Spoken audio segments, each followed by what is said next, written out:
Good morning, my friends. Good morning, Chafabro. Good morning, Mandalorian Tyler. I hope you guys are doing well this morning. It is a beautiful Sunday morning, Mother's Day, and it is 62 degrees at 8:35 a.m. Things are looking amazing here at Disneyland, and I am happy that you guys are joining me this morning. I think we're going to try and go all the way up to Galaxy's Edge and see what that line looks like for Star Wars Rise of the Resistance. It says it's 45 minutes right now, which isn't bad. It's only going to get longer, so I guess if we're going to do Rise of the Resistance, maybe this is the time to do it. Let's go on in together.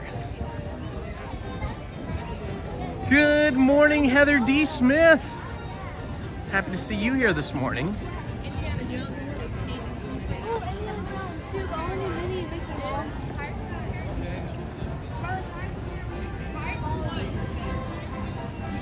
All right, I actually got started a little bit early today.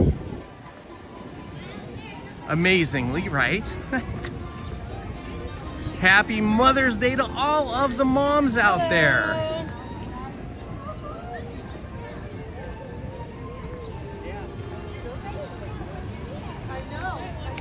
It is a gorgeous day for Mother's Day.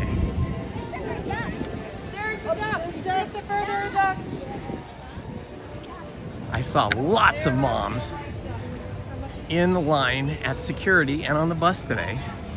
Lots of moms with other moms going solo today, at least early part of the day, without kids. And then I saw a lot of moms with kids too.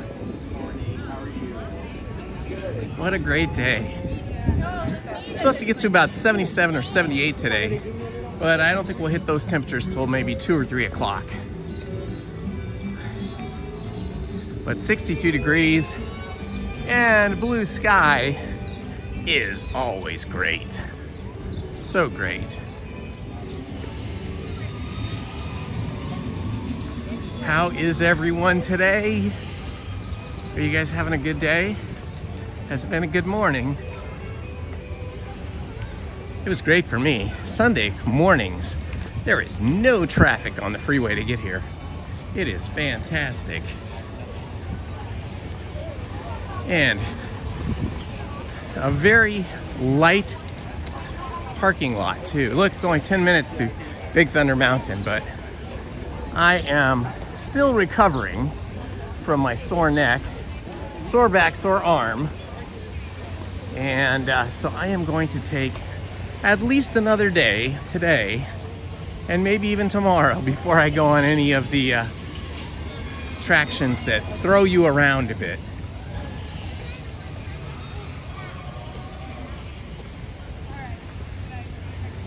Feels good to be out. It's just a little bit crisp right now in the air. You can see everybody's mostly in shorts because everybody like me has checked the weather app and found that it's going to be warm later. So we dress for the warmth that is coming.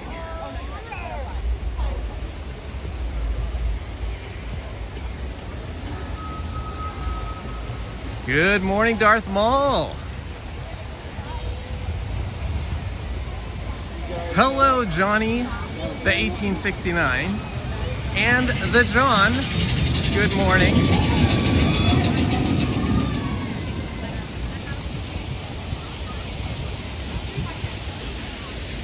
All right, everybody's doing the same thing. We're all heading for, oh look, you can see the train up above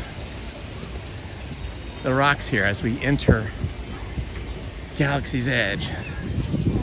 And I am just following along with everybody else to get to the front of the line. Well, to get to the line, to get to the queue for Galaxy's Edge.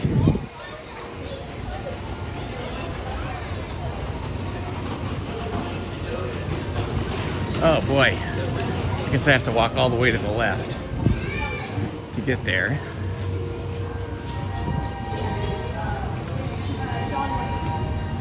There's that Star Wars music right there, greeting us as we enter Galaxy's Edge. we've been having some very good sightings and interactions with the Star Wars characters from Star Wars A New Hope lately. We've had interactions with Darth Vader, Luke Skywalker, Princess Leia Organa, Chewbacca, and R2-D2.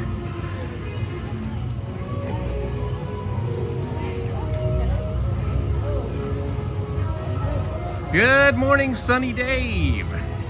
Today's temperature is 62 degrees at the moment, and we should be heating up to about 77 or 78 by about 2 or 3 o'clock.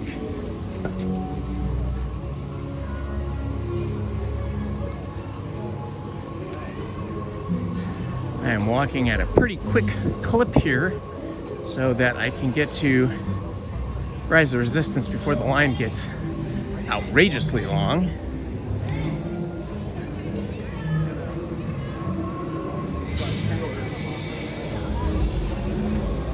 It's probably going to be pretty long. By the time we get up there, it could even be an hour. I don't know. But when I checked my phone Disney app, it said 45 minutes. So we'll just see how that works out once we get up there.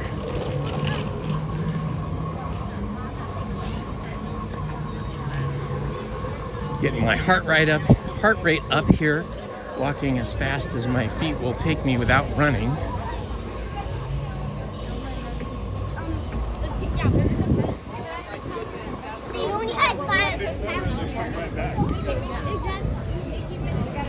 All right, here we go.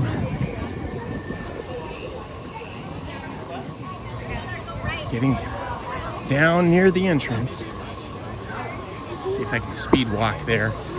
Get ahead of this big crowd.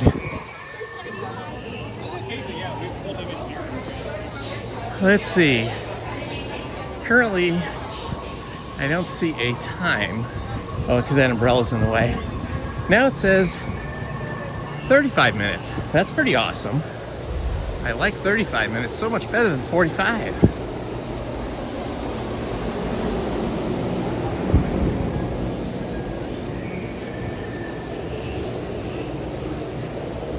Kind of looks like the video is stuttering a bit. I don't know if you guys see that as well as me.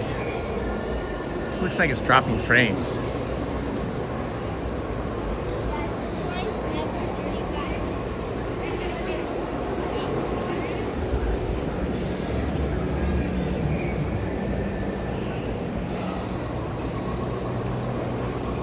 Hello, Johnny Wahey.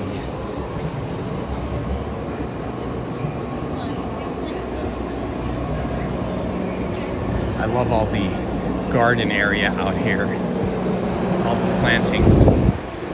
Okay, we have caught up to the line.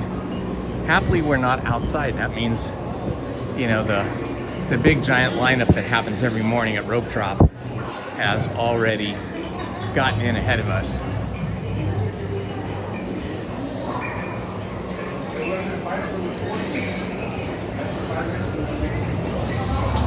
All right, we are in the cave tunnel section of Rise of the Resistance. Starting the day off with Rise of the Resistance, something I seldom do, but I thought I would today.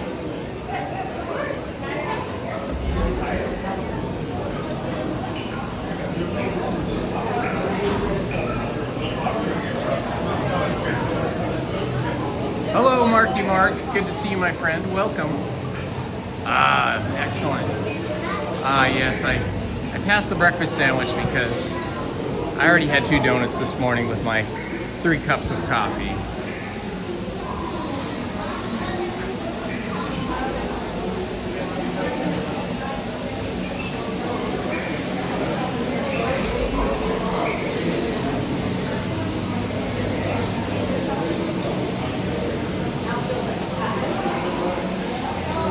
I love how this looks. The waterfall and all the trees and plants. So cool.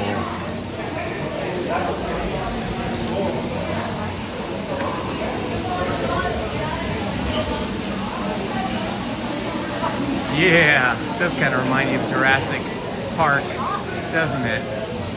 All the way the plants and the waterfalls are. It's really gorgeous. Wouldn't you just love to have this scene in your backyard? You know, if you had a house with a big backyard. Wow. I need these gardeners. Landscape designers and gardeners at Disney know what the heck they're doing.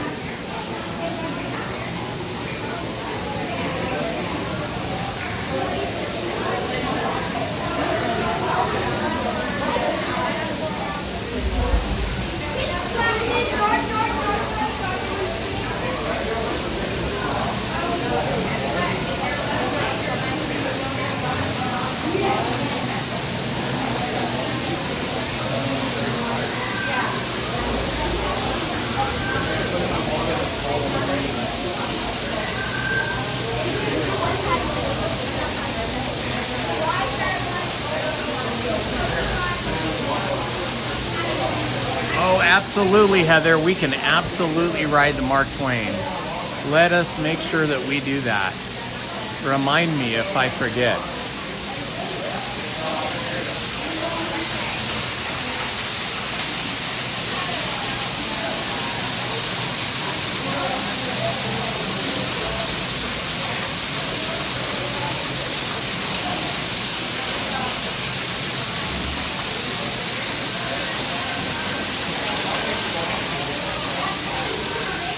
All right, we are heading in to the tunnel system.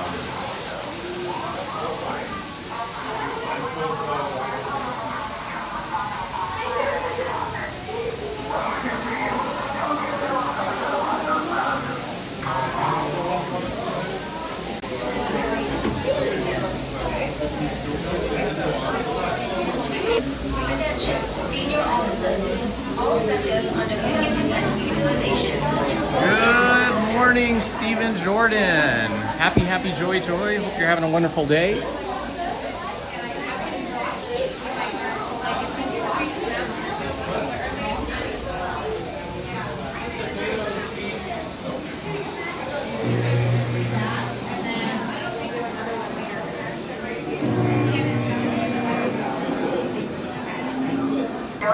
That I am on, and then we had to evacuate the queue.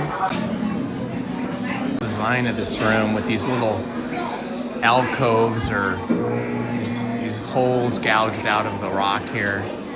It's very cool.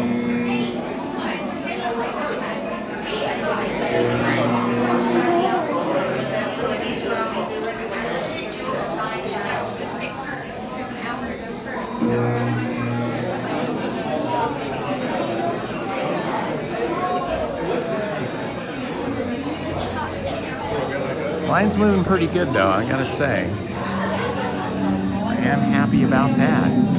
Does anybody have any special plans today with their moms? Or if you're a mom, do you have any special plans today? Lizzie is visiting her mom as she does every Sunday with her sister.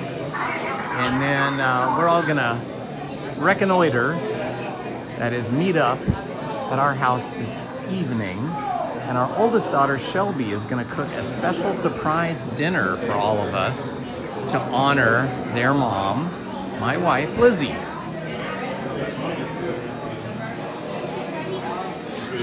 Attention launch officers. Crews have only minimal screening. Please report any suspicious activity.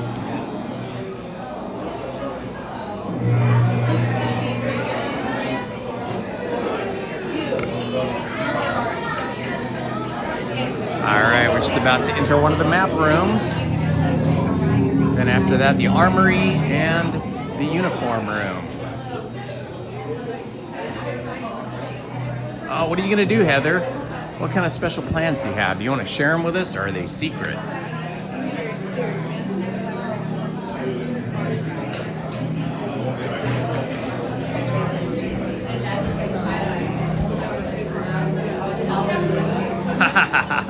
Well, we're always happy to have you with us, Heather, and it's very kind and supportive of you to be here on this day, which celebrates you as a mother and all the mothers.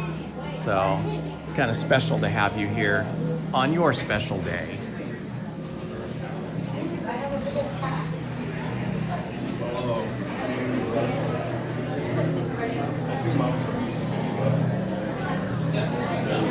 Ah, yes. We definitely want to share our love with our moms, even if they're not here with us anymore.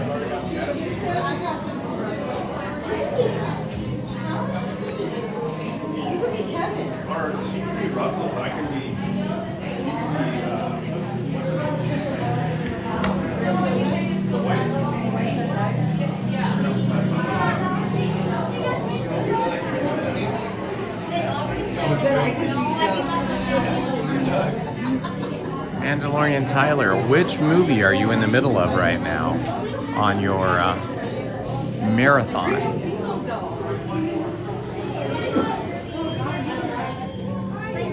I can't wait for the Mandalorian and Grogu movie. I am very excited about that.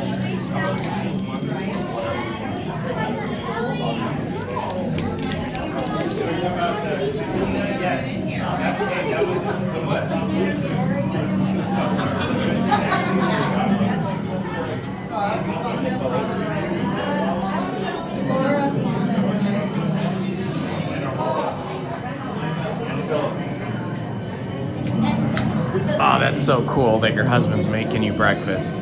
Breakfast in bed, that is super awesome. I could be Rapunzel, Dad could be Flynn Rider, and David could be Pascal. Who's he, the guy with the patch on his head? I'm so sorry that you lost your mother recently, Johnny. That is one of the toughest things you can go through in life, is losing parents. But on days like this, we remember them and we celebrate them. And all the love and support and kindness that they gave us.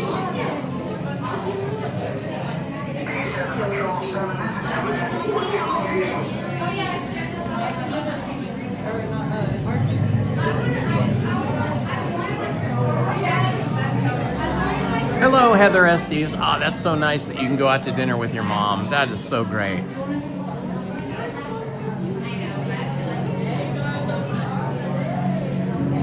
What's your favorite go-to restaurant, Heather?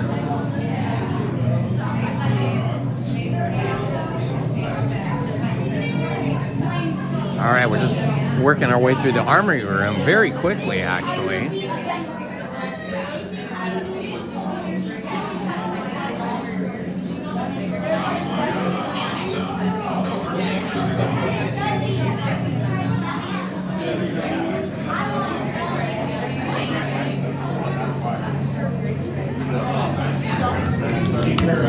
Welcome, everyone. It's Indiana Holmes here for you. Welcome. Happy Mother's Day to everybody.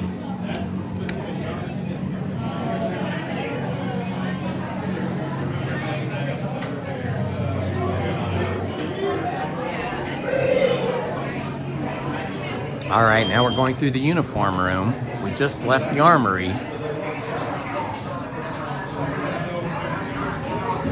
Got some good resistance uniforms here. Some resistance helmets, flight suits, more helmets, more flight suits.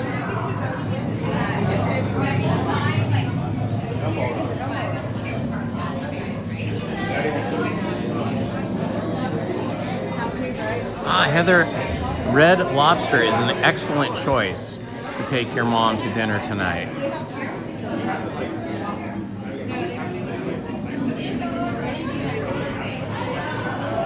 Yeah, on Mother's Day and holidays, it can be a little tough for us, those of us who have lost our mothers or both of our parents. But we just have to remember all the beautiful times we had together, how much they sacrificed for us so that we have a good childhood and grow up to be good adults.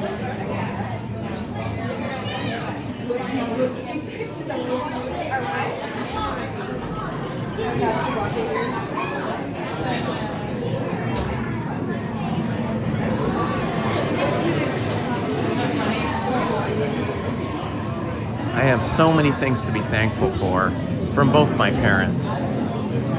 And I would have to say probably at the very top of that list is that my mother and father never judged me or my sisters They were very supportive.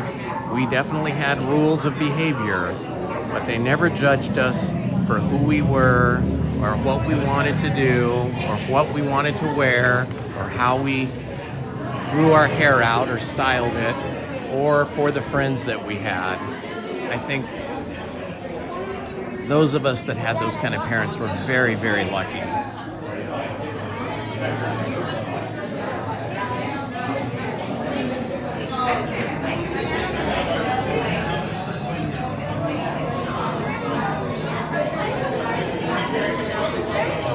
Good morning, Miranda.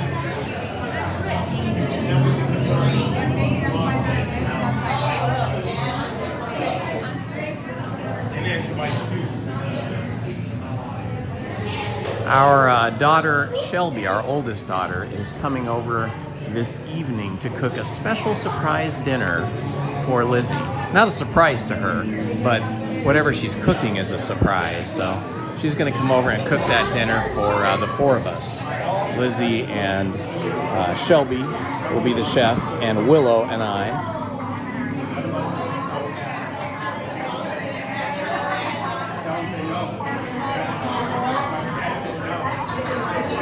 All right, this is the luggage room. So just one room more, I think, and then we will be in the boarding room. Boy, this is not any 45 minutes. It said 35 minutes when I walked up here, but I think it's going to be more like 20 or 25 minutes. Fantastic.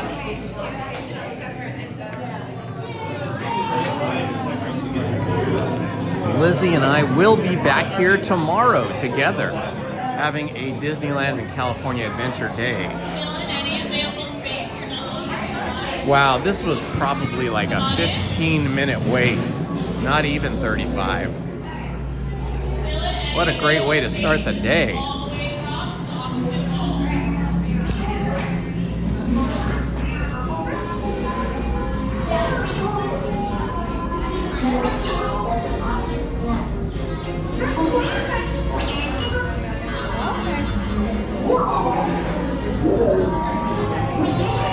BB-8, prep the ready room for recruits.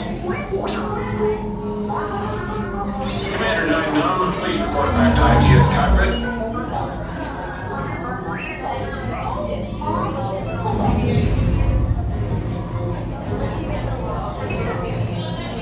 Johnny Way, we were very lucky, weren't we? Good morning, Joshua. I got nothing in the house.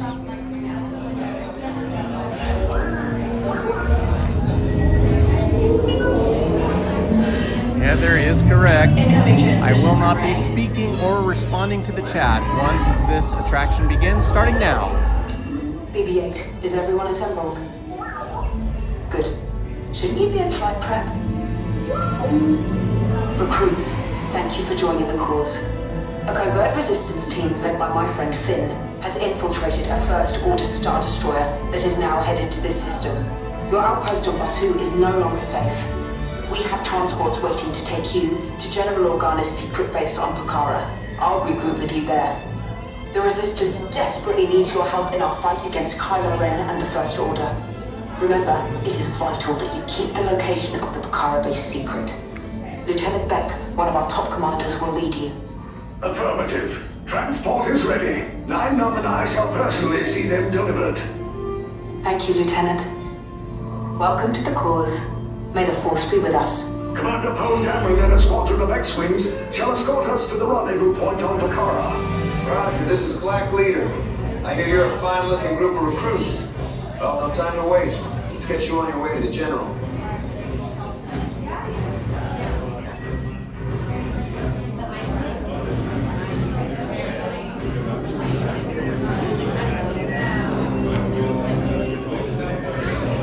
Stand clear. Deck doors opening now. Hurry, all recruits to transport. No need for safety gear, it'll be a smooth ride. Crews, deck is in motion. Recruits crossing to transport. Initiate pre-flight sequence on deck 3 from the car.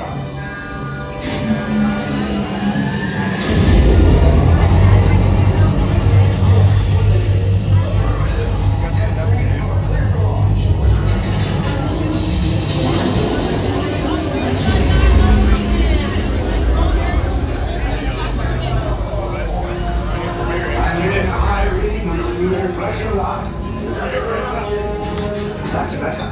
Check the binary motivator. Yes, I just want to be sure. All recruits must be on board now. Transport is away in 30 seconds. Good. Hyperdrive. Yes, check the hyperdrive also. Transport takeoff in 20 seconds. Hyperdrive need to run it down a few. Good. Airspeed sensor. Thank you, Nina. Black Leader, are you and your team ready? Affirmative. Engines are high. Red 2, Blue 5, report. Red 2, check. Blue 5 standing by. Systems can't read. Affirmative. Okay. Hyperdrive systems normal. Engage propulsions and hold on, recruits. More ships. Launch.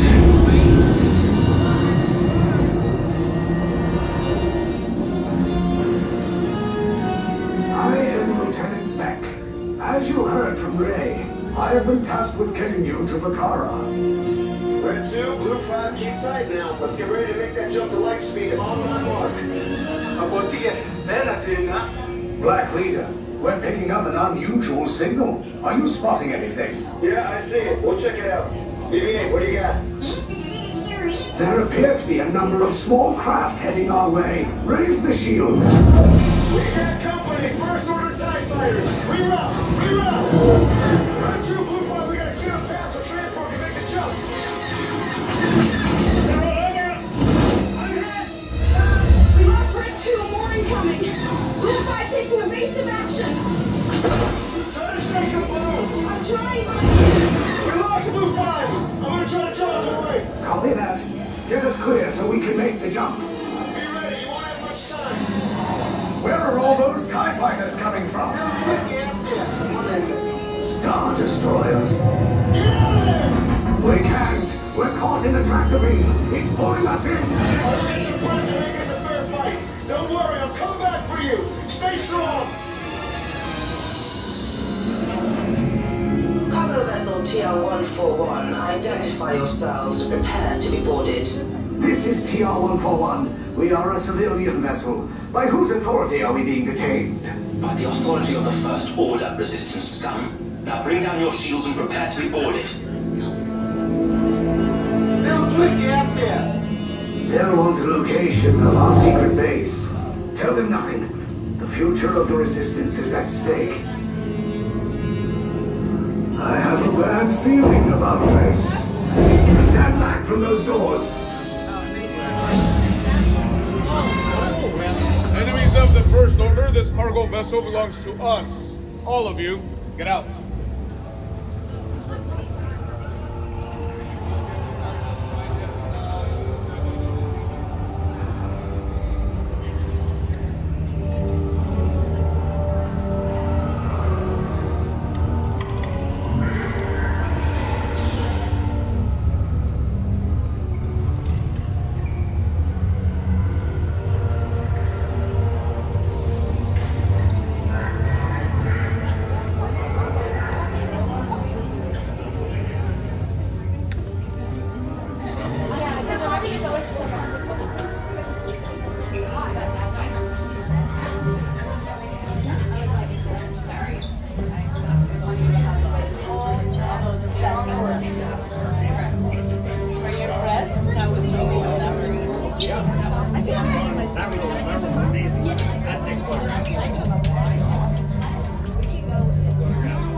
colors on the floor.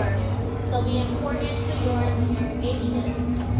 If they are wearing any hats, ears, sunglasses, anything on top of their head, they will be required to come off, so I recommend having them now.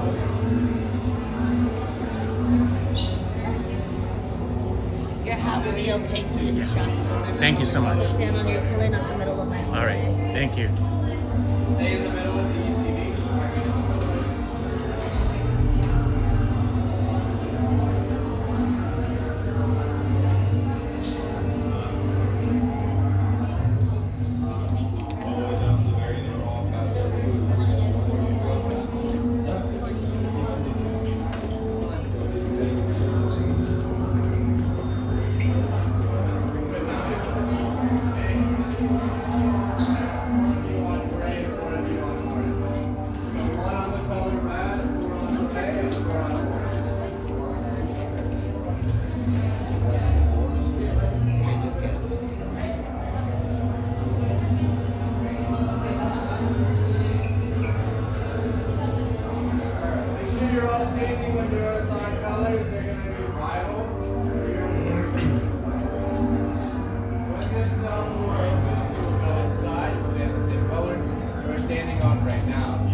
Hard to tell what color things are in here. Leave us. Yes, General. Enemies of the First Order. We will soon snuff out your meager resistance. You chose the wrong side, and now you will pay. The Resistance prisoners. You have what I want. You know the location of the secret base, and I will take it from you. We are needed on the bridge. Keep the prisoners here. I will return to finish this personally.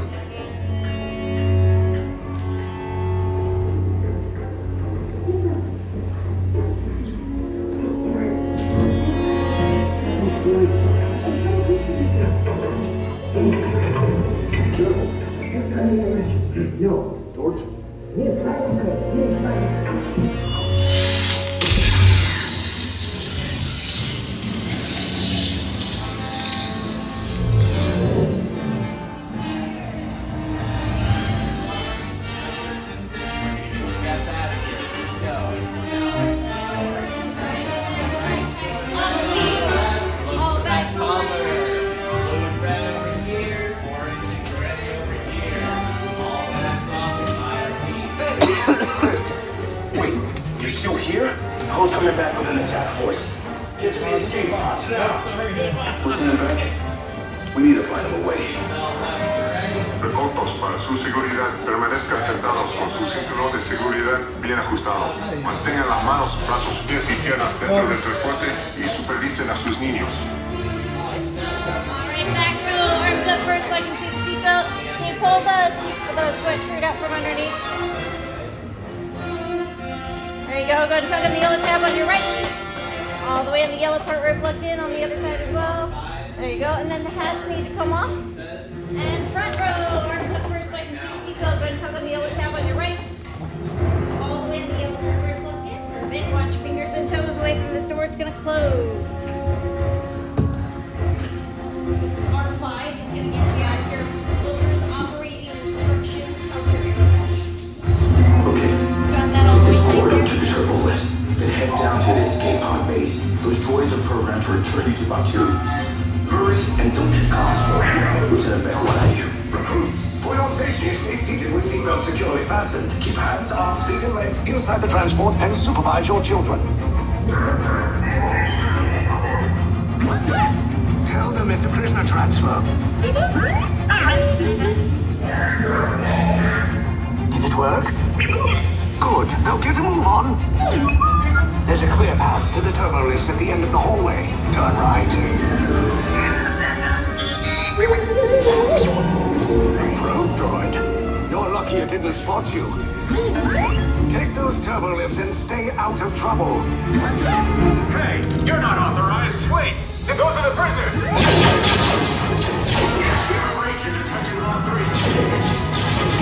Cover is blown. Find an alternate route. Who picked these two droids anyway? Detention block breach. Prisoners not seen of their There they are! Fire!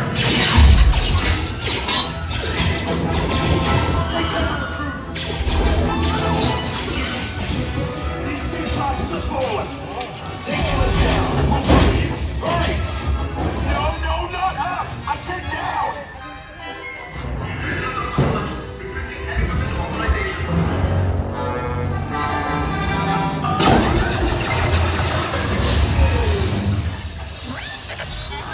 This does not look good.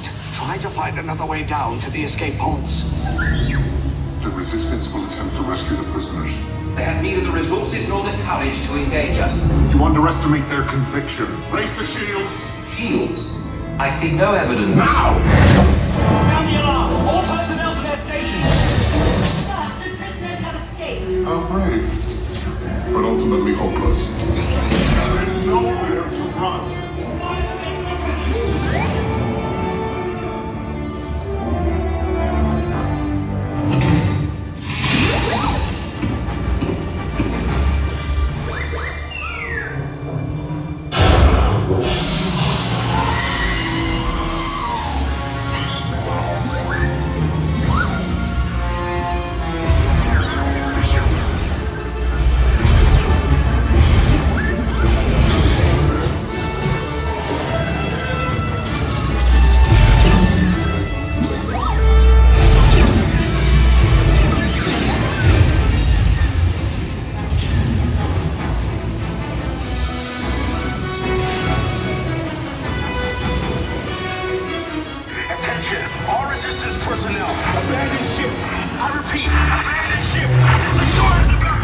There's no escape. You will tell me the location of the secret base, and then I will destroy you and the Resistance.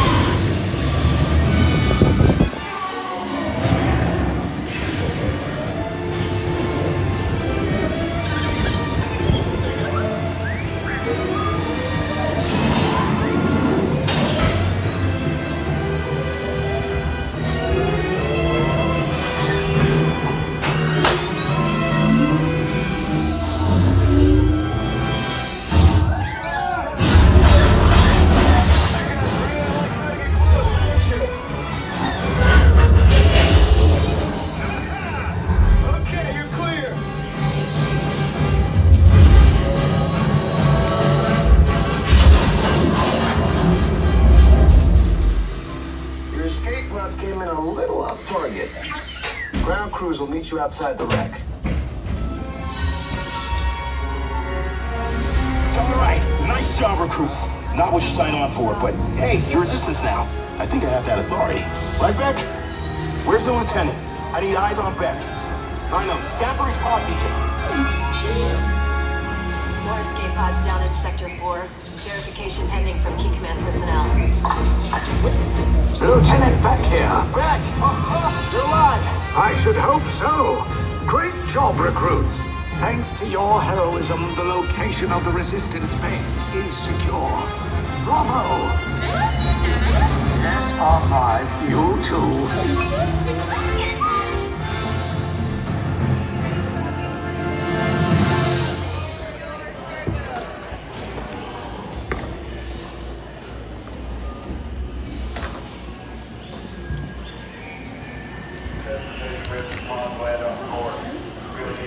That was spectacular.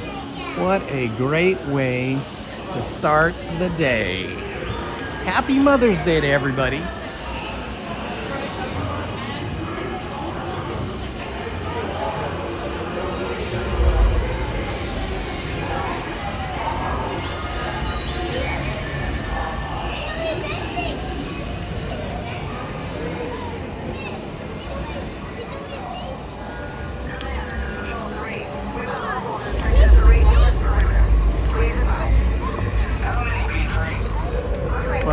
was absolutely amazing.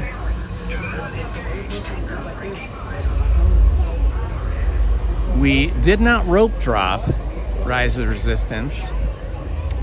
I didn't come into the park and start live streaming till, oh, it must have been about 8:35 or so. And then just walked up here briskly. When I first got into the park, it said it was a 45-minute wait. But by the time I got up to the entrance, it was 35 minutes posted. But in reality, I think we only walked in the queue for about 15 minutes. Good morning, Squatch. Good morning, Malcolm Cooper.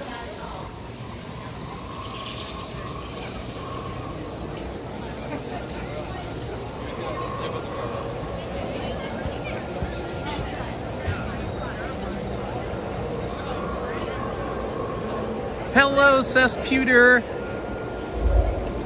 Thank you for the super chat. I wish you well today.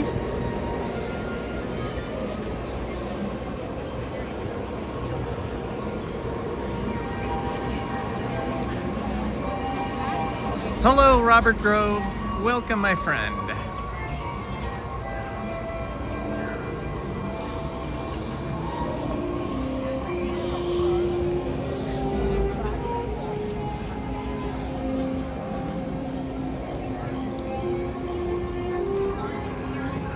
Love hearing that very kind of sweet, almost somber Star Wars music right there. This inspires me to start watching the Star Wars films all over again. Even though I've seen all of them many times. Star Wars A New Hope, the original 1977 film, which celebrates this year, what, it's almost 50th anniversary? That is my favorite because it's the original. It was my first experience with Star Wars. I was there in 1977, standing in line with friends, probably with my girlfriend and maybe some other friends. I can't remember exactly who all I saw it with, but I remember it was so great seeing it for the first time.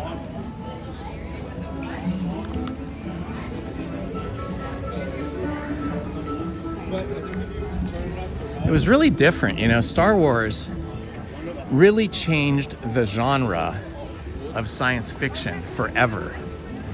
Prior to Star Wars coming out in 1977, science fiction dealt a lot more with politics, I would say. I mean, it wasn't always expressly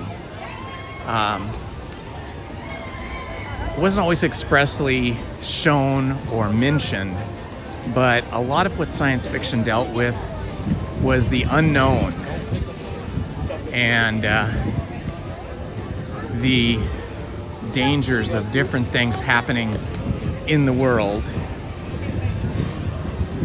And science fiction was just a lot more serious. I would say almost all science fiction was very dramatic and serious, worrying about aliens invading, about, you know, nuclear powers, you know, nuclear disaster, all kinds of things like that. Science fiction also presented and questioned technology and whether it was good or bad for us, all those kinds of things. But Star Wars came along and really changed the science fiction film genre, because essentially what Star Wars did is it took the Western cowboys, good versus evil genre and formula for Western cowboy movies and employed that in space. When you think about it, Star Wars is like cowboys and let's just say the explorers, the early settlers versus the big ranchers versus the government and powers, and lots of shoot 'em up, bang bang. Bienvenidos al vecindario. Para que disfruten de un viaje seguro, por favor. So it's sort of like a cowboy western film in space. A lot more fun, a lot more action than what we had seen in science fiction films prior to Star Wars: The New Hope. It really changed the science fiction film genre by opening it up and making it more accessible to the general public, especially to young people.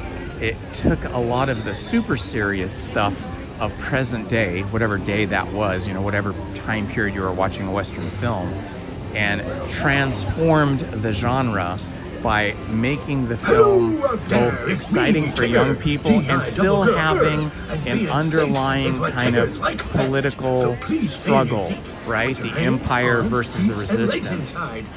So it was very timely, and it continues to be relevant today. Hola.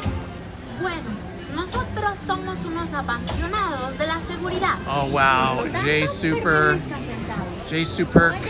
391, how cool to see Star Wars at the Mann's Chinese Theater. Oh my gosh. It might have even been the Grauman's Chinese Theater when you saw it, because it was originally Grauman's Chinese Theater, then Mann's, and then somebody else, and I don't know who owns it now. Oh my gosh, you had 3 Farrah Fawcett lookalikes with you? You are one wild, suave person for sure. Lucky, lucky. It's me, Tigger, and being safe is what Tiggers like best.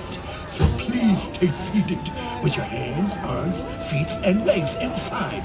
And grown-ups. Yes, that's a good take on it, Malcolm Cooper. That is a good take on it. They have now become like space opera classics. I agree. Hello, Nutsy McLewis. Welcome. No vayan a sacar las manos, los brazos, los pies o las piernas fuera del vehículo. Hello, my friends. Welcome and happy Mother's Day to all of you. All right, we're gonna try round number 5. Okay, one more time. We're gonna try and see those bears up in the ceiling when we are exiting the Winnie the Pooh ride.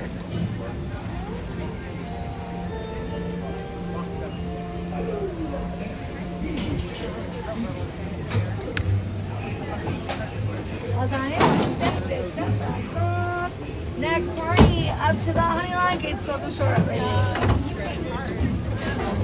All right, we'll be in row 2, so it makes it a little easier for us to see those bears, but they are kind of above and behind us, so it'll be tricky, but we'll try. These are the bears that are left over, the remainder from Country Bear Jamboree.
In the 100-acre wood, a little bear named Winnie the Pooh set off in search of honey.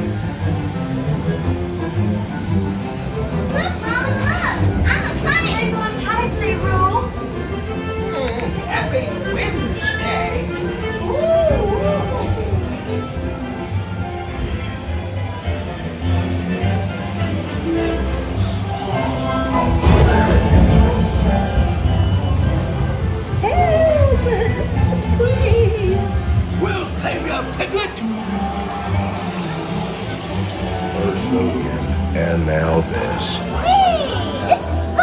Goodness gracious!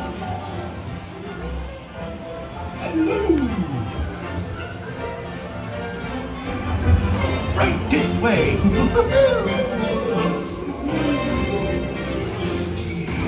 Honey, beware, beware. Heffalumps and woozles, heffalumps and woozles. Dear honey, beware, beware. Heffalumps and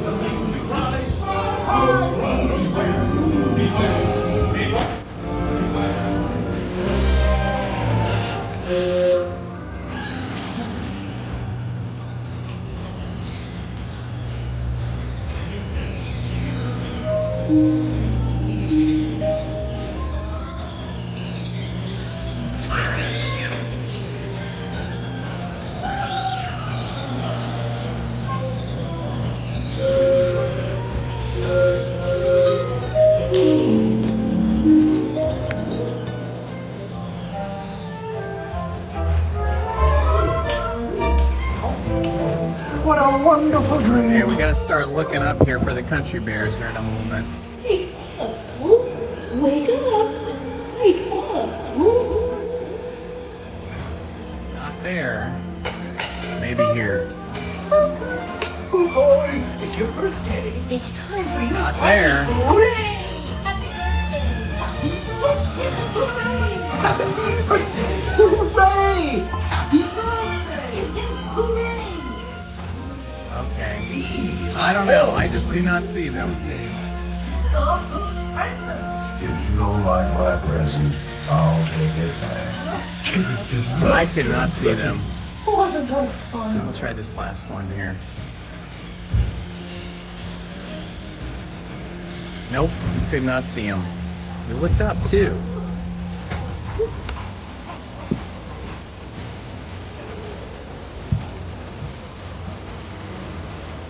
After the weasel scene, huh? Okay. Well, try again. I keep missing them. I've seen them one time, but then I forget where they are. Thank you, Brian Disney.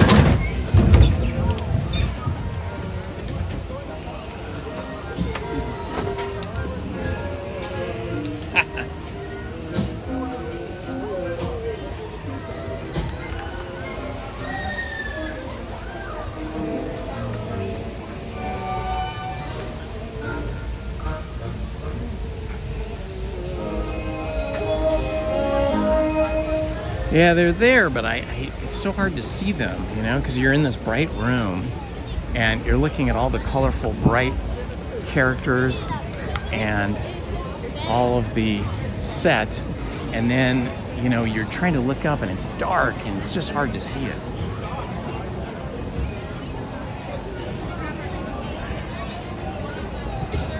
Immediately following the heffalumps. Okay. Well, we shall try this again another time.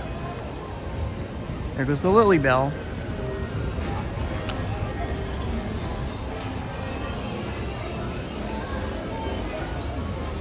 Hello, Hatbox Ghost. Welcome, my friend. Happy Mother's Day to everybody out there that is a mom. And wishing you all good memories to everyone, because we all had moms. Hopefully we all remember them.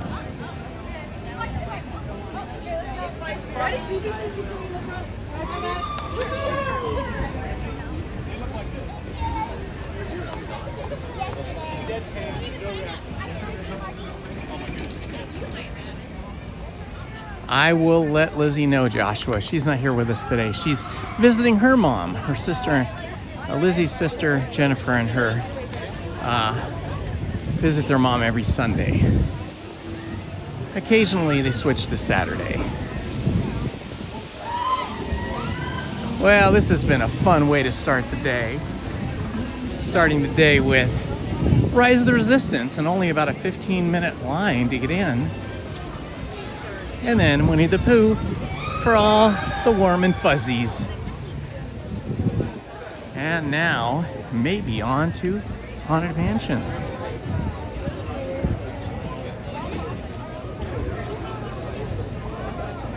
9:32. Sunday mornings are usually lightly attended until about 12 or 1 o'clock. It does feel a little bit busier here today than a typical Sunday. I have a feeling a lot of moms are coming here for Mother's Day. Let's see, it says 20 minutes. 20 minutes is not bad at all.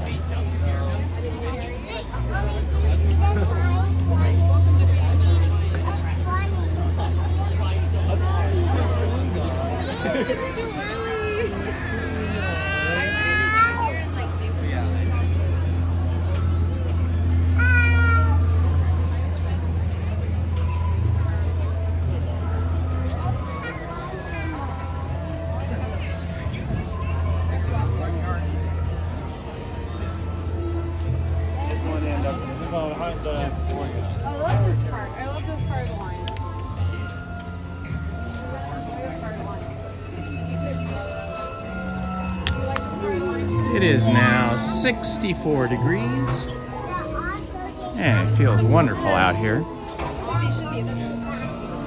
The queue wait time is 20 minutes, but it might be shorter. We'll see how it goes. 20 minutes is pretty short either way, though.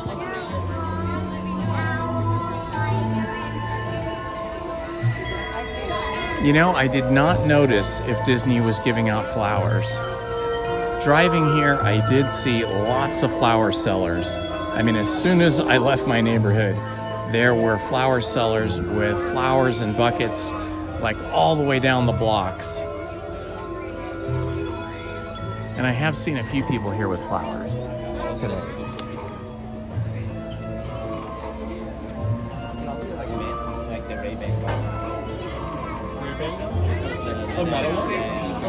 Oh, recording it.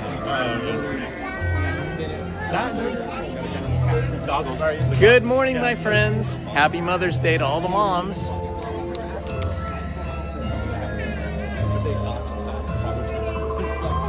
I just wish Apple did something like this.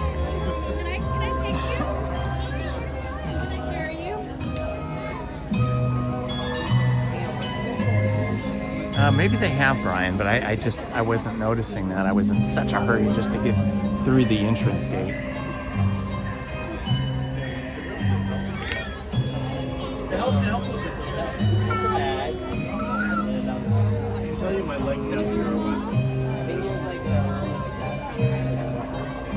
Good morning, Lily's Niga. Happy, joy. Thank you for being here with us today.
Well, looks like we're moving along pretty good here.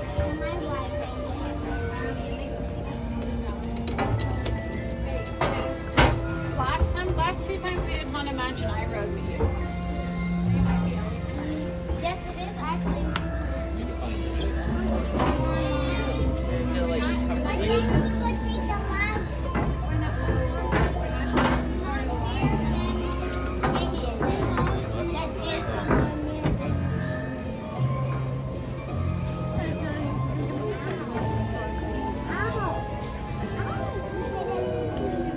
I already smell the Disneyland popcorn.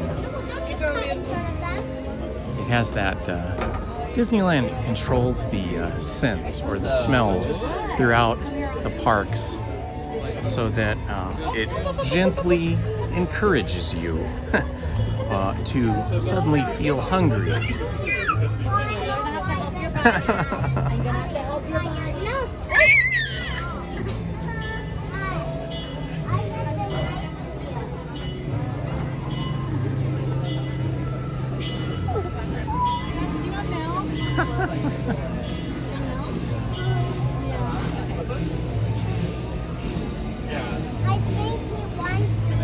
Ryan Disney fan, yes. Lizzie and I will be live streaming tomorrow, and then I will be live streaming again on Wednesday, probably solo, and then possibly Friday,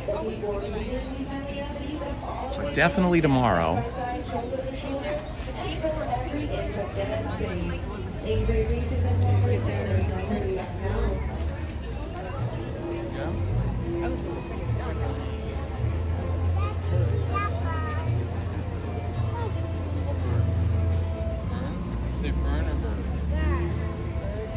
And there is our ghost horse pulling the hearse full of ghosts.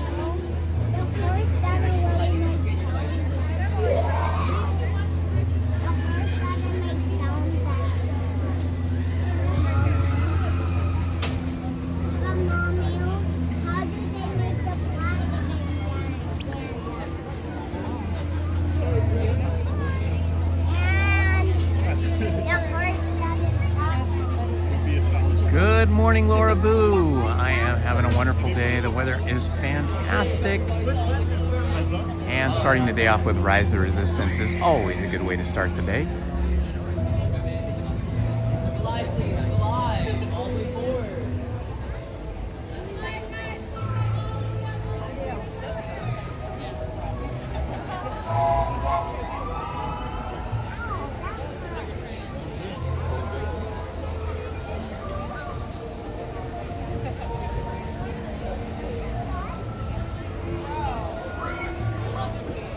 We are here for the original Haunted Mansion with its original theme.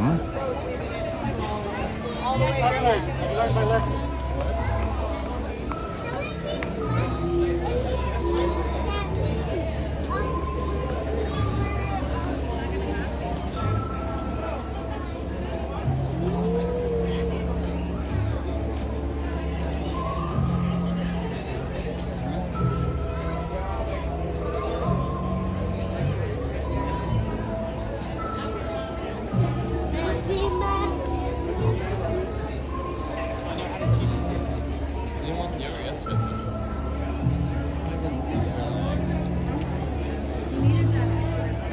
Good morning, Manny Uncanny.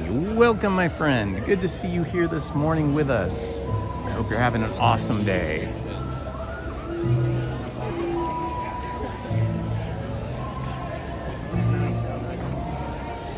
If you are watching from anywhere other than Disneyland, why don't you post in the chat where you're watching from? You can say your city, your state, or your country.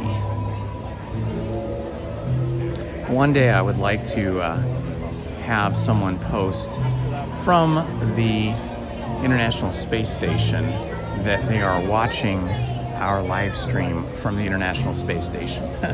I doubt that's going to happen though. I think they're way too busy and way too occupied and engaged with viewing the stars, the moon, and the earth from their windows.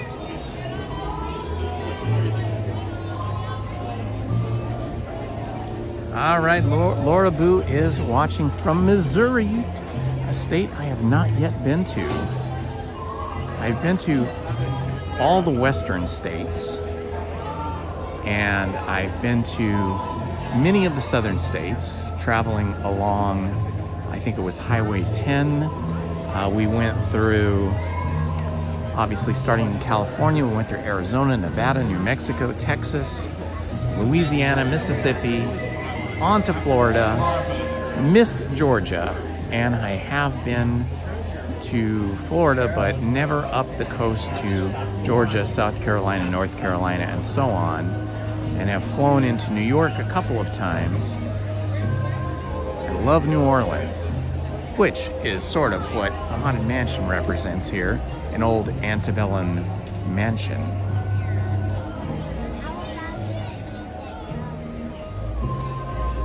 Lori Loves Disney is in Vancouver. I have yet to get across the border to Canada.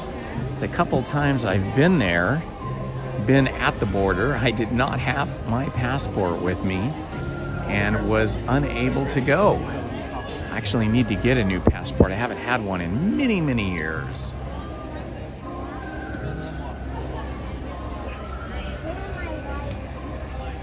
Babelism the Trap is in the USA. Happy day. Hello, Derek. Welcome, my friend. And Shell E is from Oregon. I love that state. So many forests, so gorgeous. Chef Fabro is just here in Anaheim with us. And Heather D. Smith is in Yucaipa. That is a really nice area. I love it there. You're far away from the big city and you have some more space and some more nature. It's like sort of deserty, but in a nice way. It's a nice desert. I love going to Joshua Tree, which is just sort of over the hill from Yucaipa.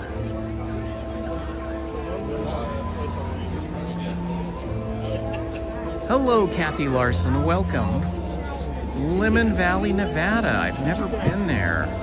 Is that in northern Nevada or eastern Nevada? Where is Lemon Valley, Nevada?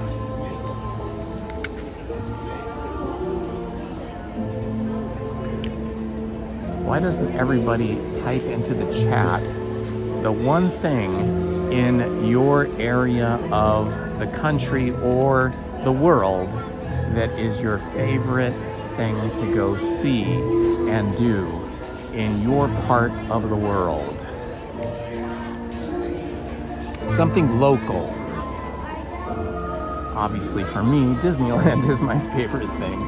Disneyland and the beach and the mountains. Those are my three favorite things in Southern California.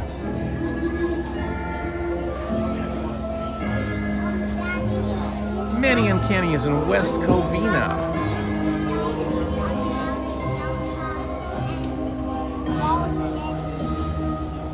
Ah, okay, Heather. So is it a little bit more forested where you are?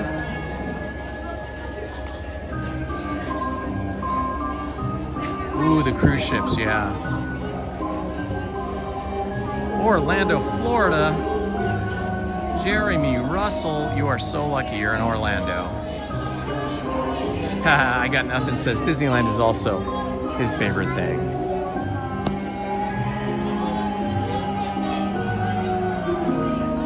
We're getting through this quite quickly.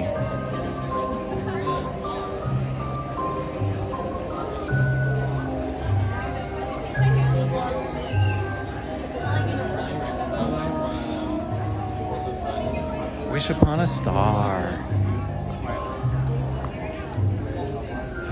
There is the human graveyard up there, where Master Gracie has been laid to rest, right there.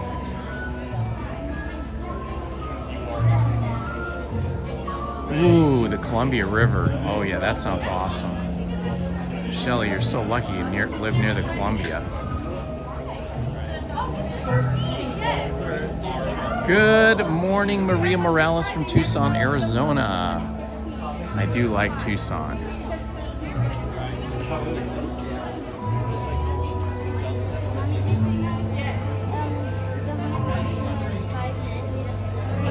Ooh, Stanley Park had a zoo and an aquarium. Oh, that's nice.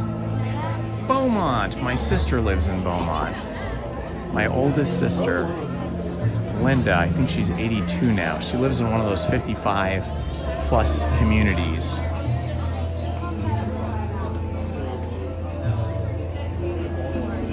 Hello, Teacher Tammy. Rancho Cucamonga, that's a nice area. Oh, and Temecula is always fun to go to. Temecula and Julian. I love both of those towns. Temecula being much larger, but Julian is awesome. As soon as you drive into Julian and you roll down your windows or you get out and walk, it just smells like apple pie everywhere. All right, Kathy Larson, Northwest Las Vegas. Okay. Very good.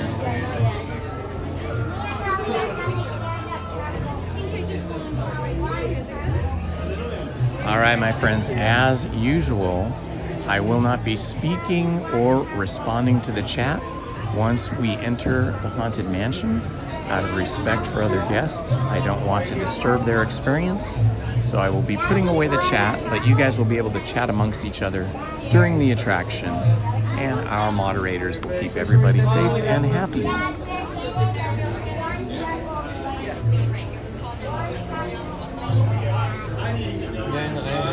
Mr. Giovanni. Yes. We are done here.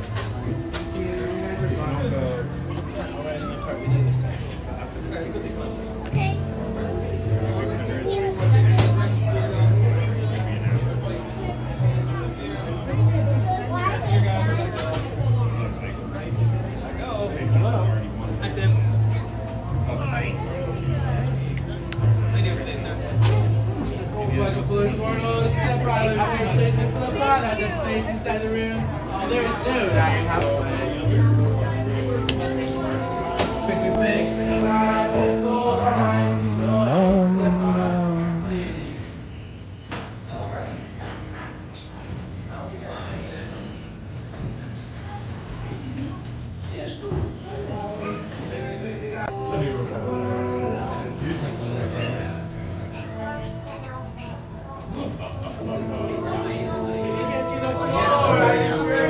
When images scream, whenever candlelights flicker, where the air is deathly still, that is the time when ghosts... Welcome, foolish mortals, to the Haunted Mansion. I am... Make room for everyone. There's no turning corruptible mortal state.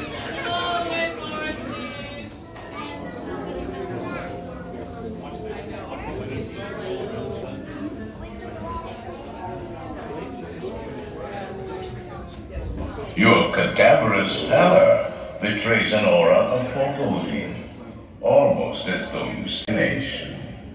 Door.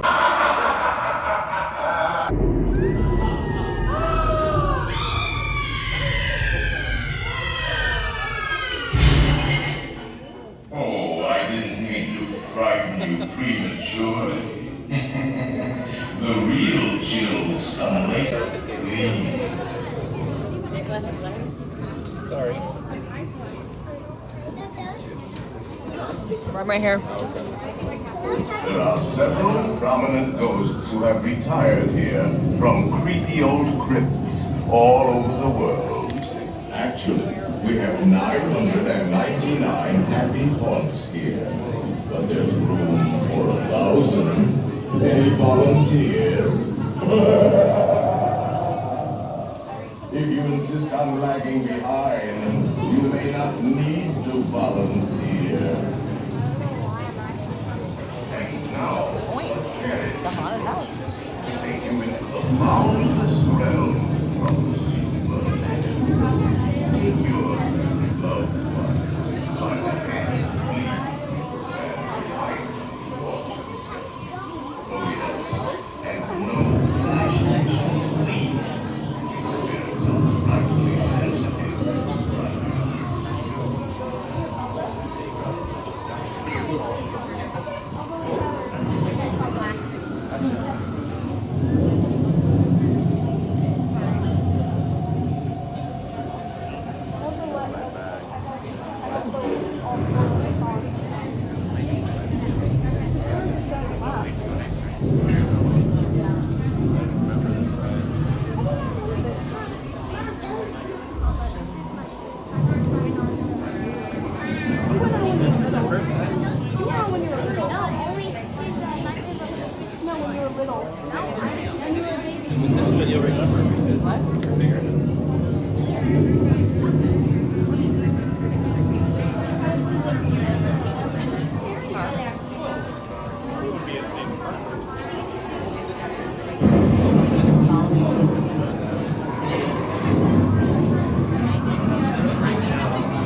You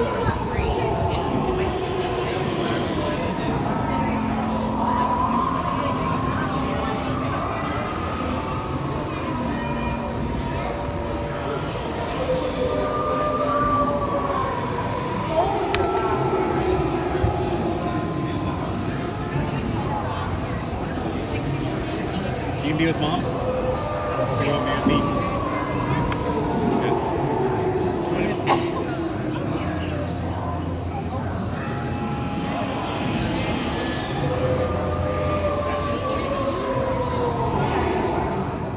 Faithful spooks have interrupted our tour.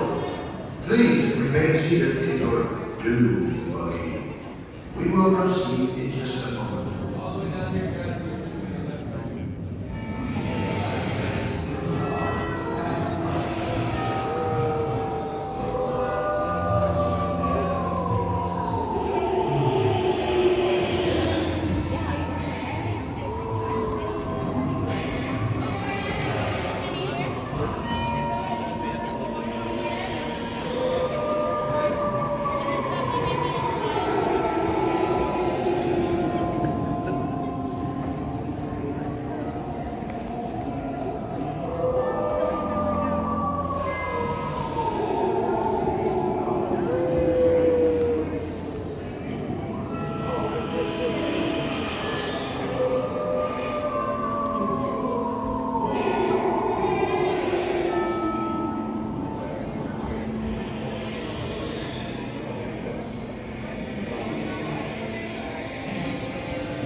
We have been unavoidably engaged by magic spirits. Kindly remain seated in your dune. We will continue. 1, 2, or 3 bodies per buggy. Watch your steps. Come on down.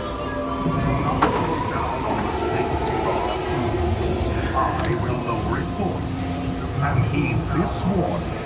The spirits will materialize only if you remain safely seated with your hands, arms, feet, and legs inside, and watch your children,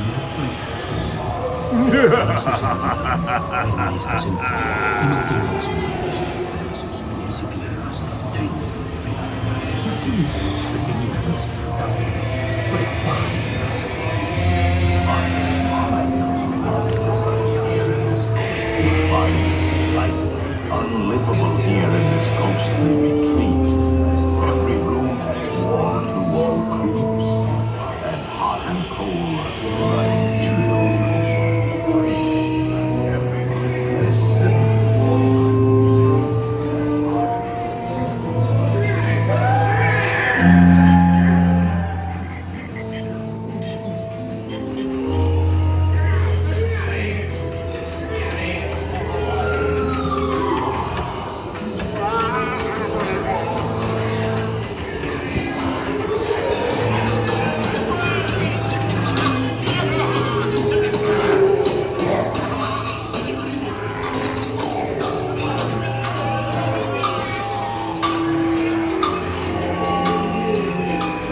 Regions beyond. Wizards and witches, wherever you dwell, give us a hint by ringing the bell.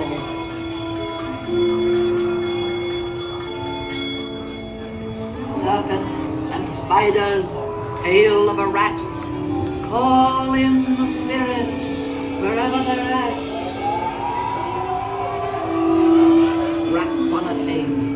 It's time to respond. Send us a message from somewhere beyond. The happy haunts Dumb receive and ghoulies from last Halloween and are beginning to awaken the materialize. spirits. Their assembling vibrations swing and wing. Expectancy of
to socialize.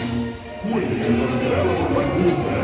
cooking where spirits smell. Restless bones eat theory eyes. Rise as spooks of every size.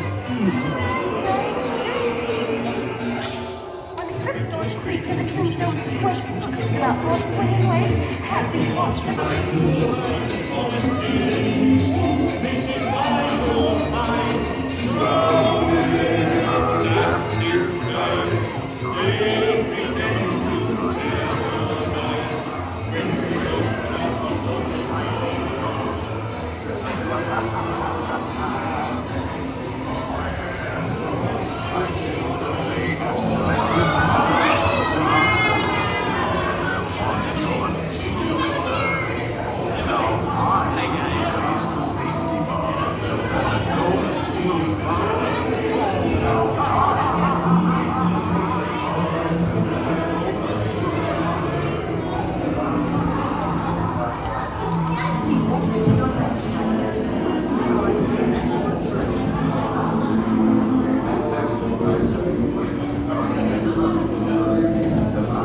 That was a fun, spooky time.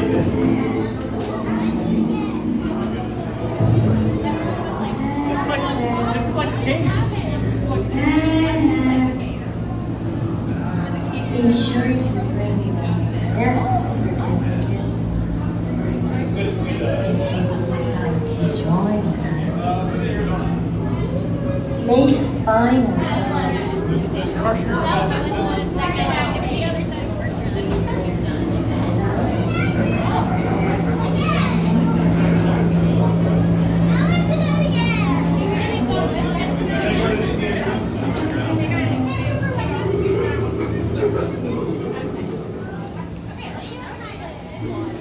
Good morning, Stephen Kenyon. Good morning. Oh my gosh, it's Judy. Good to have you guys here.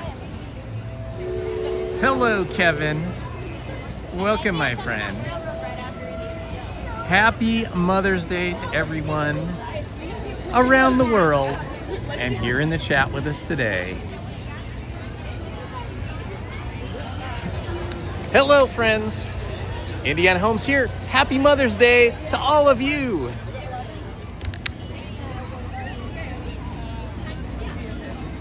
And I think we should also wish a happy day to all caregivers that are giving care to aged moms and dads and children all over the world.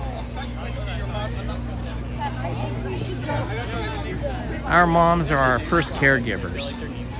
If we're lucky enough to have a mom, to grow up with a mom, that is the first person that really is caring for us.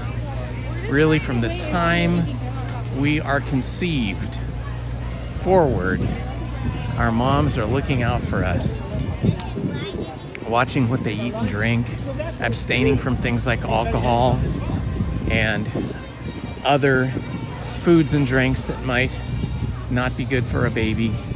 So we owe so much to our moms.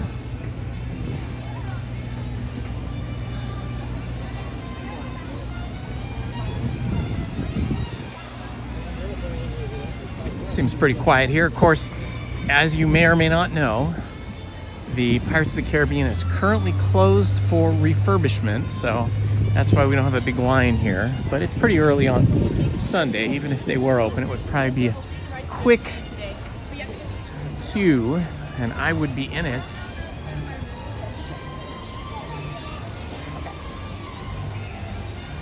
You can see the construction wall up there at the entrance. Probably doing some painting. All right, we're gonna skip Indiana Jones and the Temple of the Forbidden Eye today, because when I was on Wednesday, it seemed like they were running a different program or something. It was very active, to put it mildly. It was very herky-jerky, up and down, left and right, much more so than it had been in years. So I don't know if they changed the program on that ride, or if I don't know, maybe I was just a wimp. I have no idea what the heck happened, but it was crazy. And I'm still a little sore from that, so we're gonna skip Indiana Jones for quite a while. I think I need to be in better shape to ride that ride. All right, we are gonna go on Jungle Cruise. Thank you, Laura Boo. I am feeling better today, amazingly. I mean, right up until last night, right up until I woke up this morning, I was very sore. I was taking a lot of ibuprofen. But I woke up this morning and I felt almost normal. But yeah, it was so bad that even just driving in the car, like having Lizzie drive me to the movie theater last night was painful. My whole right side, from my neck down to past my bum and my whole right arm, all of the things strenuous, seems to have made things much better today.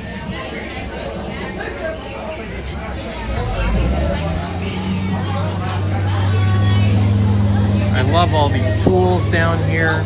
I don't remember this being here. I feel like this is new since they did the renovation on the ride. I don't remember all these cool tools, all aged and weathered. Maybe they were here. Maybe I just never noticed. I love all that too. It looks like it's a hodgepodge patch job on the railing.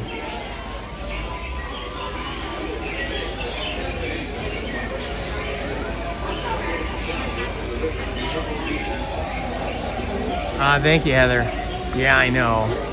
Especially the kidneys. It's bad for the kidneys. But what can I do? I try not to take it. That's okay, no worries. Hi, Princess. How are you? You did a beautiful job with the whole look and the oh, you have it too. Happy Mother's Day to you.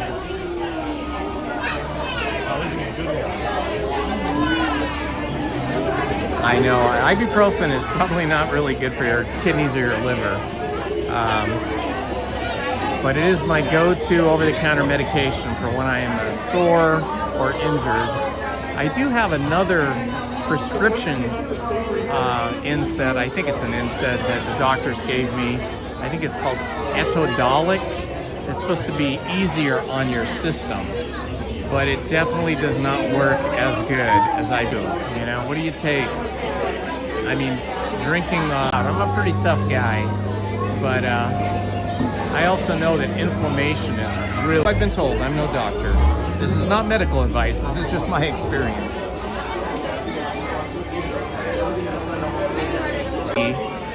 Yep, for a lot of soreness or injuries, one of the best things you can do is sleep. Get as much sleep as possible. And just, you know, that way your muscles and your bones and your joints and everything relaxes. And it just makes things a little bit easier.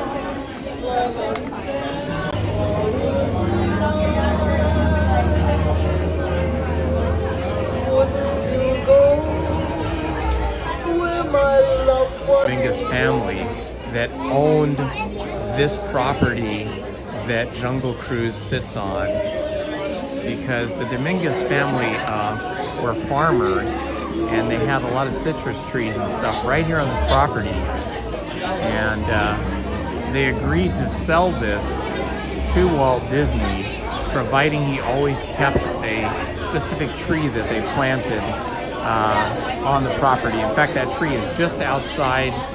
It's kind of just in between the entrance to Jungle Cruise and the Indiana Jones and the Temple of the Forbidden Eye attraction. Disney's been really good about keeping that promise. Not just Walt, but the whole corporation.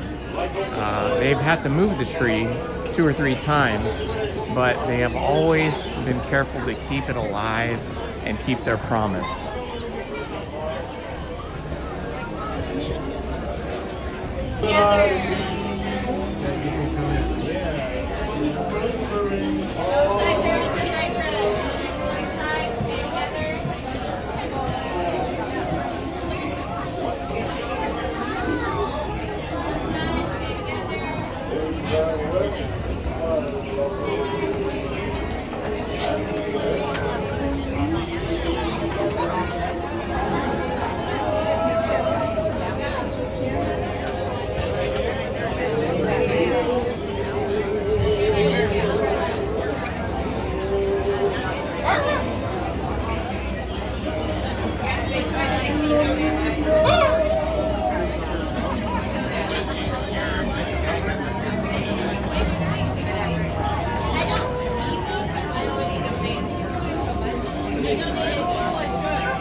All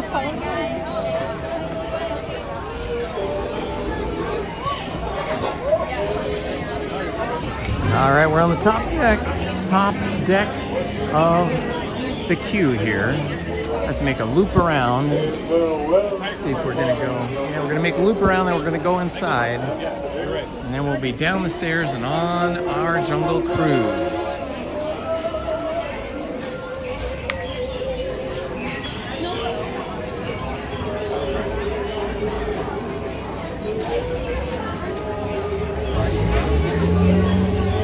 Jungle Cruise passengers, may I have your attention please? For those of you waiting in line for the world-famous Jungle Cruise, we kindly ask that you step all the way Mandalorian forward Tyler, and fill in welcome. all of that available space in front of you. Once again, Jungle Cruise passengers, we kindly ask that you step all the way forward and fill in all of that available space in front of you. We thank you for your patience and cooperation. Your adventure awaits. Do not pick him up or feed him. And please, whatever you do, don't look him in the eyes. Not to say he's gone to the birds, we'd like to send our best wishes to our friend Rosita, who is setting off. I always love the Jungle Cruise. I think it's such a cool little adventure. It's kind of exciting, kind of mysterious, full of humor. I love the skippers and all their silly dad jokes. Congratulations to all that have it back. And better luck next year, Skipper Line.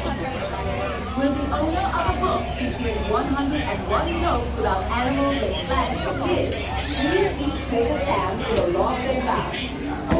Actually, there's a name with me. Skipper Kevin, we found your source of the next song goes out to all you Jungle Cruise skippers from your fearless leader and perfect form. Cars or vans or something, and I drove like 4 or 5 hours south down to like southern part of Ohio. Something. You'll make more money than that.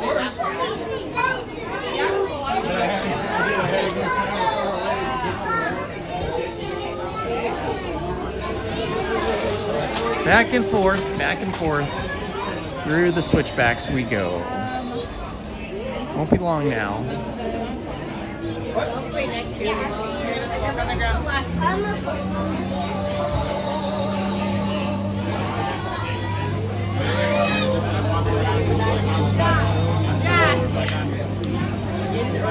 Wow, these stick bugs are scary. Holy crap, these are gigantic.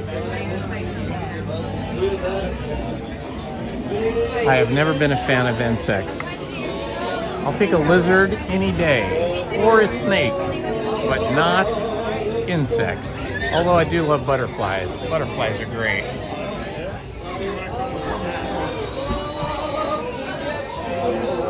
Keep us entertained all day. Not if you made a game out of it. Not those days. You got it.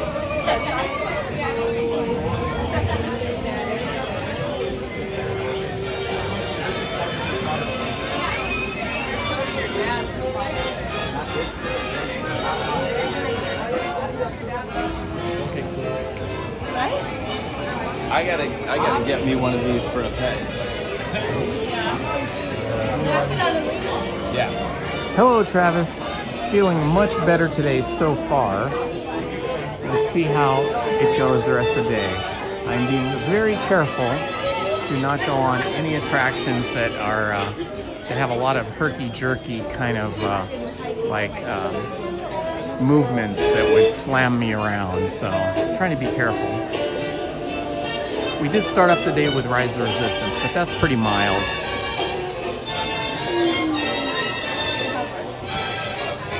Oh yeah, definitely going to be warmer. We started the day at 62 degrees. It's now 67. I think the high today is going to be somewhere between 77 and 78, probably around 2 or 3 o'clock this afternoon. Should be a beautiful evening here in Southern California.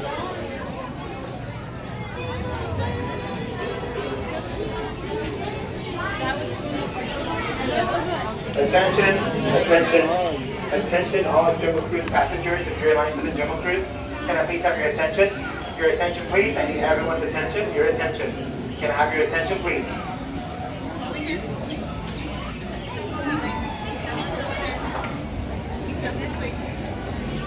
Thank you for the attention. I don't get that at home.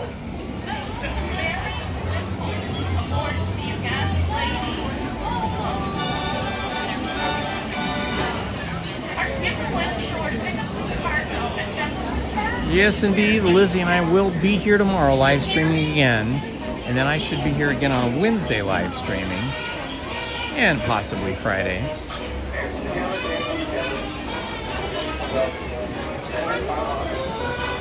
I did not go live yesterday.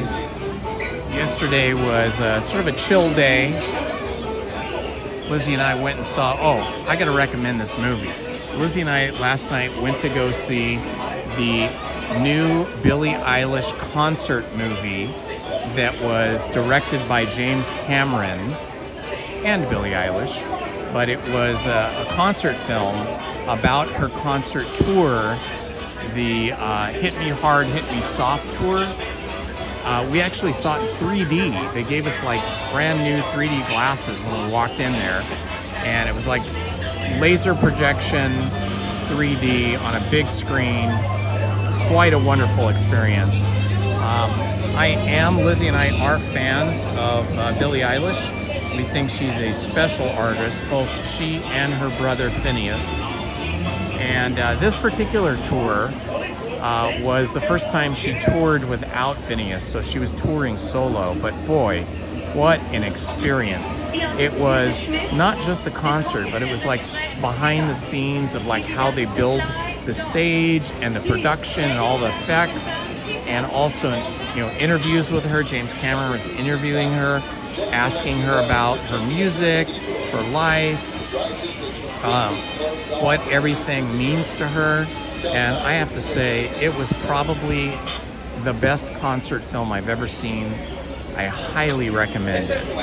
I don't know if you guys are fans of Billie Eilish's music or not, but she's a very sincere young woman who writes her songs from the heart and really connects with her generation so incredibly, you know, Gen Z.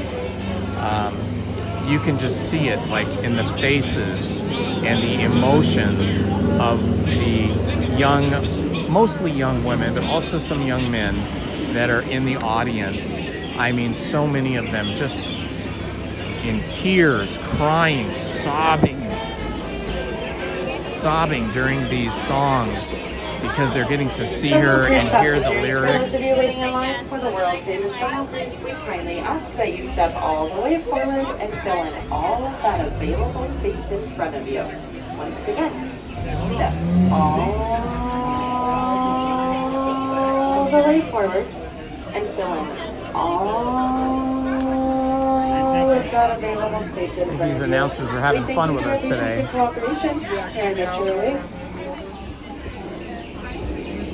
Anyway, I highly recommend the new Billie Eilish concert film, Hit Me Hard, Hit Me Soft. I suggest if you can see it in 3D, it is spectacular. It's better, well, I don't know if it's better than being at the concert because I haven't been at the concert, but it's the next best thing, and in some ways better because you have the best seat in the house. They have cameras on stage, like robot cameras, and you are right there on stage with her. What do I do on Tuesdays? Usually I sleep in.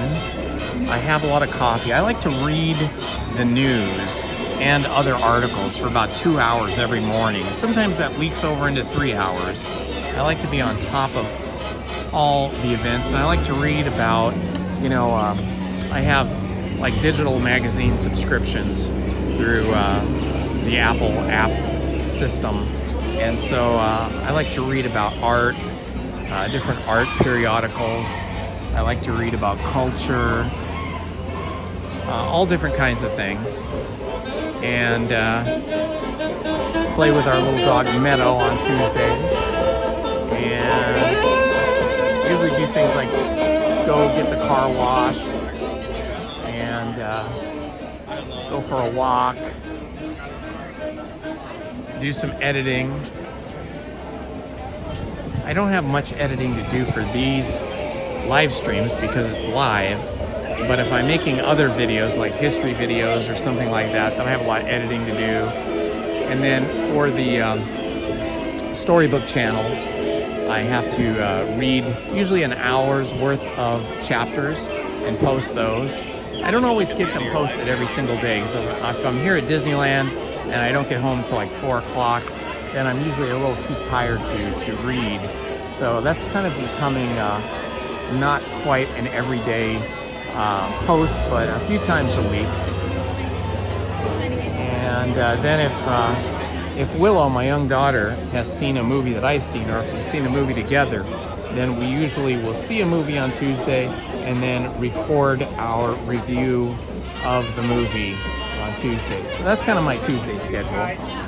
What's your favorite type of burger?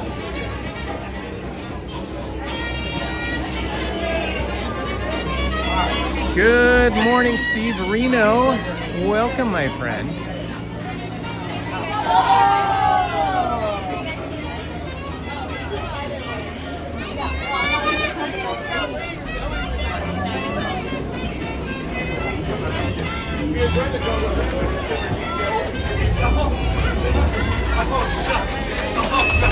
Please don't stop. Please don't stop. I need all the validation I can get. Thank you for joining me on the first day. Happy Mother's Day to Mother Down Forward. Discover Blind Santa. That's not worth the back line. No problem, Santa Fire.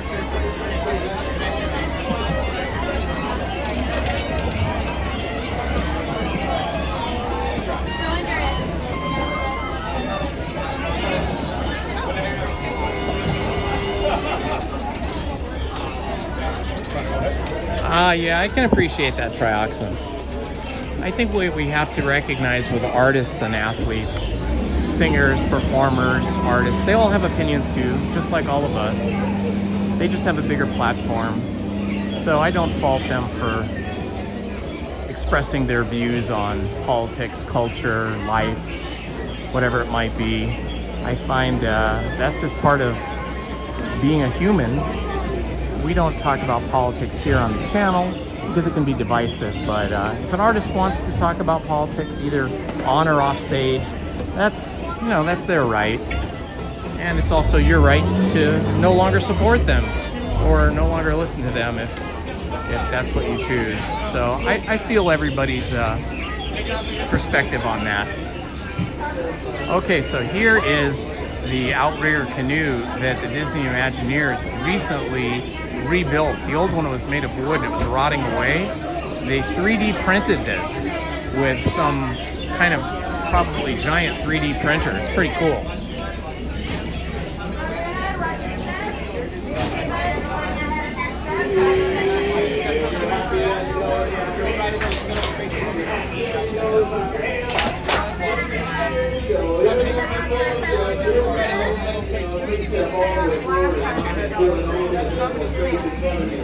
If anyone loses anything on Jungle today, raise your hand or raise mine. We'll wave goodbye to each other, okay? I'm not going to go on her, neither are you. Alrighty, looks like we're on our way. Alright, Jim Rockford, you too, my friend. Have a wonderful day. Hello, Jessica. Now, a few friendly reminders. Everyone, please keep those hands, arms, feet, and legs inside of our boat. Parents, please supervise your little ones. My little ones, go ahead and supervise your parents. And everyone, please remain seated throughout our entire journey. Only a crazy person stands up in the middle of a moving boat. I said what I said. Hey! There's some teenage ducks. You guys need to move. This is not part of the actual ride, guys. There are teenage ducks here. And I'm trying not to hit them with the boat. Please move! I don't want to squish you. You're so cute. Okay, they're good. Carry on. Now, on our left-hand side, we do have a Himalayan tiger. Now, sometimes Himalayan right there. Sometimes Himalayan right there. Right now, him is standing. Now, those are some cobras. Be careful. They are quite striking. But watch out for Ginger. She snaps. She's one tough cookie. Please don't make her mad. From one Ginger to another, I do understand. And now we're entering my favorite part, our elephant pool. Ooh, feel free to take as many pictures as you like, friends. They all have their trunks on. I did check. Hi, Bertha. How are you, honey? So this one is Bertha in the waterfall. She's been in there a really long time, guys, like 70 years. Kids, this is why you don't want to spend a long time in the shower. You get a lot of wrinkles, okay? I'm just kidding, guys. I don't shower. Bye, Bertha. I'll see you in 7 minutes. Alright, friends, now continuing on those tour. Don't you dare, you get back down. No, bad boy. Come on, we just talked about this. Okay, good boy. Oh no, he's gonna get you guys. Oh, duck! Duck, duck, duck, duck, duck! See? I thought of that.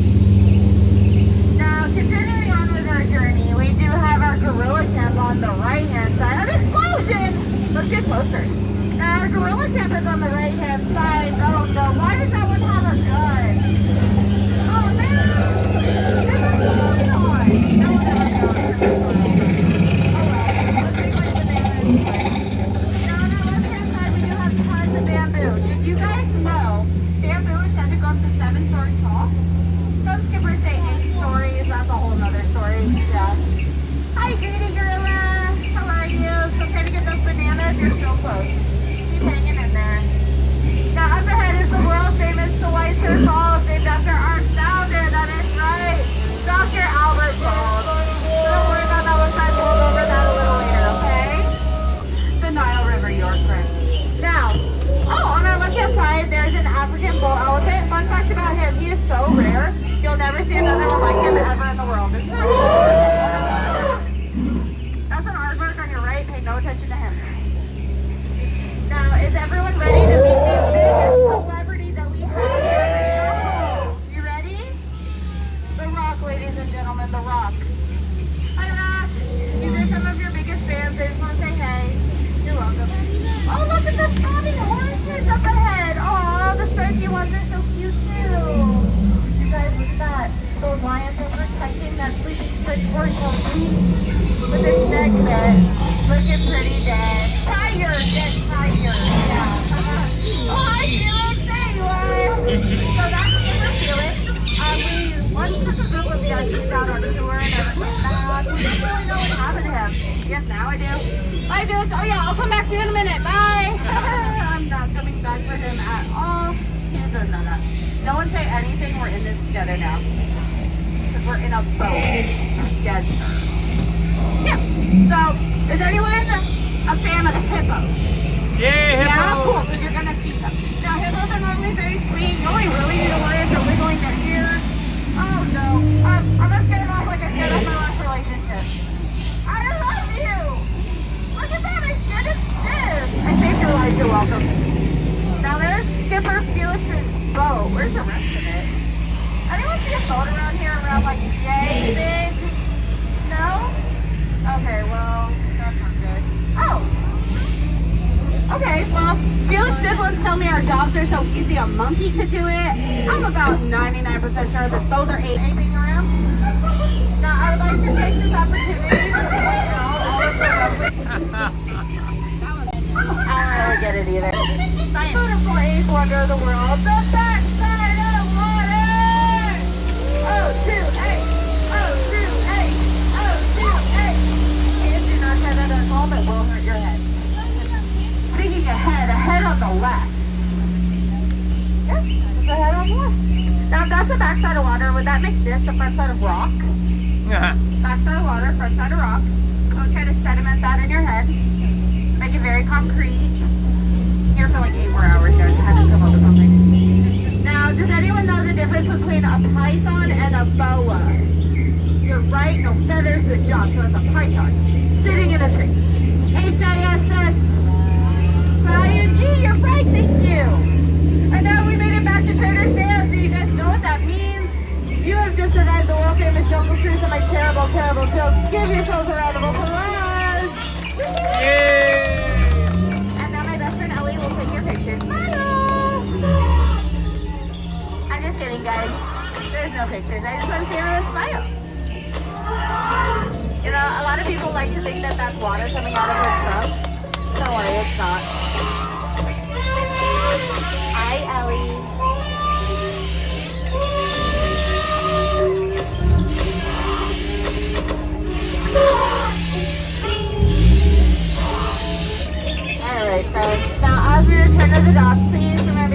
hands, arms, feet, and legs inside of our boat. We don't want anything coming between the boat and the dock. That would really hurt our dock. It would really create some peer pressure. You know what though? Speaking of peer pressure, everyone raise your hands. Raise your hands. Raise your hands. Raise your hands. Guys, it's peer pressure. We just talked about this. Come on now. What, Rosita? So that's Rosita. And a tiger. The bird. I'm not sure, but when he talks, you better listen. Chicken? Chicken. I like chicken better. So, me and her have chicken. And every time I am trying to talk, like how I was just doing that, she squawks at me or interrupts me. So, me and her have chicken. She escaped from the tiki room though, so she can stay right where she is. Has anyone seen the tiki room? Yeah? If you haven't, I highly recommend it. It's very fun. Alright friends, I'll leave you with one final poem as we disembark. It goes a little something like this. The roses are red, hippos don't float. Your free ride is now over. Oh yeah! Get out of my boat. I'm so sorry, that was me. Please get out. Don't look like I'm here to come all the way down to the back of the boat. That was super fun. We had a good skipper.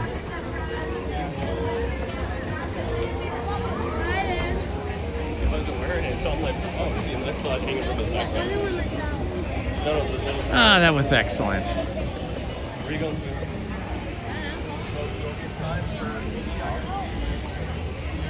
Hi, Tom. Tom does time.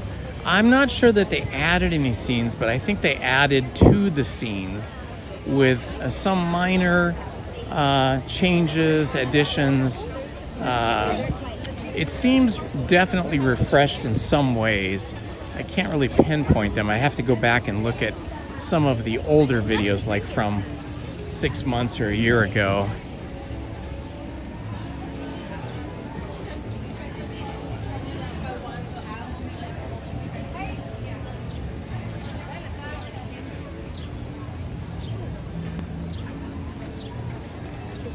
Tiana's Bayou Adventure, maybe later today, probably not this early.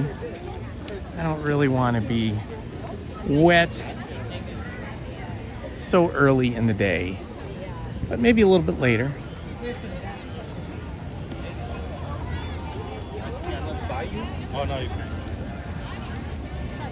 All right, let's see, what shall we do next? I need to do things that do not have intense, crazy movements that would jerk me around too much. Let's see, let me set this down for a second and check my Disney app. There's a red jitney.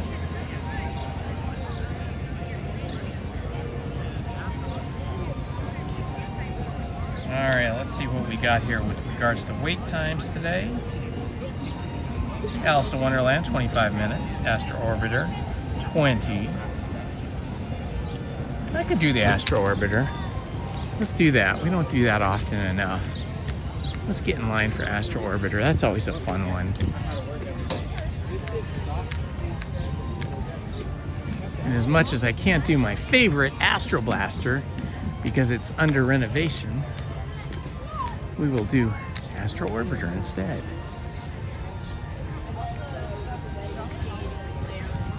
Astro Orbiter is nice and smooth. It's very similar to the Dumbo ride, but the line is usually significantly shorter than the queue for Dumbo.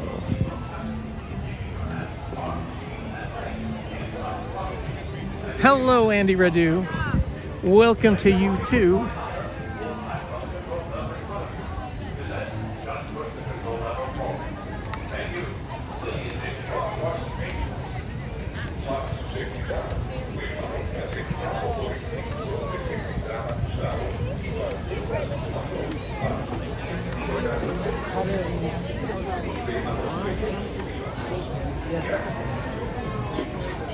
Oh yeah, this is a really short line here for Astro Orbiter, so we are all in on that.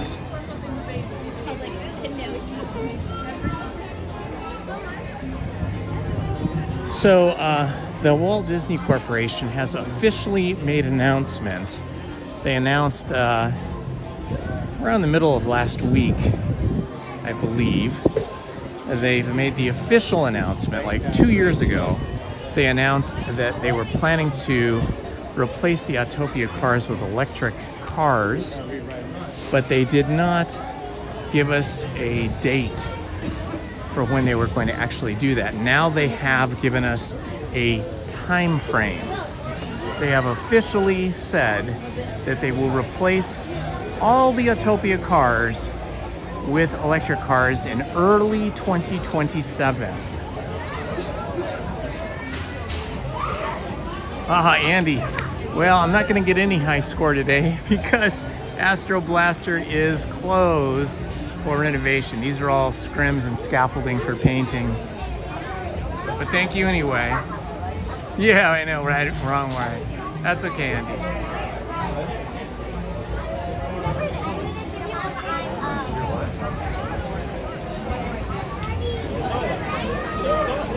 Yes, I know, you were thinking of Astro Blaster.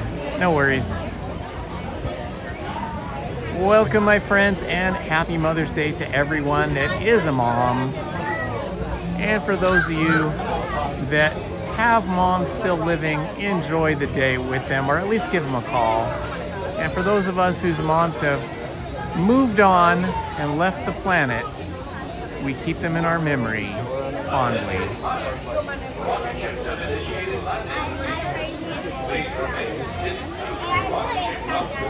Hello, Saint Sumerian. Good to see you.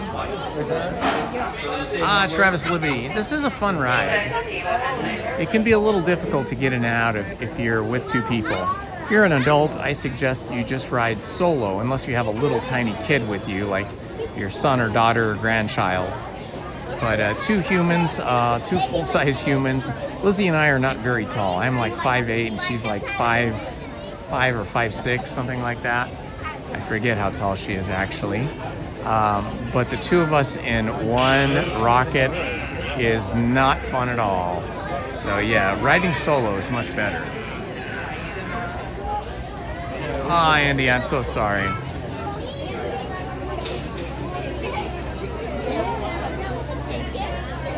Anybody who wants to, type into the chat, what was your fondest memory of your mother?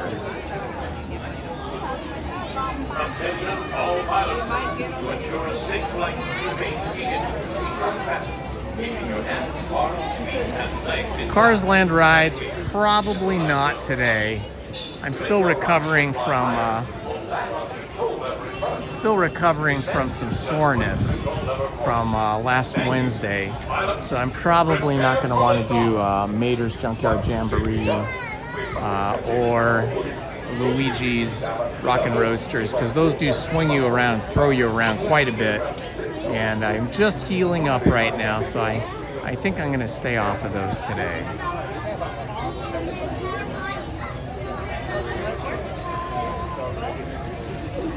$10 years, huh? I think that's about the same for mine. I think my mom passed away about 10 years ago. I'm bad with time. Time for me, I don't know. I feel like I don't experience time like everybody else. Like 10 years ago feels like a year ago. And a year ago feels like maybe 3 or 4 weeks ago.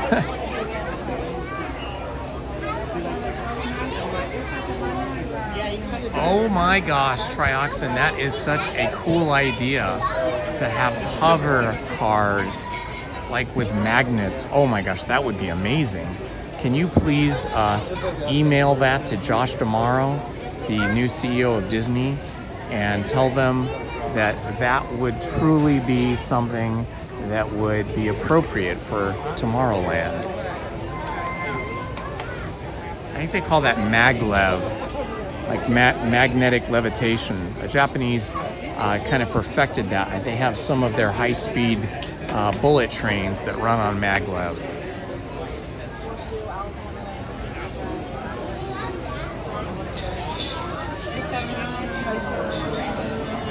Yes, we all miss. I mean, it's just amazing how Minnie. I don't know anybody, or at least nobody's ever told me, I don't know anybody that doesn't miss the People Mover.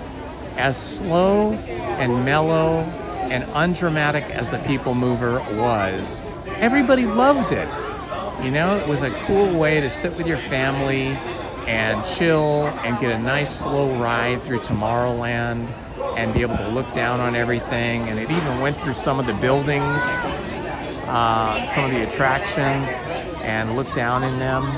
Yeah, it is just such a tragedy we don't have that anymore. But it was really awesome.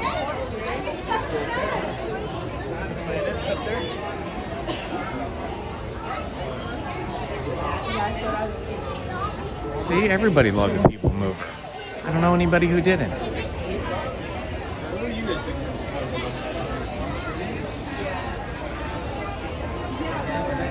Yes. When are they ever going to have the transporters where they can just beam us up? Wouldn't that be wild if we ever really did have the ability to beam from one place to another in a few seconds? Like you could be in New York and Manhattan, like 1 minute, seeing a Broadway play or something, and right after the play you could beam yourself here. Excuse me.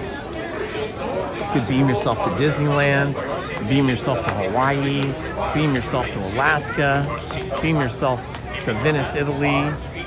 Oh my gosh, it would just be amazing. Good morning, Simon Fertel. Thank you for joining us.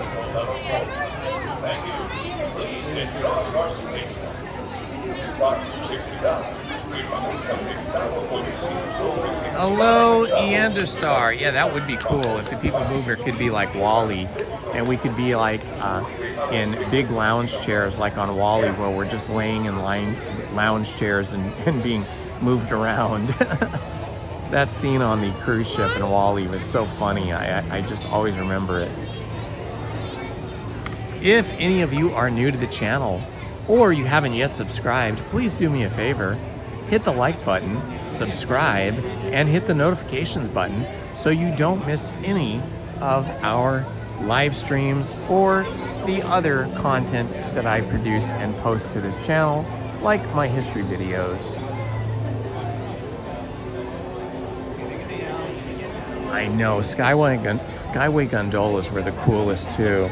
I mean, kind of old-fashioned and probably didn't have enough capacity for modern-day Disneyland, but whenever an attraction that I cared about has closed, we always tried to make it to the last day and ride one of the last times on that attraction.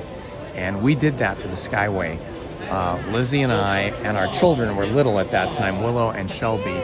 We took them on the Skyway on the very last day that we were on, that the Skyway was operating, and it was so cool.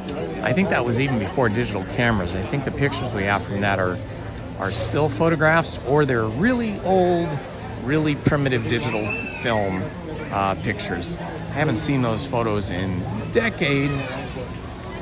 And then the last day that Splash Mountain was open, we did the same thing. Lizzie and I came down here, and I can't remember now if Willow and Shelby were with us. It might have just been Lizzie. I think it was just Lizzie and I when we rode Splash Mountain for the last time. It was wild. Everybody was here. All the streamers were here. All the YouTubers were here. It was a wild time, and everybody was in such a good mood. Everybody loved Splash Mountain. Was sorry to see it go, but we're also a little bit excited to see what was going to come in the future. And now we have Tiana's Bayou Adventure.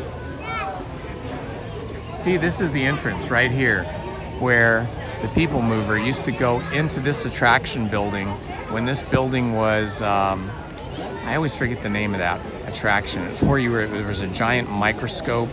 I think it was sponsored by Monsanto, and you were shrunk down into the, size of like an atom.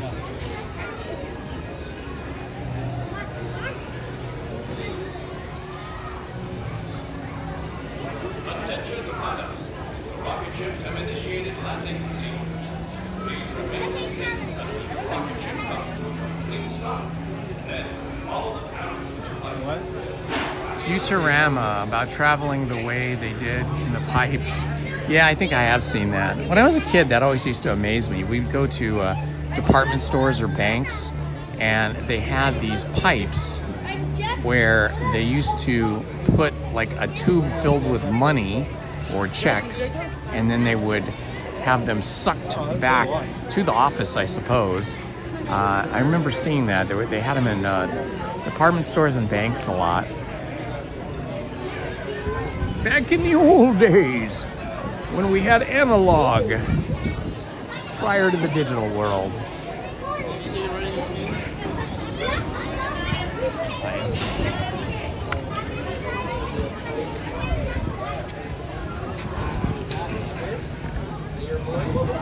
You know how we have like terms for different types, different periods of time, like we have AD and then BC. I think we need a new term. It would be BIP. BIP would be the term I would use because the world changed in 2007 forever, and almost everybody now has been changed because of it. Do you have any idea what BIP would stand for and what changed in 2007?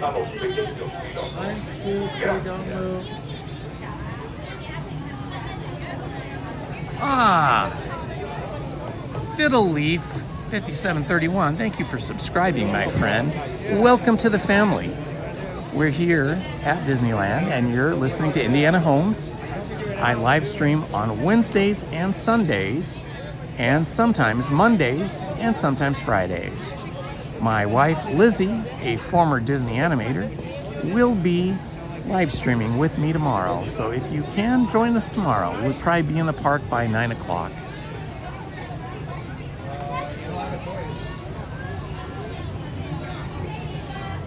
The giant eyeball, right? What was that ride called? I bet Manny Uncanny knows.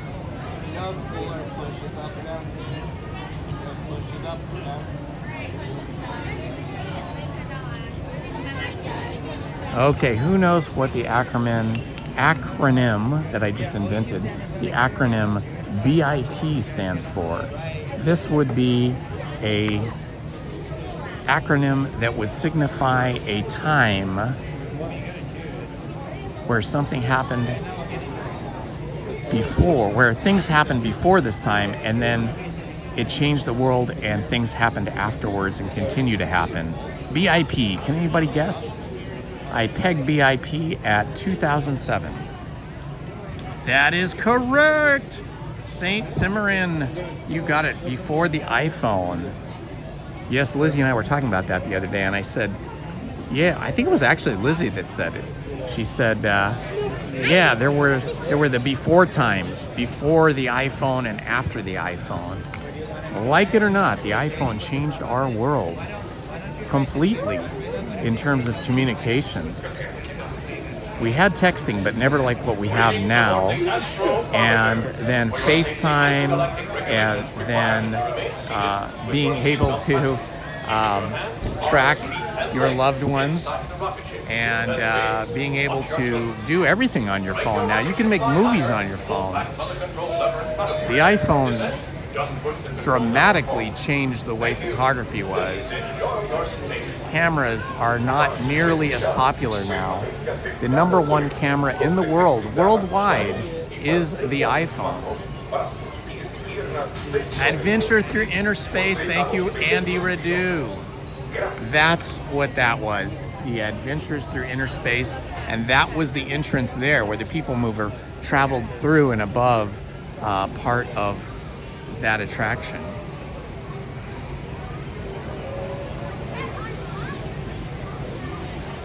Prodigy Internet, boy, I remember that, but I don't think I ever had that. We had AOL, America Online, which exists in some form still today. I think it's owned by some other big company like Yahoo, or I don't know, somebody owns that. Yeah, Star Tour's old timer. Astro Orbiter is now This right here, you know, Astro Orbiter, used to be all the way back there. See where that rocket is over there? Welcome back, pilots. That is the original platform up there where the Astro Orbiter used to be. All the way back there in the middle of Tomorrowland. But they moved it out front here when they did a redesign. They were upgrading this ride and it was too heavy for the original ride platform. You want to go together? Yeah. That's fine. How many? One. Just one? Come on in. How many? Two? All right, let's find ourselves a rocket.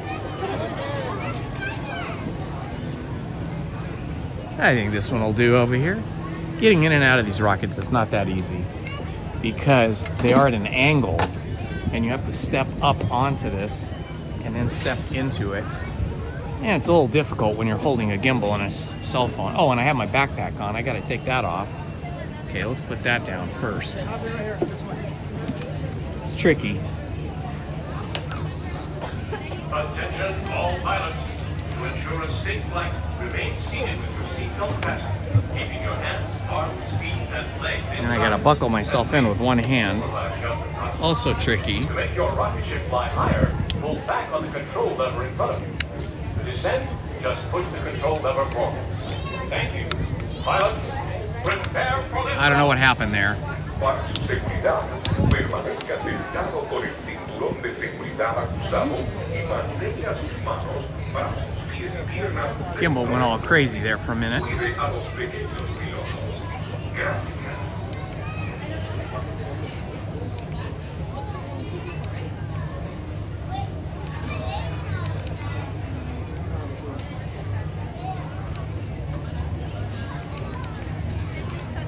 Pull the bell. Uh-huh.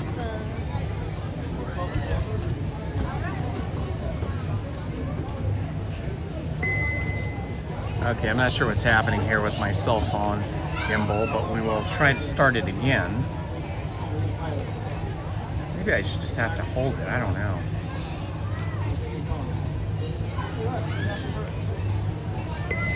There we go, now it's back to normal.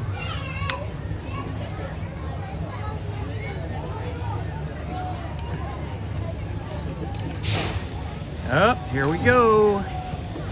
Woohoo! Ah, this is awesome. So fun.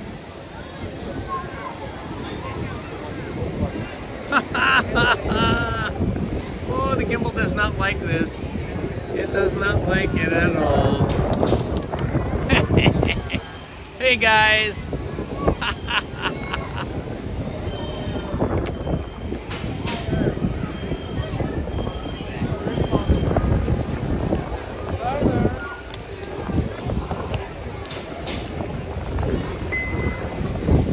Okay, the gimbal did not handle this right. I'm having to do this manually now.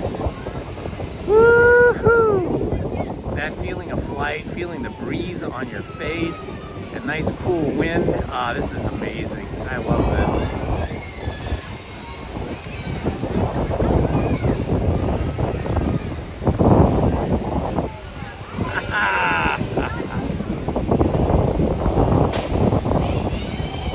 Whoa, looks like we're going down.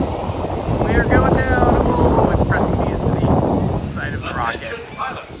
Getting some centrifugal force there. Please remain seated until your rocket ship comes to a complete stop. Then follow the arrows to the flight deck. Happy landings. Please exit team left hand side carefully. All right, now we gotta try to get out of this thing. I think I'll put the backpack down first.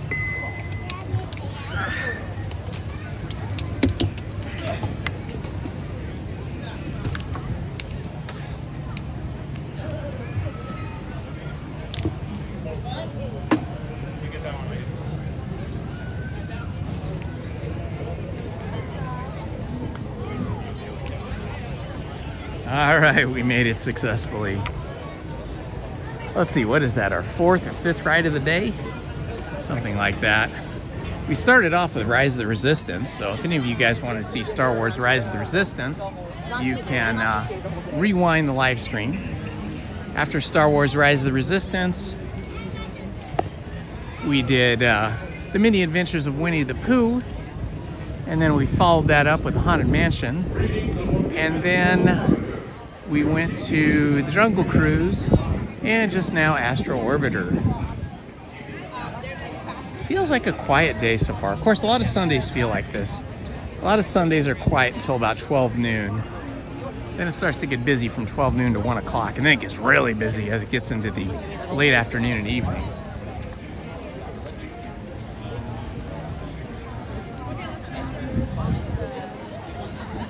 Oh, does it go up and down? Yes, it has a lever in the middle, and you can go up and down with the lever. I was preoccupied in holding the cell phone, so I wasn't going up and down myself. It just kind of went up on its own, and then it stayed in one position. Oh, looks like we might have the Pearly Band here. Have to go check this out. All right, I think we're gonna get the Pearly Band here. Nice, perfect timing.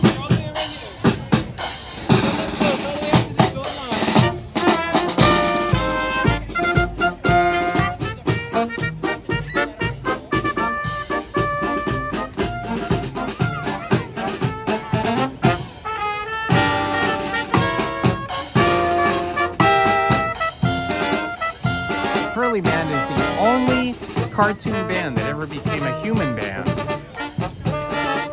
It's from Mary Poppins.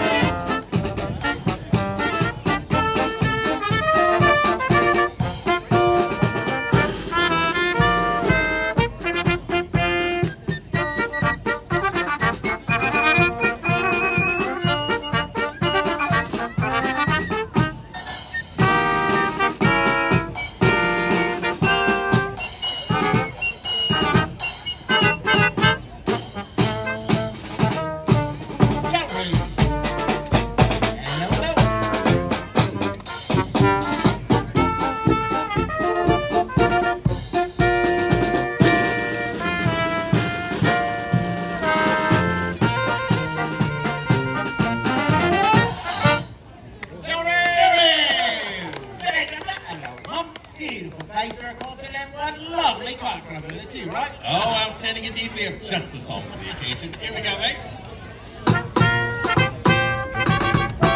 Hey, walking for Piper and String. You can have your own set of wings. With your feet on the ground, your rubber. Oh, here comes Mary Poppins. With your pistol in dawn. To the string And Bert. Mary Poppins.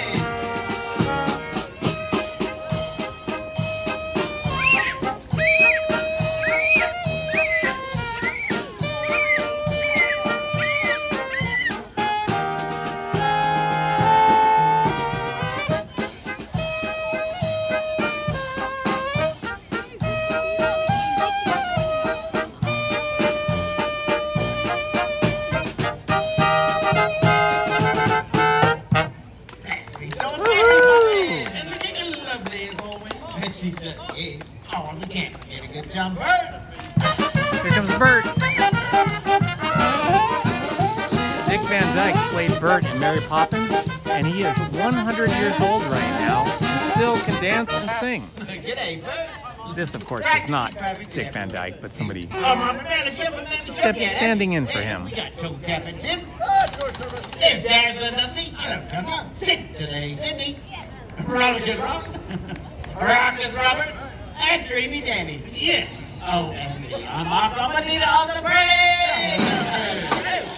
Can't you imagine that something just right from Mary Poppins? That's a jolly good idea. It's too loud. Famous and simple, reason of winning. And fruits say weather will say you're spinning. Baby's delightful, honest and charming. Janice Willis, Lydia charming. Jennifer dashing, baby is sweet. Stephanie smashing, Priscilla a treat. Veronica Millicent, Agnes and Jay. Can have your company, Tom and again. Focus and Phyllis and Dennis and Salt. I will agree with the jolly good sports. Cream of the top, tip of the top. It's Harry Poppins and Harry Salt.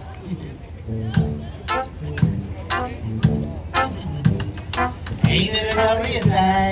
Veronica's a morning and day. I feel like I could fly. Have you ever seen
Lovely job, Mary Poppins. Oh, Mary Poppins, that is such a lovely name, isn't it? It certainly is, yes, lovely. You know, speaking of names, I once knew a man with a wooden leg named Smith. What's the name of his other leg? Really? Go on. Well, you see, my father just got a job working in a watch factory. A watch factory? Really? What's he do? Well, he just stands around all day, making faces. Oh. I always said there's nothing like a good joke. Yes, and there was nothing like a good joke. As we took this by Mary Poppins herself, and I mean, some of you know it, right?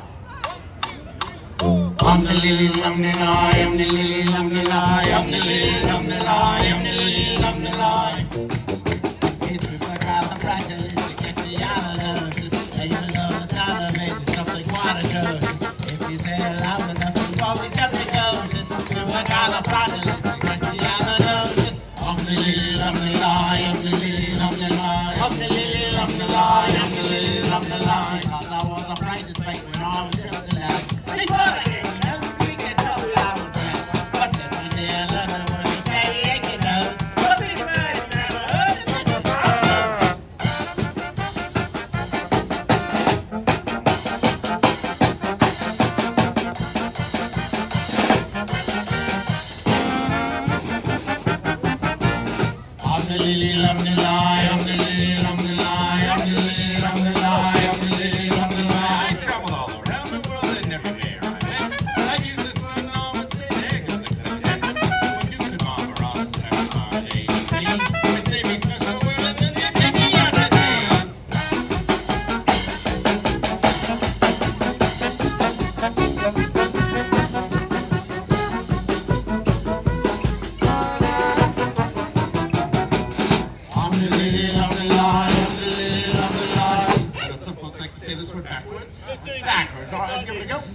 No, not like that. Don't sound the ex-realistic Crouchy Cali Rufus. Well, I guess I might be going a bit too far again, aren't I? Indubitably. So, when the cat is got you down, sorry for the story. Just coming up the curve and you go off the way. I better use it carefully or for example, I said it to my girl, and now my girl's my wife. Ah, congratulations. I love the things you do. Oh, jeez. Supercalifragilistic, expialidocious. Supercalifragilistic, expialidocious. Supercalifragilistic, expialidocious. Supercalifragilistic. Supercalifragilistic, expialidocious.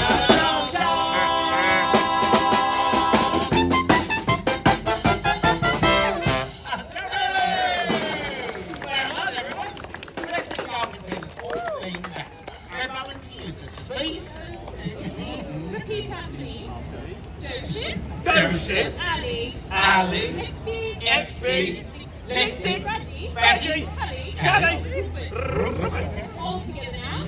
Doses, Ali, XP, Listed, Fatty, Ali, Rufus. Fantastic job, very well. Thank you very much. Well, blimey, Mark. It's not that time again, isn't it? Tap for what, then, Daddy? Well, another two-tapping number, of course.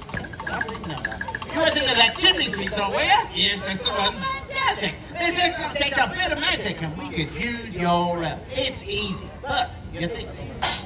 Then you wink. You do double blink. Get the drawers and old. So sweet chimneys with the best of them. Jump through. Now, wants to come up a bit of that along the first. Here we go.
Flap like a birdie. Flap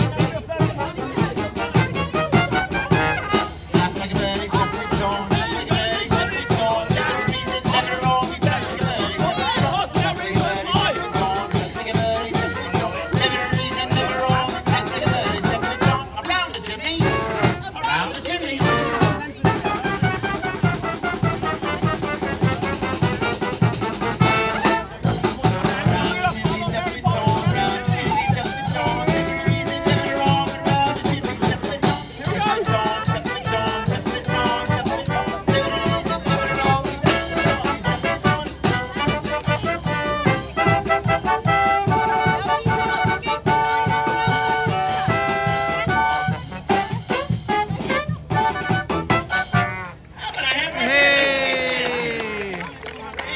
That was super fun.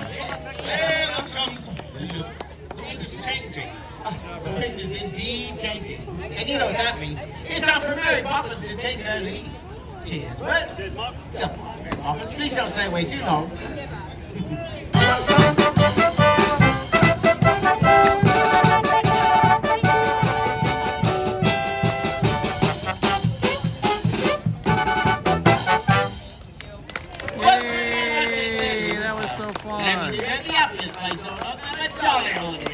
That was awesome. All right, my friends. How lucky were we to be able to see Mary Poppins and Bert and the Pearly Band. That was amazing. Excuse me. All right, let's head up to Toontown and see if we can't get in line for Mickey and Minnie's Runaway Railroad, which we do love. Ah, there's the Matterhorn.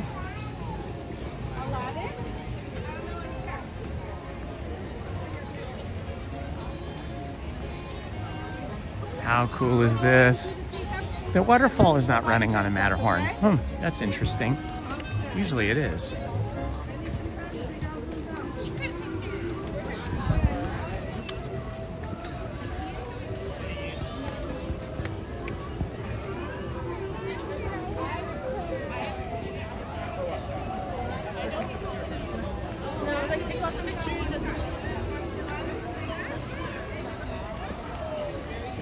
All right, we're heading up to Toontown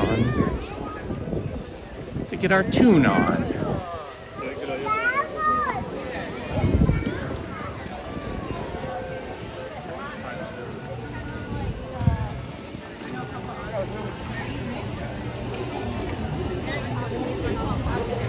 See if we can get on Mickey and Minnie's Runaway Railroad.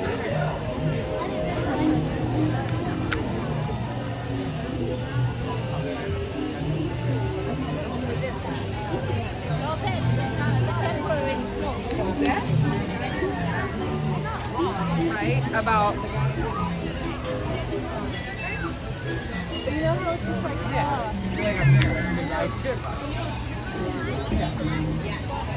It looks like the Matterhorn's not even running. There is nobody in line. There's a bunch of cast members there.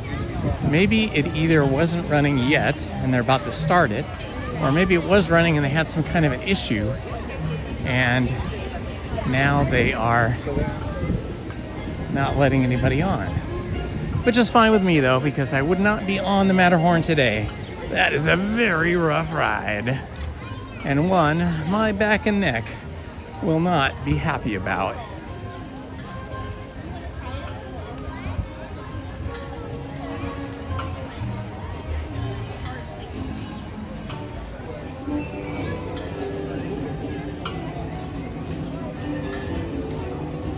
Oh yes, they absolutely did have mountain climber cast members that used to climb up the Matterhorn twice a day. And then they used to have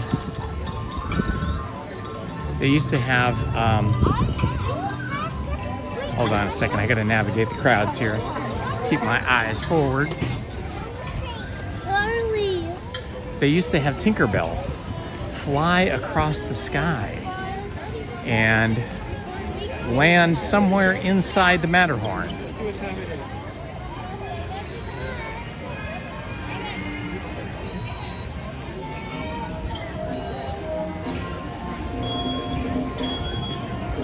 What ride goes through the whale's mouth? That would be the Storybook Canal boats. We were on that, let's see. Today's Sunday, Saturday. We were on that on Friday. Friday we did the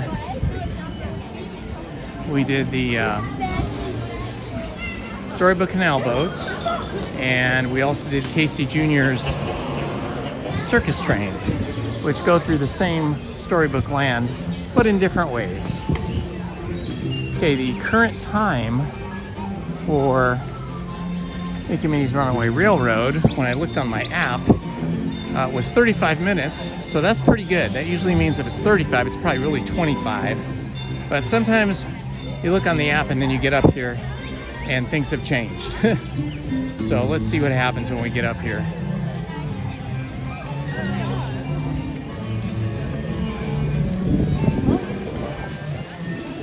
It looks like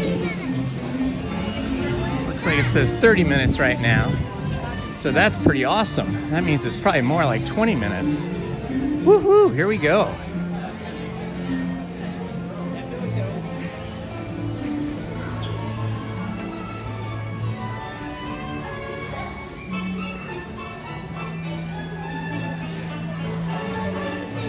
We're just flying through here.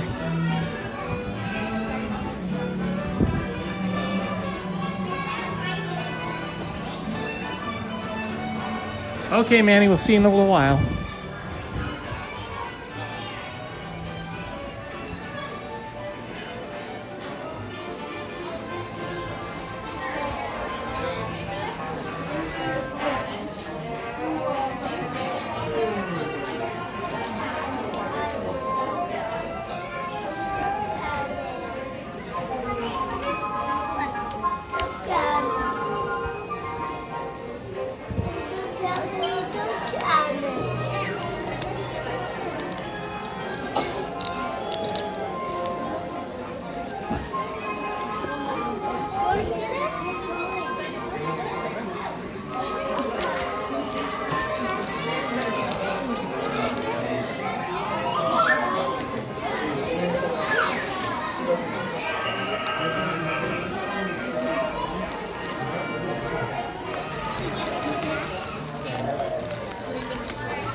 Trying to find my wrist strap.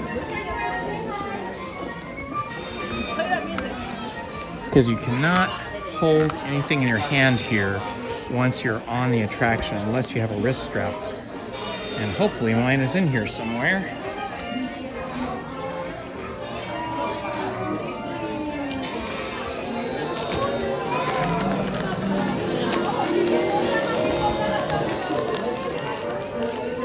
Found all kinds of snacks. I haven't found my wrist strap yet.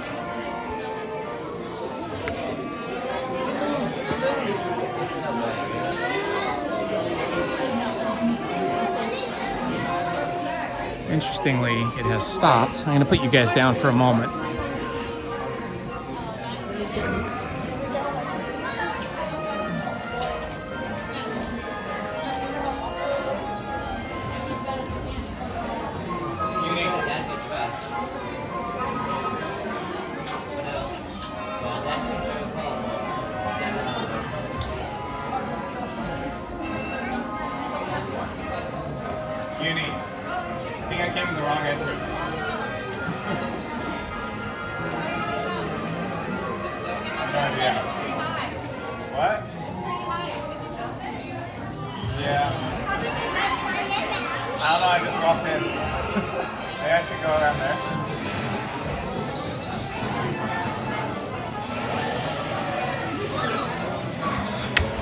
Oh dear, I do not have my wrist strap. I'm gonna have to try to improvise something here.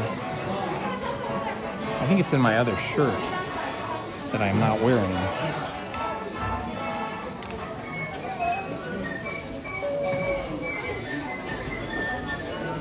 I'll probably have to take this off the gimbal and just handhold this. But I do have a wrist strap on the phone, but not on the gimbal.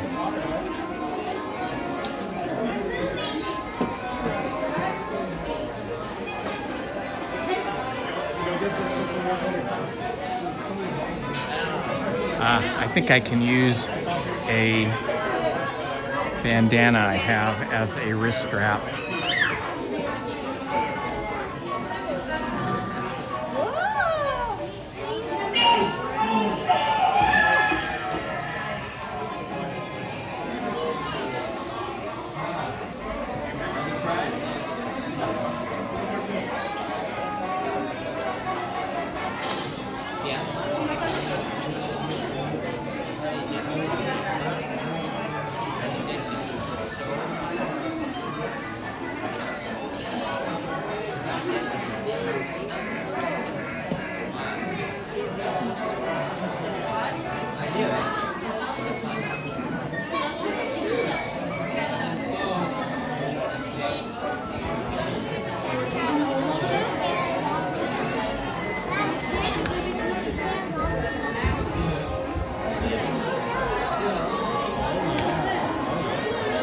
All right, I may have a solution here.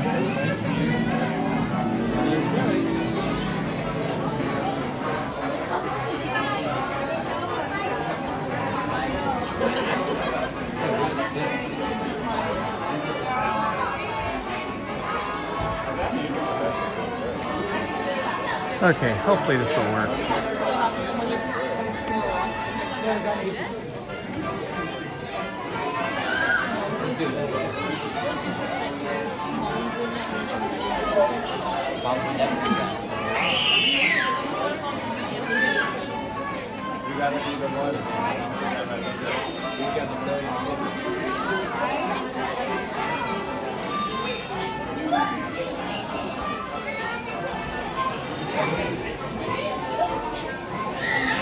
All right, sorry about whoever left that comment there, Stephen. That seemed very uncalled for. Hello, Kelly DiMaggio. The third into 187.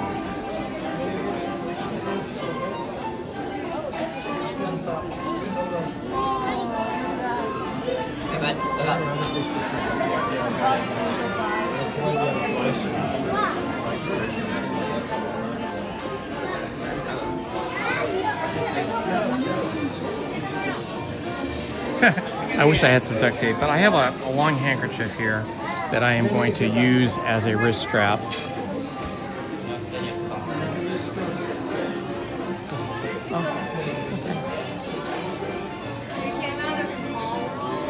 You guys want me in front of you? I don't know.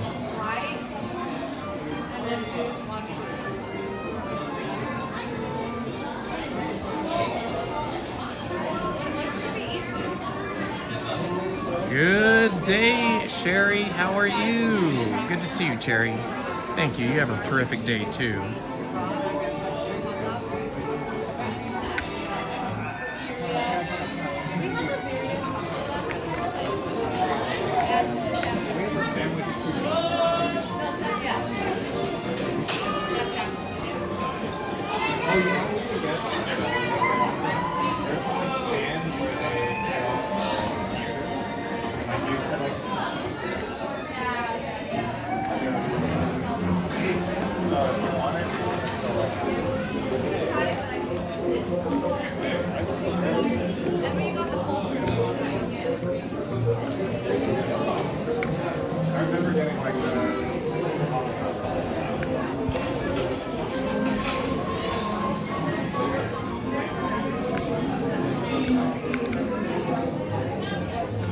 Okay, sorry for the wacky kind of movements here.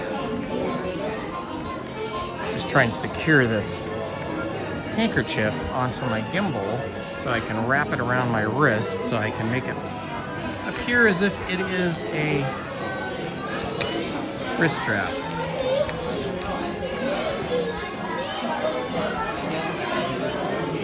Lean on me, bud. I'm comfortable and tired.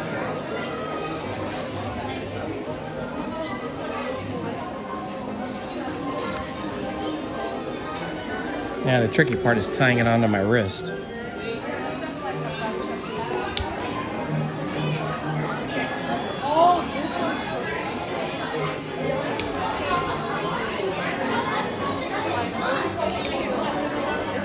Okay, I think I've succeeded. I've succeeded in making a makeshift wrist strap. I normally have a big, heavy wrist strap that's red and black and white, so it's easy for them to see that I have one on, but I did not bring it today. For some reason, I left it out.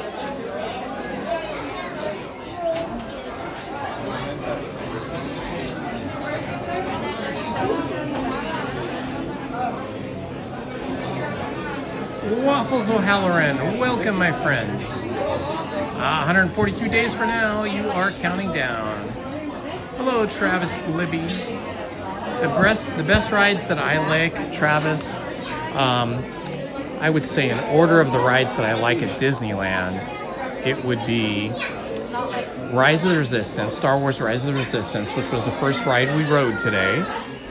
You can always wind back and see that. This ride, Mickey and Minnie's Runaway Railroad.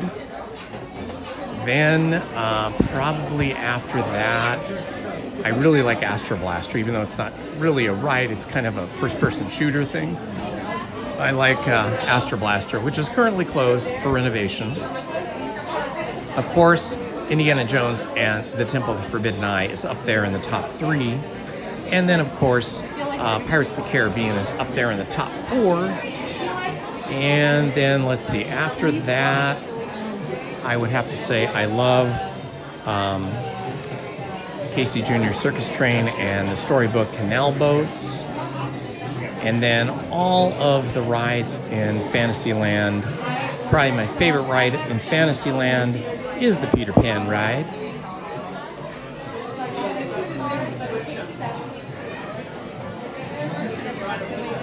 Haunted Mansion, that's in the top 5 for sure. Steven is awesome. We love him.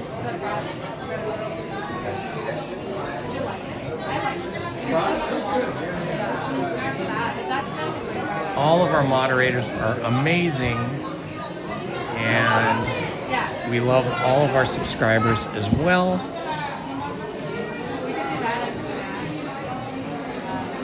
The regulars on our channel, the regular Ninja Watchers and regular subscribers are the nicest people you could ever meet. But we do occasionally get some trolls that jump into the live stream and they have to say something ugly or nasty because somehow that makes them feel something, who knows what.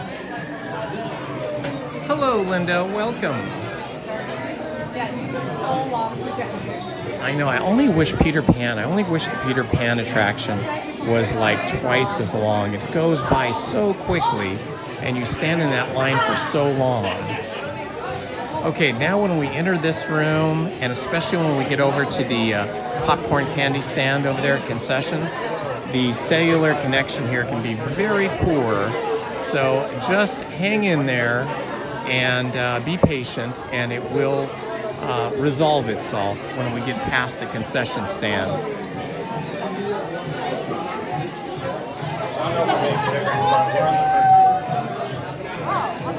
Has Lizzie made a tiara? No, she's not a tiara kind of person. She's a crochet person. So she crochets everything. Lots of cardigans, some blankets, lots of hats, some purses, a variety of things like that.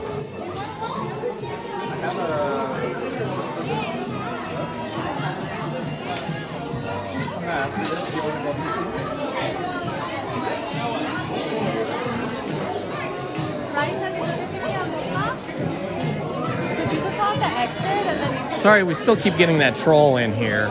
I don't have the ability, for some reason, I don't have the ability to block that person on this piece of software I'm on.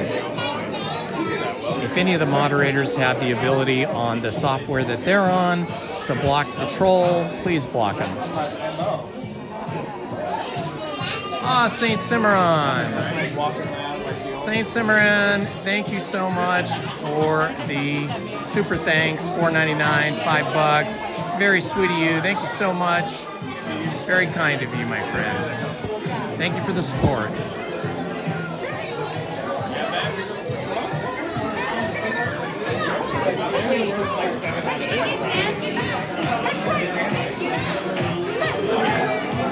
I know, Andy. It's like playing whack-a-mole. We have to just keep trying to delete the comments and time them out. Okay, back up on your feet. Let's cool off now. Shake your left leg. Now the right. Now shake your arm.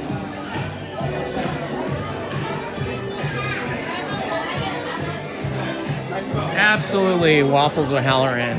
We have to ignore the negative and focus on the positive. Like how awesome it is to see two Mickeys dancing on the disco dance floor. It's not one, it's two. Mickey and his twin. That's funny, Mr. Taranga.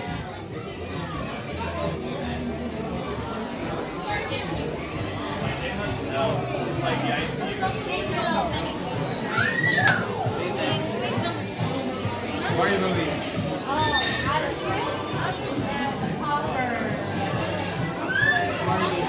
요거는 왕이고 요거는 가난한 사람인데 요건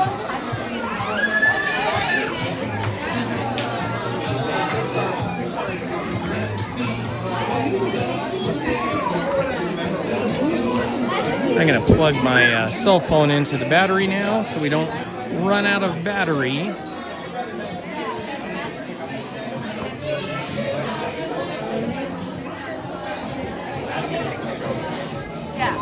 Boy, looking for that wrist strap here in my backpack. I have found so many snacks I forgot that I've been packing, like some protein bars, health bars, all kinds of snacky foods, nuts, and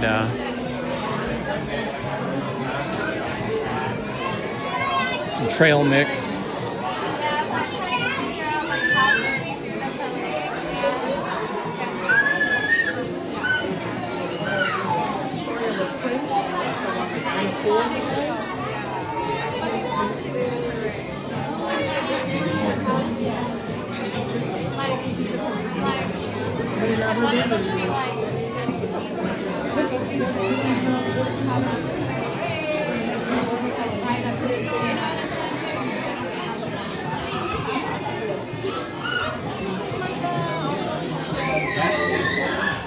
Okay, trying to get the power cord going here.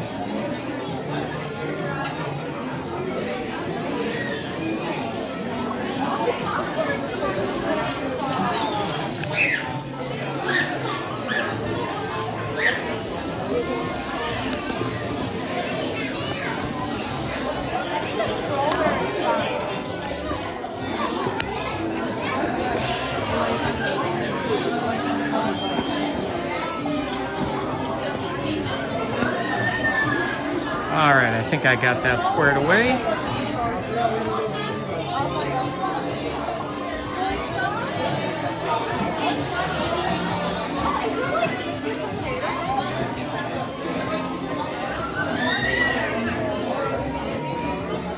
All right, buddy.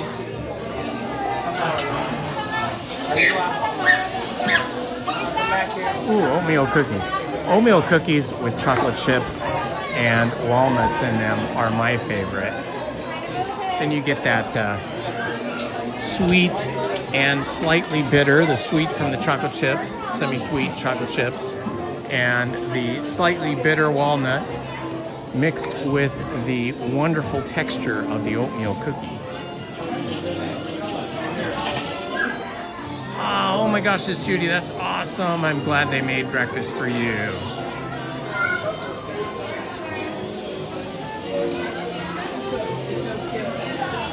Disney's twins. No, they were just saying that, Judy was just saying that I guess maybe her spouse made, or her partner made a breakfast for her. Well, let's hope so, Andy.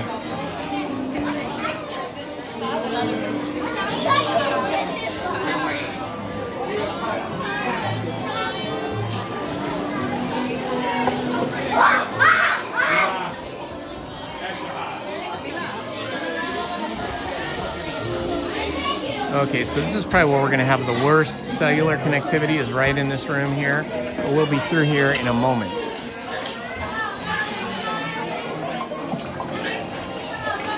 Good afternoon, Christopher. Christopher Lath from Rhode Island. That's awesome.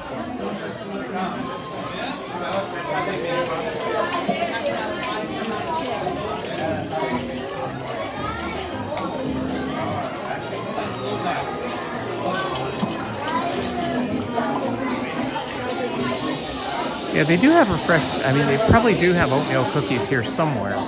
I know they have like a ice cream sundae over at the Golden Horseshoe, and I think I remember sometimes they put I think they put 2 oatmeal cookies in the top of the ice cream sundae, so it looks like Mickey ears.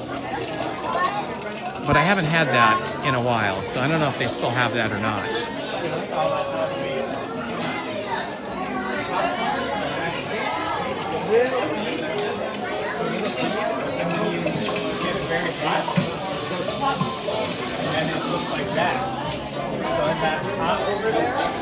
Yeah, the Disney hotels are extremely expensive anywhere in the world, wherever you stay at a Disney hotel. The only time we ever stayed at a Disney hotel was when Lizzie was still working for Disney, and we went to the Disney World and Epcot Center and Animal Kingdom Park over in Orlando. And because she was an employee, we got like, I want to say like 30 or 40% or maybe even 50% off the hotel rooms. So we stayed at one of the big hotels there. I can't remember which one now. I think it was the Grand Floridian. I think we stayed at the Grand Floridian. But even with the discount, it was really expensive. Of course, that was many, many years ago.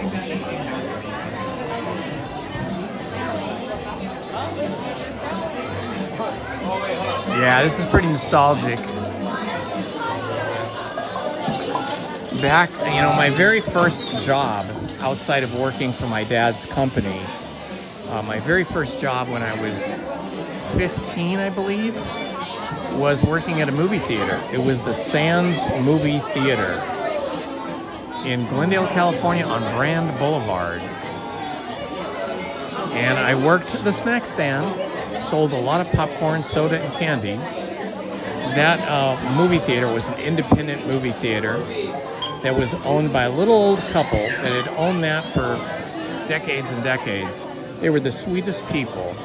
And if you were working at their theater, they allowed you to eat as much popcorn and soda as you wanted for free. And you could buy any candy at cost. That was so sweet of them to do that. I don't think too many businesses do that anymore. Hello, Wheels. Good to see you, my friend. Whoa, the Grand California is on average $1,000 a night. Off-season, $700 a night. Wow, that is crazy expensive.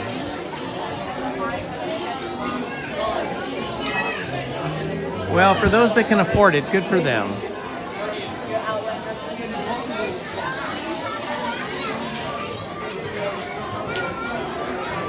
Oh, Tower Records. That would have been an awesome job. Was it the Tower Records on Sunset Boulevard in Los Angeles or a different Tower Record? Because the kind of flagship Tower Records store was on Sunset Boulevard, on the Sunset Strip in Hollywood, or maybe it was West Hollywood. I forget which part of that is. But essentially Los Angeles. And you could go in there and spend hours looking at all of the records and the posters. And it was not uncommon to run into some rock stars while you were there, because they too would be there shopping for records, and they would often make in-person like signings of their record albums and sometimes play a couple of songs.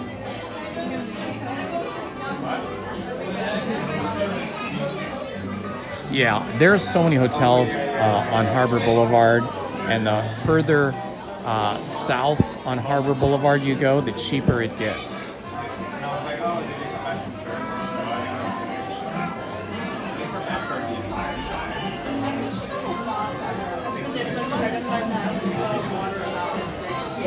Oh my gosh, Johnny, I'm so sorry. I'm so sorry your phone broke.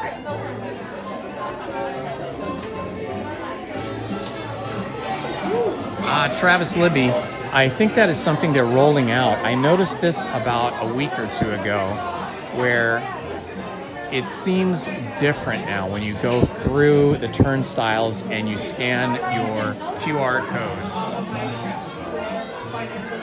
And it seems like it takes a new picture of you every single time you come in now. You know, you have the one picture, one photo that is recorded on their system, but it seems like it does some kind of a facial recognition matchup now. And Disney did announce a couple of weeks ago that they would start employing facial recognition around the park. They didn't say if it was going to be at the entrance or where it was going to be. They just said around the park. Dude. Head on in, friends. Head on in. You wanna go? Head straight in for me, please.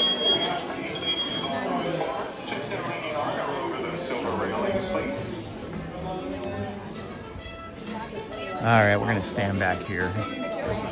Get the full view. All the way forward, my friends. Yeah, I don't think you can opt out now. People are, worried and stressed out about facial recognition and cameras, but when you're in Disneyland or Walmart or Target or anywhere, just on the street, there is thousands of cameras recording you all the time. So that kind of privacy is long gone. All right, friends, with those doors closing, we'd like to welcome you to the El Capitan and Perfect Picnic.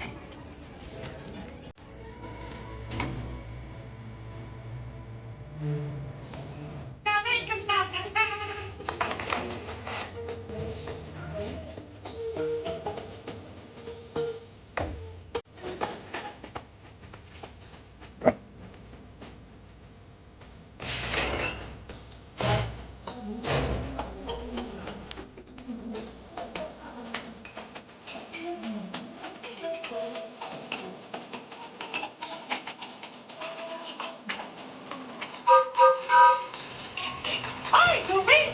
Well, you will wait for a picnic. We're off to the park. See you all later. I think it's time to smile.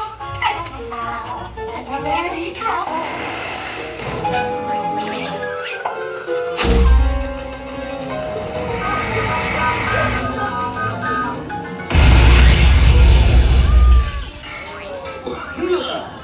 Oh, hiya, folks. Want to take a ride on the train? Excuse me, you lady. Do you mind helping these good people into the cartoon while I fix this here locomotive? Goofy, I always enjoy doing extra work. Thanks, you'll be back in a jiffy to pick you all up.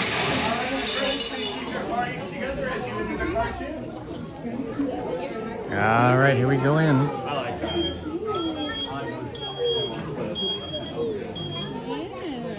As Heather said, I will not be speaking while on the attraction. I will not be reading the chat.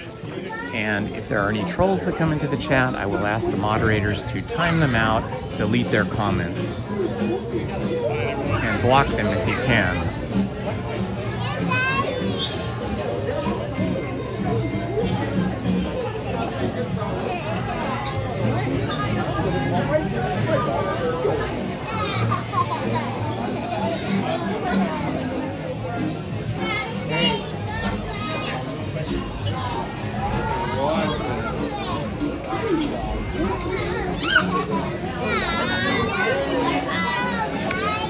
Well, howdy, everybody. It's me, Engineer Goofy. Welcome to the railroad. For your safety while riding aboard the train, always stay seated with your hands, arms, feet, and legs inside your train car. And be sure to keep an eye on your railroad right. Thanks. Hola pasajeros, durante nuestro viaje por de seguridad, mantengan sus manos, brazos, pies y piernas dentro de sus coches. Por favor, permanezcan sentados y vigilen a sus niños. Gracias.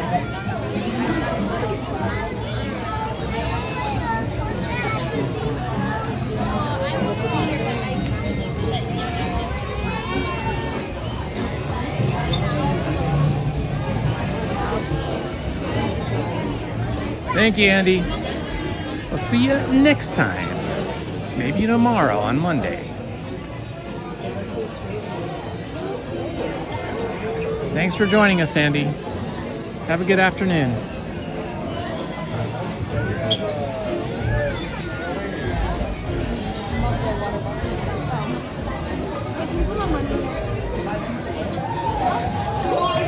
Engineer here. For your safety on board the train, please keep your hands, arms, feet, and legs inside your train car at all times.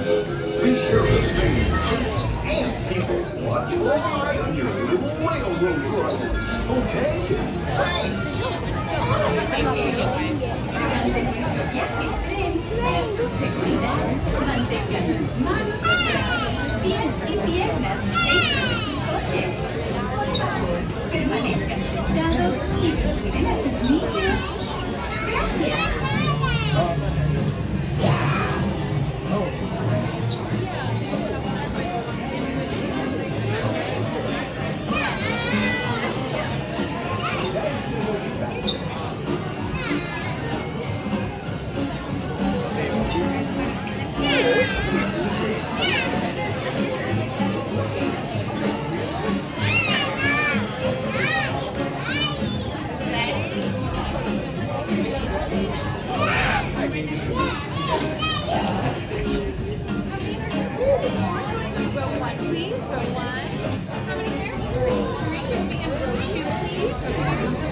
One, you're going to join them in row 2, please. Row 2.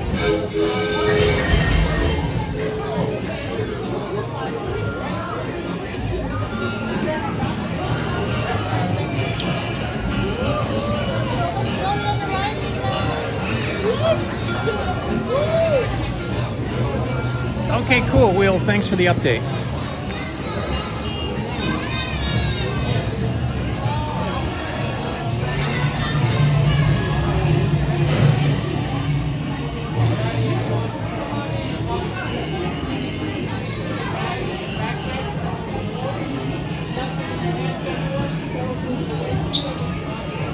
All right, this is where I stop talking, guys. Moderators, please keep the chat safe and free of trolls.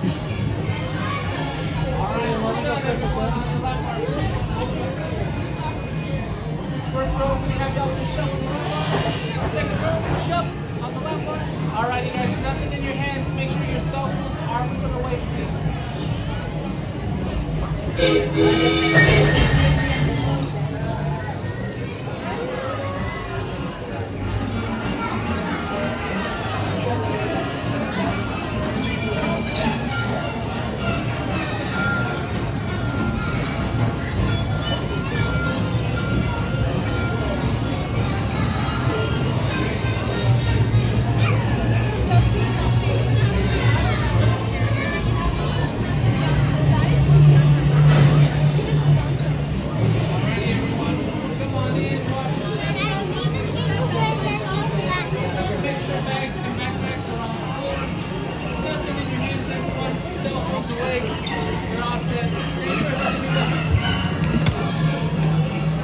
Step. Alrighty, everyone. When you're comfortable, put down your lap bar, guys. Not too tight on us, okay? Cool. There it goes. First row, can I have you push up? Second row, push up on your lap bar. One more time. Alright, nothing in your hands, everyone. You're all set. Thank you for showing me.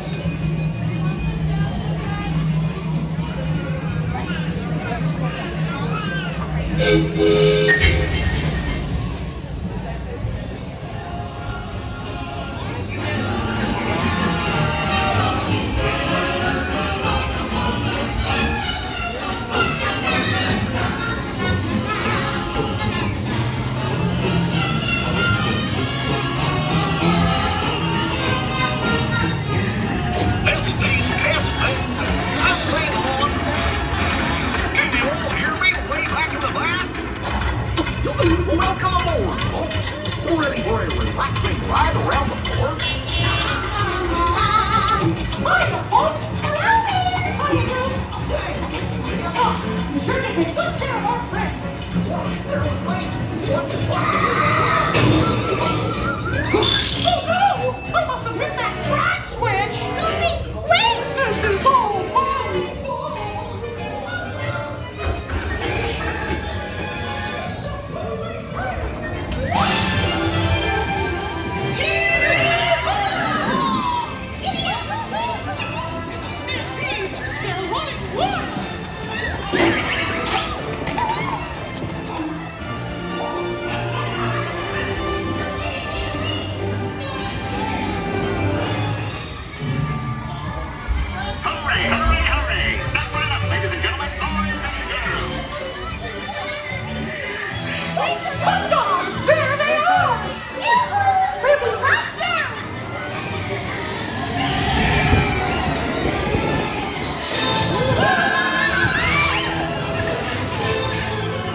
almost down.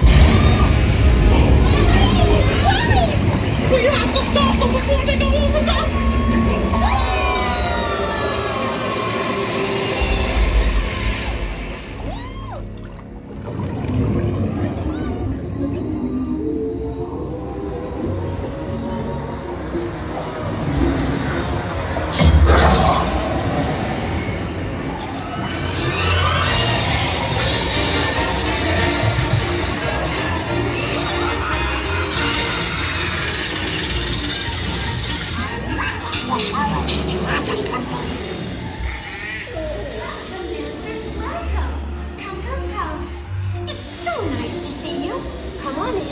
Attention, runaway railway riders. We are currently experiencing technical difficulties.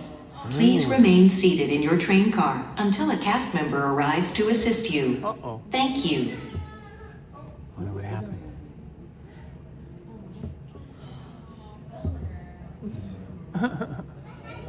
It was almost over anyway. There's one more room after this. We have technical difficulties. I don't know if that means we're going to get evacuated. Attention around Mickey and Minnie's runaway railway, powering down immediately. Please stand clear. Oh, I think we're going to get evacuated.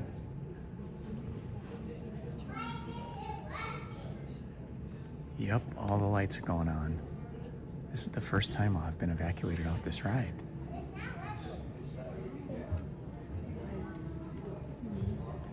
Yes, it's Bigfoot, I think, that swims in the lake, but it's almost impossible to see him because he never shows up.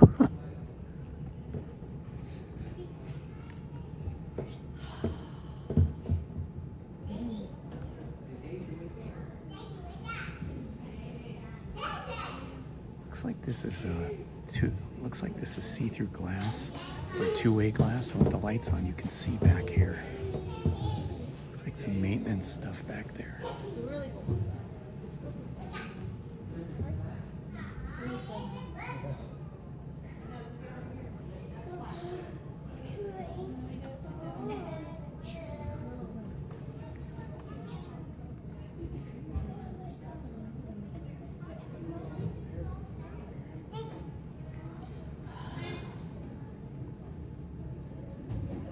Nice boots on the duck.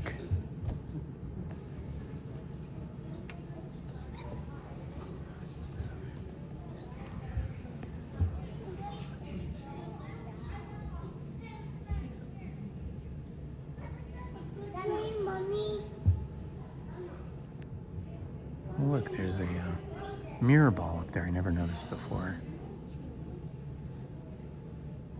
That's cool. It's part of the effect.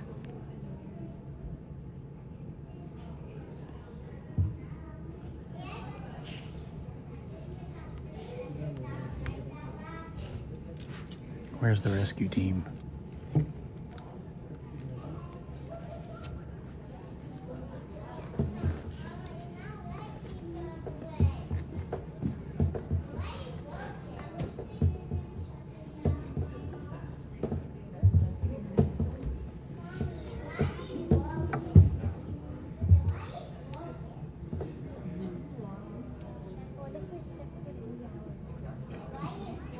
That's funny, Waffles.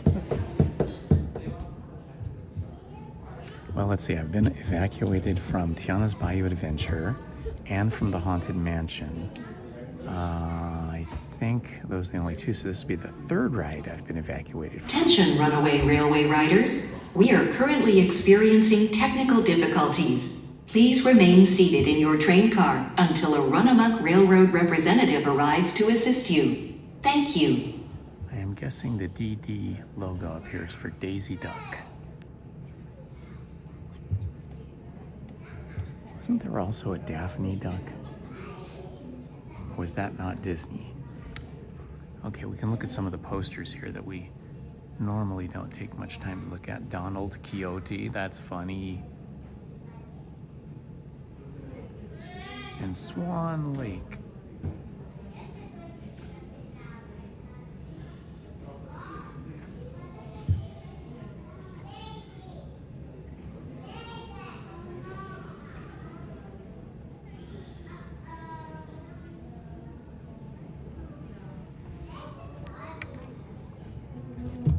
The rides that I find break down the most are Indiana Jones and the Temple of Forbidden Eye,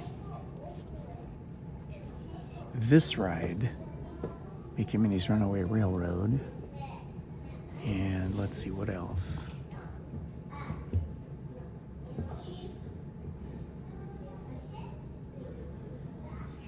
Most of the other rides are pretty good. They don't break down much. Oh yeah, Haunted Mansion for sure. That one does break down, but not as often as Indiana Jones and the Temple of the Forbidden Eye, and not as much as this ride. I've been in line for this ride and for Indiana Jones and the Temple of the Forbidden Eye, and had the ride break down before we got to the boarding zone, the loading dock, and had to leave the queue. Oh, the other one that breaks down a lot too is Star Wars Rise of the Resistance. Lizzie and I have been in that line many times, at least 4 times when we've been evacuated. So those are the 4 main evacuation prone, breakdown prone rides.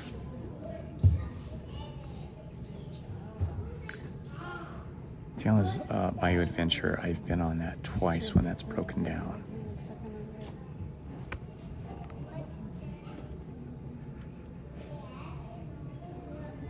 Never have been on the Jungle Cruise ride when that's broken down. I don't know if that really breaks down much, but we did go on that earlier today. If you guys are looking for something to watch besides us sitting statically here, you can rewind the live stream. We started off the day with Star Wars Rise of the Resistance. We followed that up with the Haunted Mansion, the Jungle Cruise, Mini Adventures of Winnie the Pooh, the Astro Orbiter. We also got to see Bert and Mary Poppins performing and dancing with the Pearly Band. And yes, we did go on the Jungle Cruise.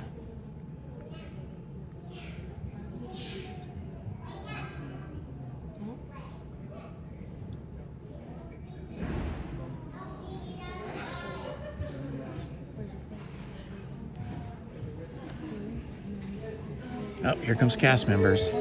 Woo! The rescuers! Does anyone here need any extra assistance walking out or anything? Yeah. Everyone's okay walking towards the exit? Perfect. Sure. Just hang tight. We'll be right back with you guys, okay? Thank you, Luz.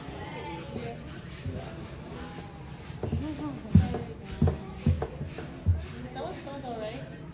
Yeah, sometimes they give you the free fast pass. Oh, did you see Daisy Duck? Was that, when it broke down on Cars, was that Radiator Racers in Cars Land?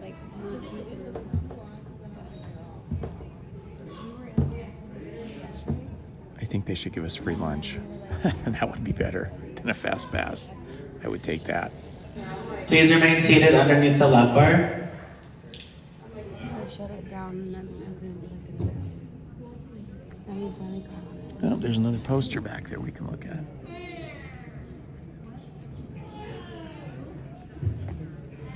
Let's see, what does that one say?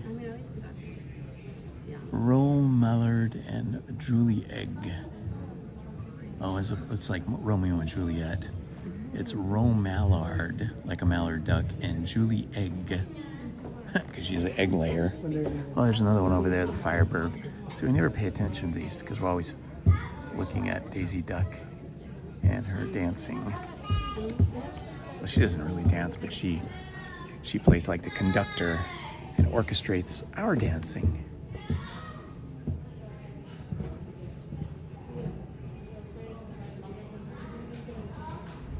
Ah, I see, Marky Mark.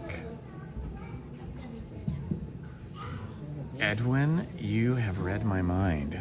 I am getting hungry. I was just gonna say that. That's amazing, you're a mind reader.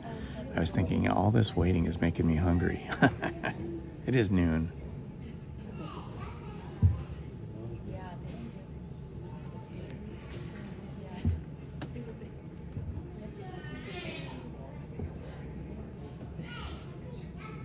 Hello, my friends. It is Indiana Holmes, and we are currently in Mickey and Minnie's Runaway Railroad, and it has broken down, and we are waiting to be evacuated. If you are new to the channel, please like and subscribe and hit that notifications button so you don't miss any of our videos.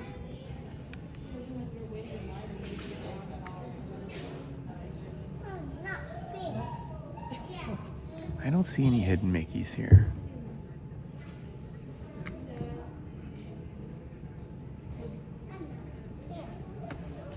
There's actually two mirror balls here. One is there, and there's another one over there.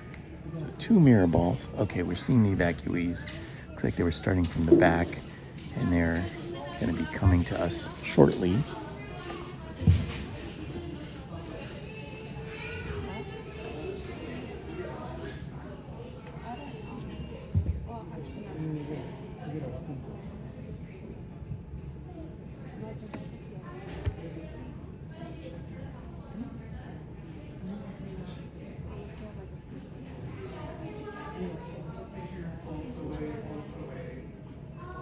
Oh, a daisy dog.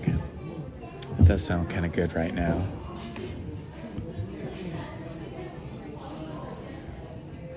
I have no idea what our daughter Shelby is making for dinner tonight. She's making dinner for her mom, Lizzie, and Willow and I. But I doubt she's making anything with hot dogs. So hot dogs could be an option for me for lunch.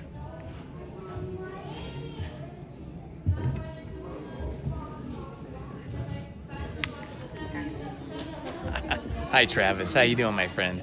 Welcome.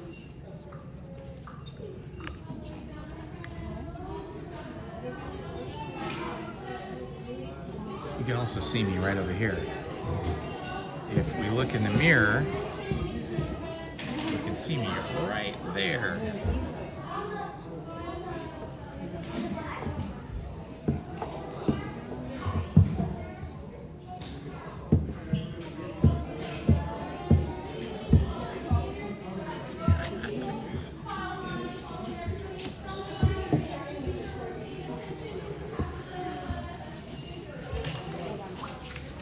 Hello, how are you? Good, how are you? Great. You can just do me a favor. Yeah. Put the phone away. Oh, sure. Yeah. You can keep it on. I'll just put it down on the ground like that or Yeah, something. that's fine. Okay, guys, I have to focus on the floor. Before I come up, my friends in the front row, you guys are gonna stay seated, okay? Okay, we're just gonna look at the floor here because they don't want us. Follow the leader. All right. Everybody's gonna stay in a single file line. Follow the person right in front of you. Make sure our hands are free and we are paying attention to the path in front of us, friends.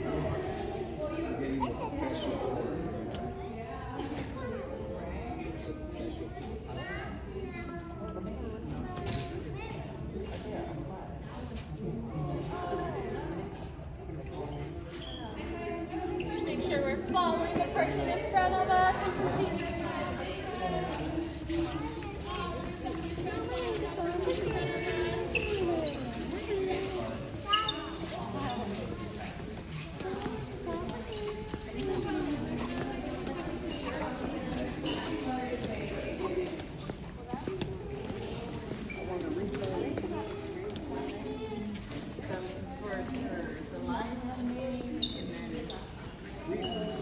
Sometimes they give you a fast pass at this house. Oh, nice. I'll take it. I don't know if they'll do it or not. That'd be cool. I'm just messing.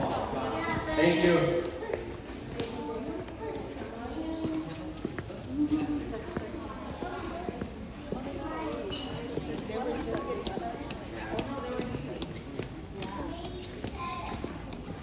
Special tour, special tour.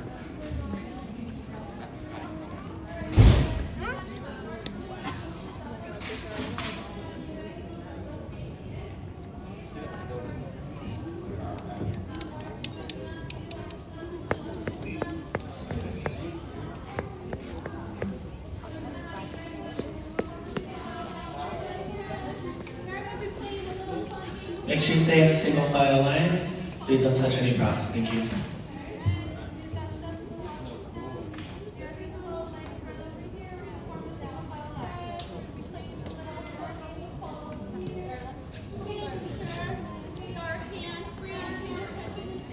No, don't touch that. He said don't touch nothing.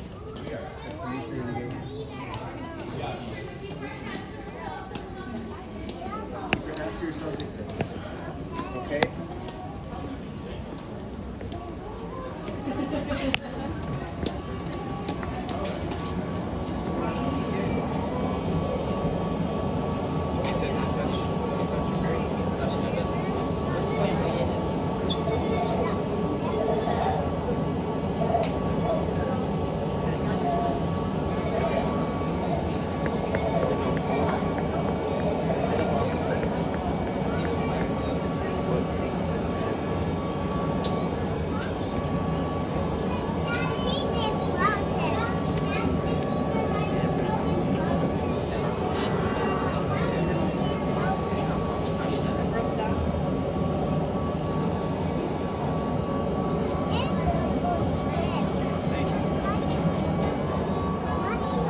See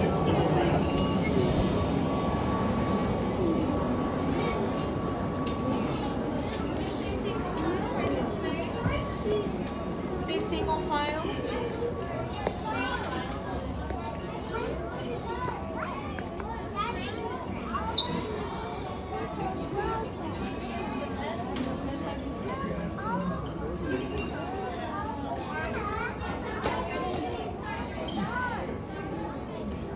You can probably speed up a little bit more. Hi, French fan, a single file line. Please make sure you stop your cell phones for your safety. This way.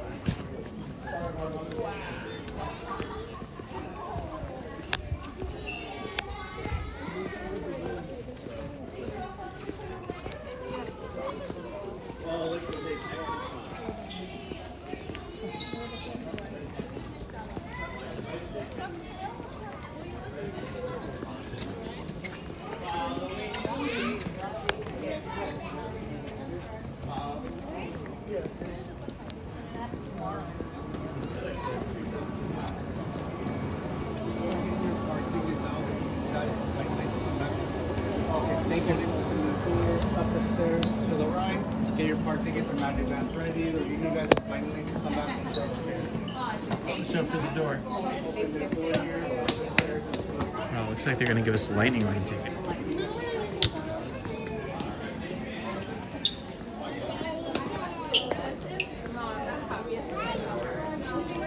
Have your park tickets ready to scan, friends. You're going to see the lightning lane pass up ahead. Zeus' dad's right. Have your park tickets ready to scan, friends.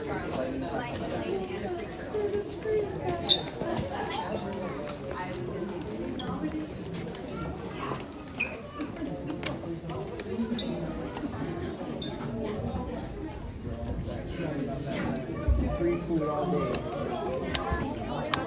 Come on, we outnumber them. And drinks at California Adventure.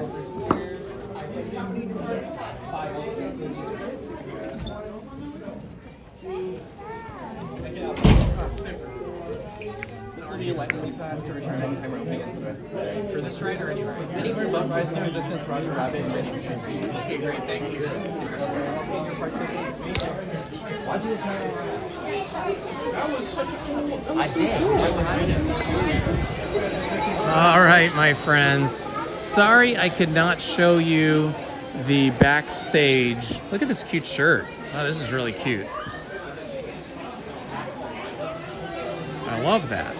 Yeah, we couldn't show you backstage. They had a ton of, a lot of cast members there telling everybody to either put their cell phones in their pockets, or for me, they just let me point it at the ground. But they were being very, very strict about not letting anybody film anything backstage. So I want to respect their rules because I certainly do not want to get in trouble. Okay, hang on a second. I got to take this improvised wrist strap off here.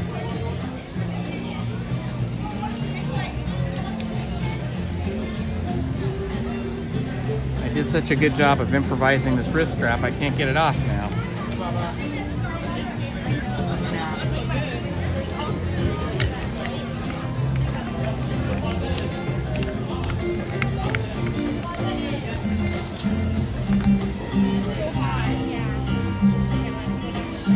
My improvised wrist strap.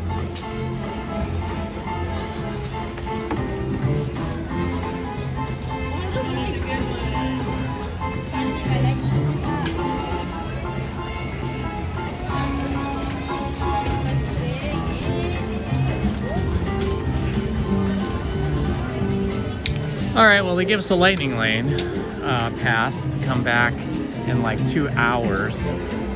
So I guess it's gonna take about 2 hours to get that ride fixed or back on track or whatever you wanna say. Let's see, what is this? This is where you come in. Let's see, what do they have here? Cheesy flop over Daisy Dog. I could have a Daisy Dog, I guess. I don't know though. $14.29 for a Daisy Dog. I think I'd rather have Rancho del Zocalo. Yeah, $14 and change for a Daisy dog, which is a hot dog. You know, in my mind, I think, okay, hot dogs cost less than $1 at the market when you buy them in a pack of 8. And with the volume that Disney purchases and the quantity, I would guess that it's probably even less. So it's probably not the best deal for me. I would prefer to eat something that costs Disney more money, so that when I'm buying it, I feel like I'm getting a better value. They did not say what was wrong with the Mickey ride. They never do. They just stopped the ride and then evacuated us.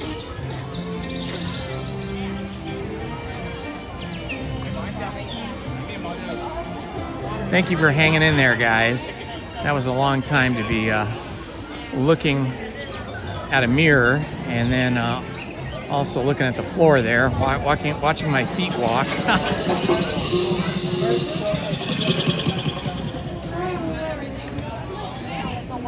Hello, party of 5. Lizzie's not here today. She's visiting her mom. But Lizzie and I will be live streaming tomorrow.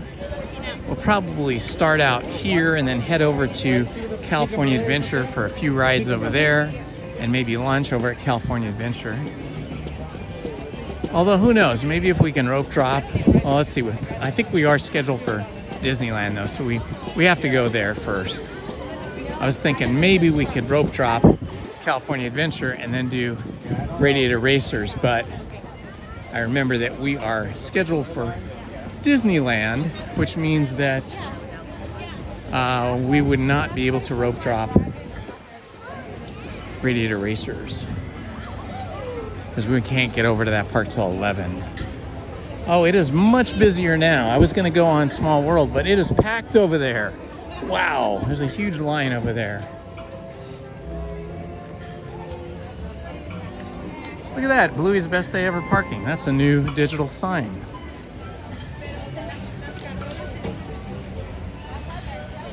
How is the back? If you mean how is backstage? You know, it wasn't as interesting as some of the other backstages I've seen. It's like a gigantic, huge soundstage, which is what a lot of the big attractions are like Space Mountain and let's see, what else would be like that? A Haunted Mansion.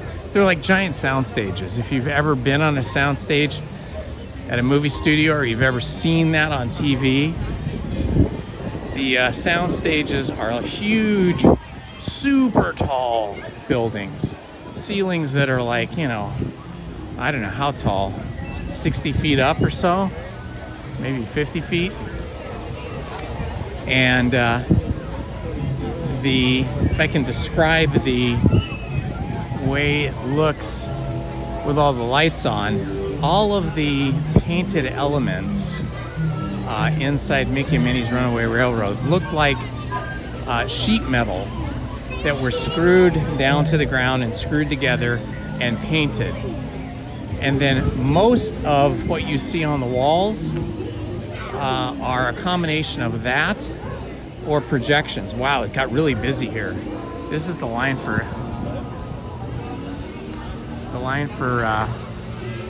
Alice in Wonderland. Goes all the way back here to the Cheshire Cat. There's our Cheshire Cat right there. Ha ha! I love the Cheshire Cat. That big old smile always makes me smile.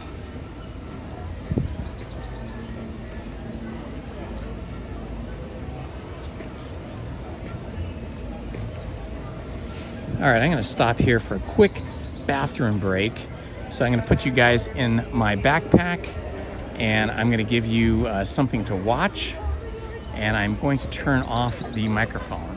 So hang in there. It'll just take me a few minutes just to run into the bathroom for a quick bathroom break.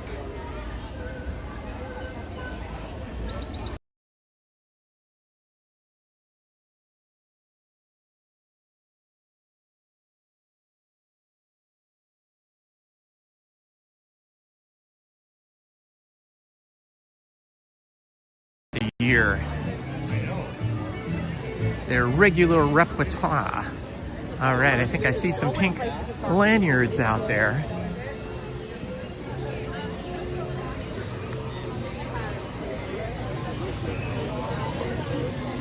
Can I have a single rider lanyard? I just need one. Thank you so much. Just make sure you're wearing I it will. through the exit. Thank you. All right, we're on our way to Indiana Jones and the Temple of the Forbidden Eye. I have to take my hat off here to put this on.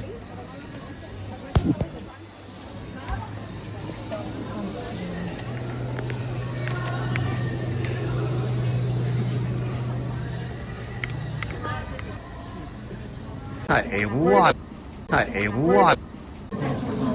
Running after her rot. Ah, thank you. The hat is actually a little bit big for me. It's touching, the brim is touching my ears. But I'm gonna see if I can find some foam to put in the headband and make it a little snug around the edges so it'll sit up a little higher. This is a size large, and the size medium was too tight. I could barely get it on my head. The size large is a little bit too large. So it's a little tricky. I think I can get some hat band foam and put it in there and make it fit a little bit better. I just haven't had a time to do that.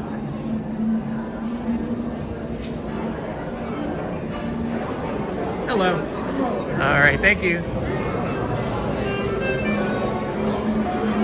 Thank you. All right, we are in single rider line now.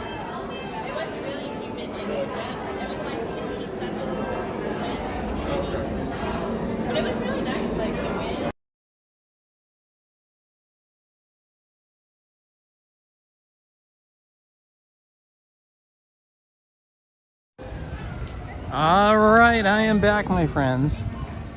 Just a quick bathroom break there. Let's see, maybe we'll go see what's happening over at the Galactic Grill for lunch.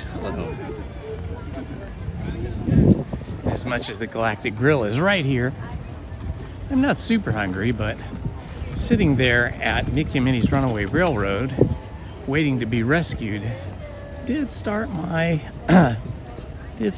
brain connecting to my stomach and started to make me a little bit hungry.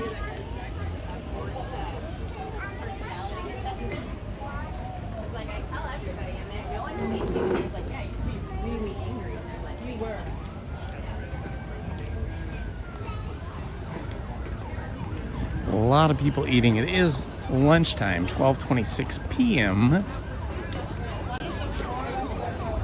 Let's see what kind of things they have to eat up here at the Galactic Grill. It's usually burgers and fries, but we'll see.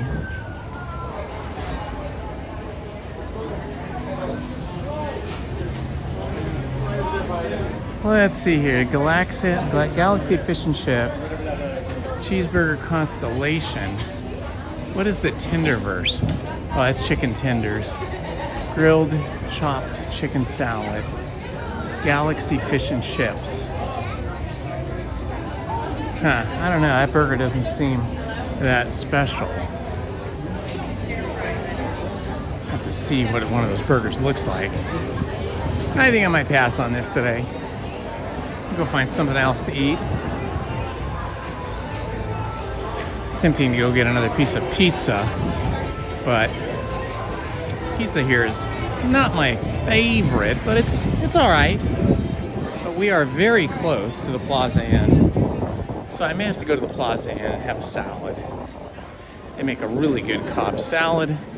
I think Lizzie and I had that when we were here on, I think it was last Monday.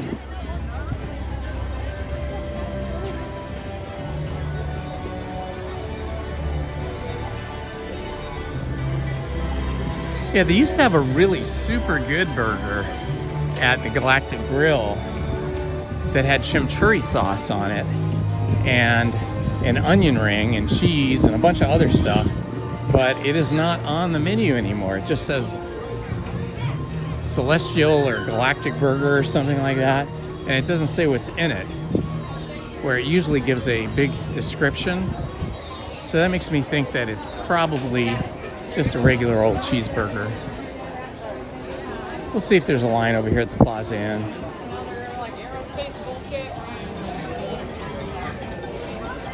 It wouldn't be the end of the world if I didn't get food right now.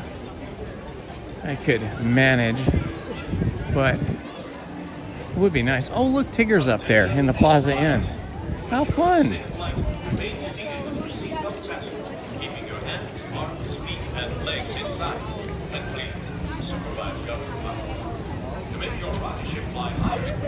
I've never seen Tigger over here at the Plaza Inn hanging out with guests.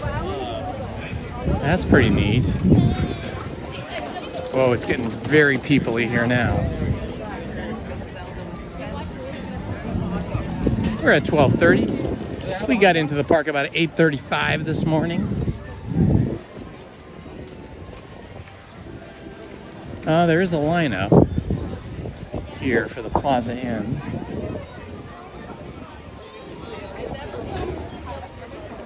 Oh, it looks like it's not open yet. Huh. Interesting. Is it open? It looks like people are out and about. Oh, I think there was a character breakfast going on. So they haven't opened the Plaza Inn just yet. Usually it's open by now. Must have been some kind of character experience going on. But I mean, 12:30, you would think you would be able to get food here. Just go down straight. There's going to be a bridge, and then you turn left. It's going to be right. Is the restaurant not open today? 1 o'clock. Oh, okay. 1 o'clock. Okay, so that's going to be too long.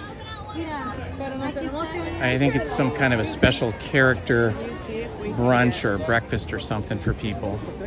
Excuse me. So much for that. Okay. Well, now what do we do? Carnation Cafe will be too busy. I'm starting to head back towards Rancho del Zocalo. I could always have tacos. I do like my tacos. I mean, who doesn't like tacos, right? Every day is a good day with tacos. I usually have the burrito here, but it was so filling the other day. I kind of regretted having the giant burrito, so maybe I'll get the tacos this time.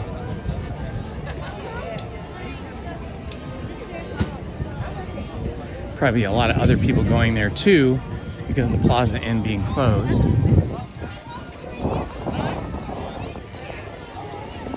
Yes, definitely a little busier now than it was, but not crazy busy yet. Maybe we can get on the Mark Twain here after lunch. That would be fun. I think Heather Smith requested that. So I love the Mark Twain and the Columbia sailing ship, so I would be happy to go on either of those.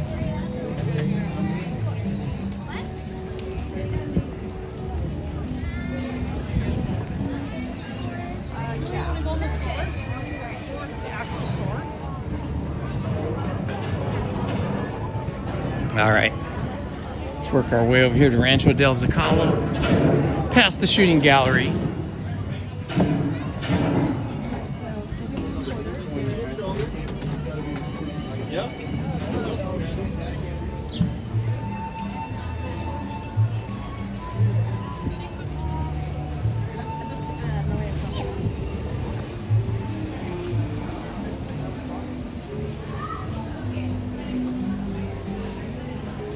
If I had not had those 2 donuts with my coffee this morning, I would be starving. But because I did have donuts, I'm not that hungry. But I might as well stop and eat now because there's not a giant line.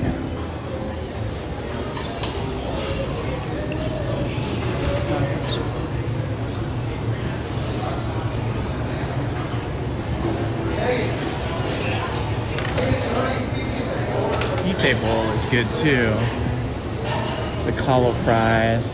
Zocalo fries can be good if they're fresh. Oh my gosh, there's a giant line. I said there was no big line, but when you get in here, there is a big line.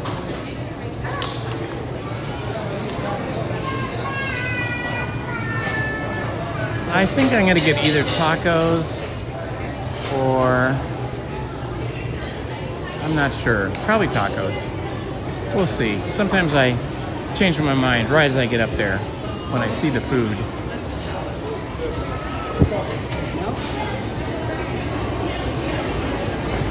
Hollow fries are good if the fries are not mushy and you know, not mushy and kind of limp. I like my fries a little bit crispy. But it looks like they're making the food nice and fresh, so we'll see what we get when we get up there. It's either going to be tacos or this hollow fries.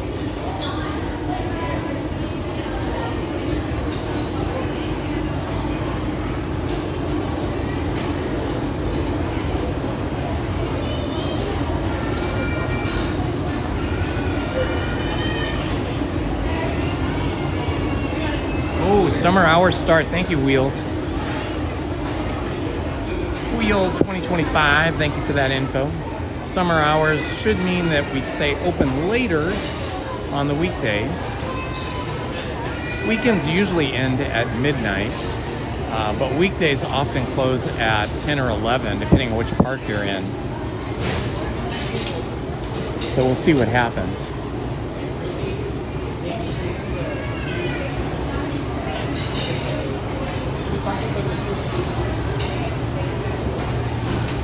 Yeah, I gotta see how big the tacos are. Sometimes the tacos are really tiny. Like, is that a taco or what is that? Are those the fries? Oh, yeah, the tacos are pretty small. That's why I usually get the burrito, because the burrito's nice and big and hefty and hearty. But the tacos are yummy.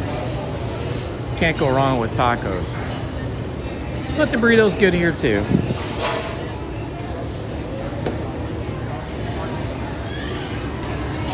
I know, I love tacos, every kind of taco. I like birria tacos the best. But there are many other kinds of tacos that I love as well. Like al pastor tacos are great. Oops, sorry.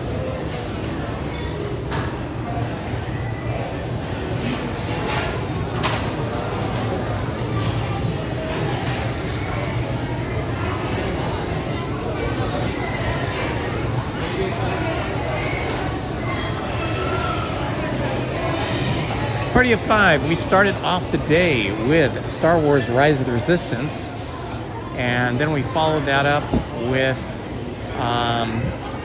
Mini Adventures of Winnie the Pooh, and then we followed up that with the Haunted Mansion, and from the Haunted Mansion we went to Jungle Boat, the Jungle Cruise I should say, and then from there we did the Astro Orbiter, and then we did about half or 3/4 of Mickey and Minnie's Runaway Railroad, and then it broke down and we had to be evacuated.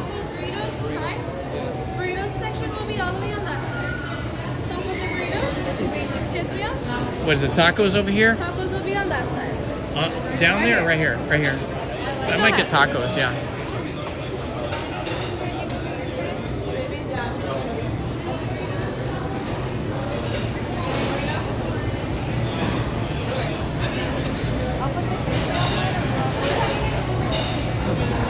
I actually like that. Oh, really?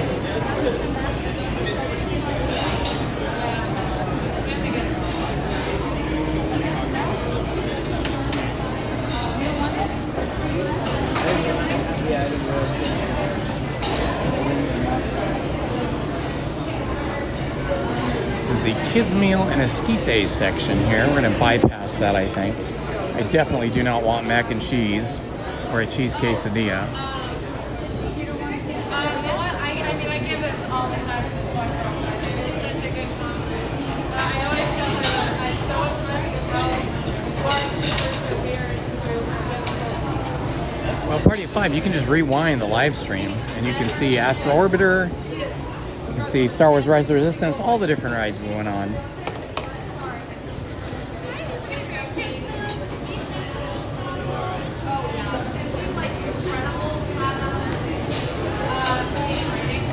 What is that? That's mac and cheese, huh? It's gonna be your esquite bowl. Oh, it's esquite, so that's corn, right? Yeah. Okay. Enjoy. Okay, I got an esquite bowl to start with. That's corn and chips. It's so yummy. And then I will get myself some tacos. Oh yeah, these look good. Looks like it's the same. Chicken duo. These are all chicken? Yes. Okay, I'll go for the chicken. Okay, I'm gonna have to put you guys down while I go get a drink. So, here goes.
Hi, how are you doing, Chris? How are you? All right, there you go. 1 second. Oh, sure. Came the other day, didn't you? Oh, yeah. Last time? I come a couple days a week. Okay, cool. So how's it out? Heard it's pretty slow out there. It's getting busy now. It's getting It was busy. slow And until about a getting half hour hotter, ago, right? and it got busy. How you doing in the heat? Oh, not bad at all. It's really nice weather today. You think it's nice? It's too hot for me. Too hot for you? Well, you got an undershirt on, and you got a shirt on top of that, and you got your long pants on, so all that adds up. You have a lib? Yeah. Yeah, when it gets really hot, I'll wear a different hat that'll be cooler. All right. It's gonna be 23.77.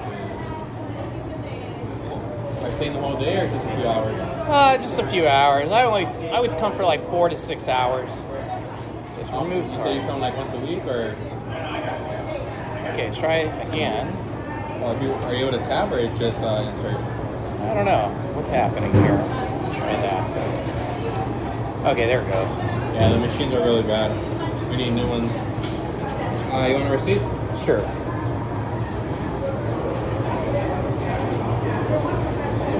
Thank you, Chris. Have a good afternoon. Try to stay cool, my friend. I will try.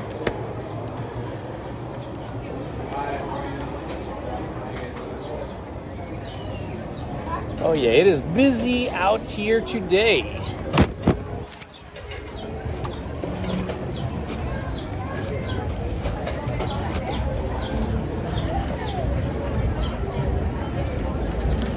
All right, now we gotta find a place to sit. Probably over this way.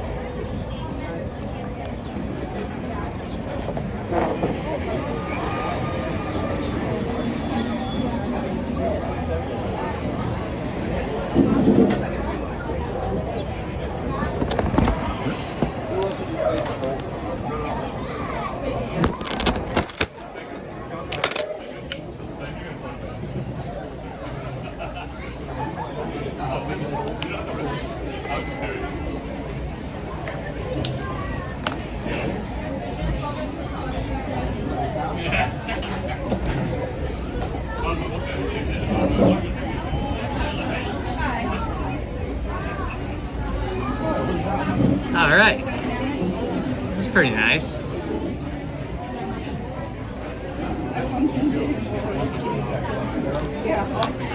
Tacos, yummy tacos.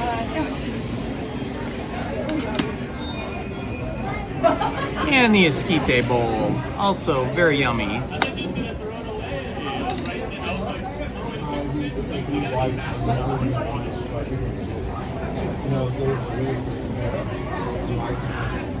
Yeah, this is a good spot. I was here the other day too.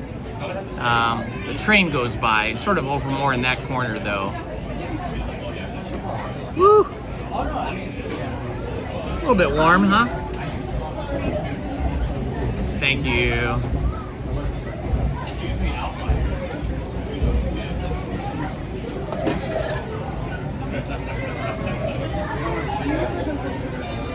Squeeze a lime.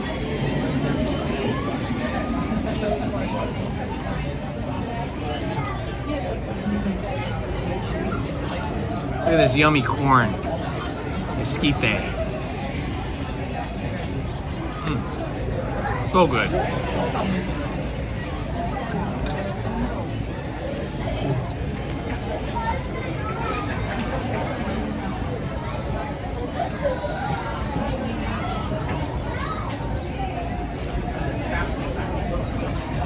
It's esquite. It's seasoned corn.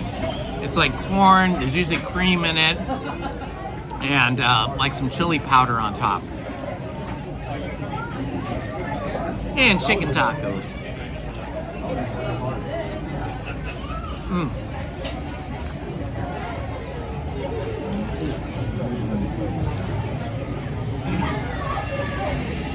They're chicken tacos.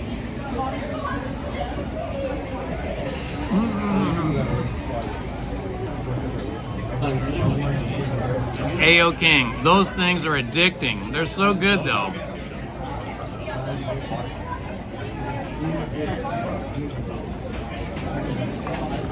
Well, these seasoned chicken tacos with chopped onion on them and spices are very good.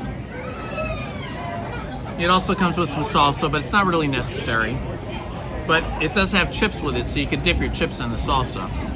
And then the esquite, it has a special kind of cheese on it called cotija cheese. Cotija cheese and some kind of a chili powder and some cream.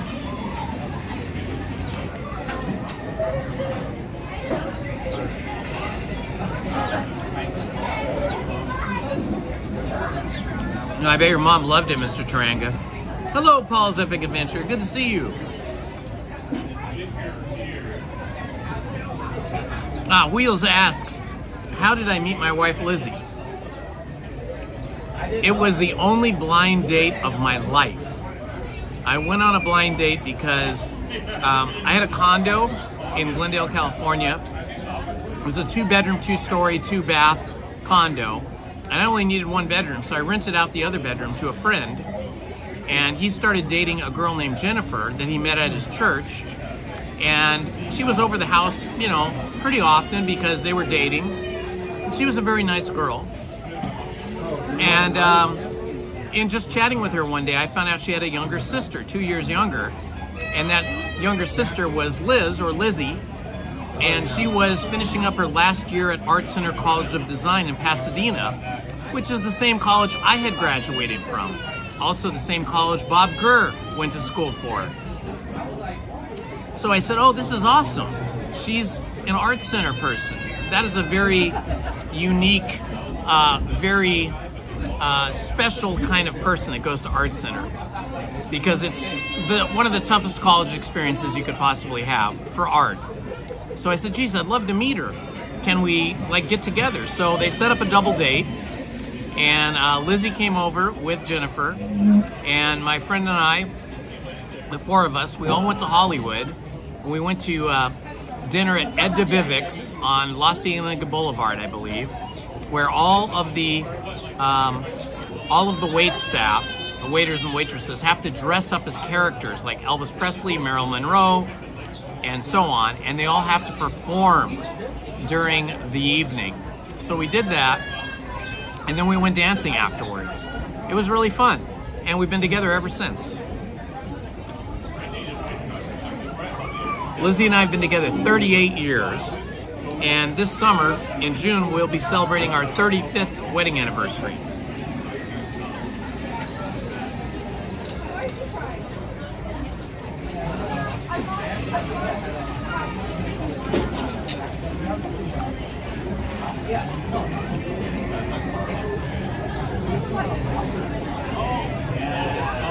Not doing Indiana Jones again anytime soon.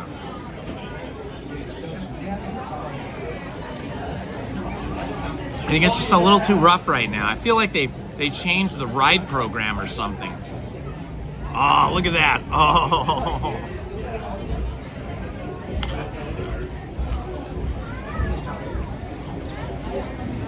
Thank you, Edwin.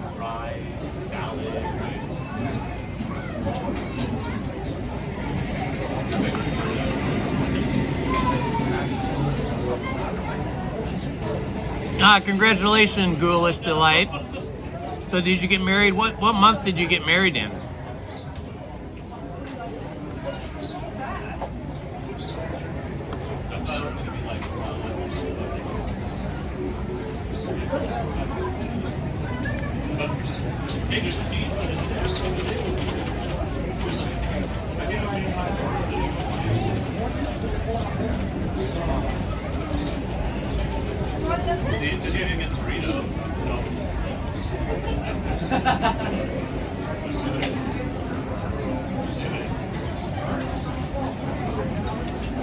Wow, 49 going on 50 and still single. Well, congratulations, Wheels. That's good too. Nothing wrong with being single. I was single until I was 31. Lizzie was 25 when we got married, and I was 31. We dated for 2 years, then we got engaged, and then it took, a year for the planning of the wedding and stuff. So we got married after we'd been together for 3 years.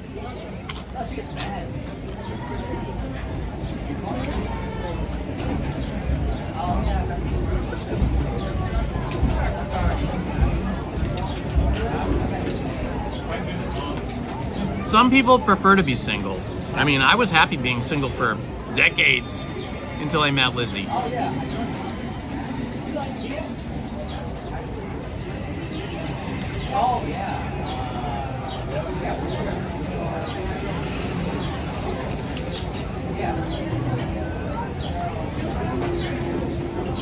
Hello, Elizabeth. September 20th. That's awesome, Disney Twins.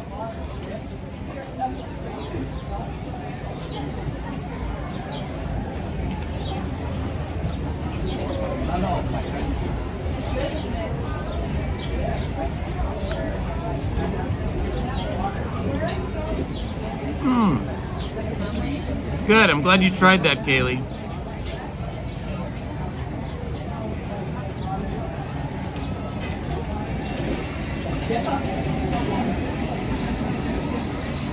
Wheels asks me, was it love at first sight? I would say for me, I think it was. I mean, I don't think you could say love immediately. You have to get to know a person. But I was definitely seriously interested. I was upstairs still getting ready when she and Jennifer came in downstairs, and my roommate opened the door and greeted them, and I heard them, and I came downstairs just as Lizzie was walking like through the living room towards the stairway. I was walking down, and as soon as I saw her, I was like, oh, this is a very beautiful girl. And I just loved her. I loved everything about her. I loved her hair, the way she wore it. I loved her height. I loved what she was wearing. She had a beautiful face. She had black boots on and like kind of slim pants, some kind of a colorful sweater.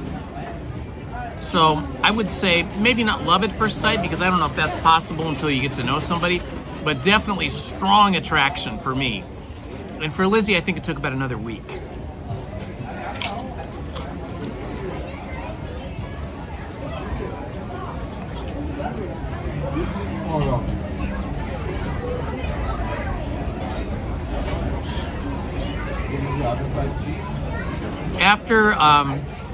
we went on that blind date, I called her every single day on the phone, each night. After she got home from school, after I got done with work, I called her every single night and chatted with her for like an hour. And by the end of the week, I think she liked me enough that she came over the next weekend. And then we were together ever since.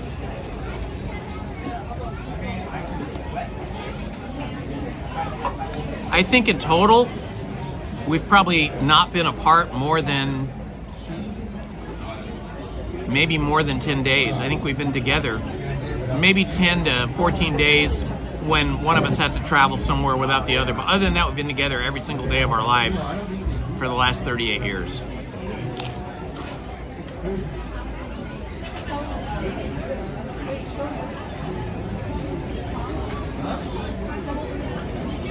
Thank you, Disney Twins. Yes, Pirates is closed today. I don't know when it's going to reopen. It's probably going to take them at least a month to do whatever they want to do. Probably mostly painting.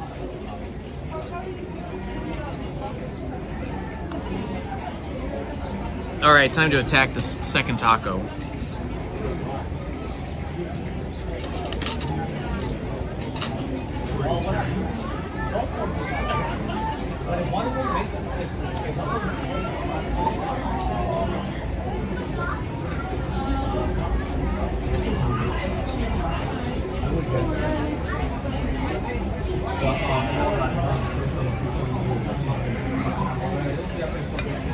Well, I had been casually dating like 4 other women at that time.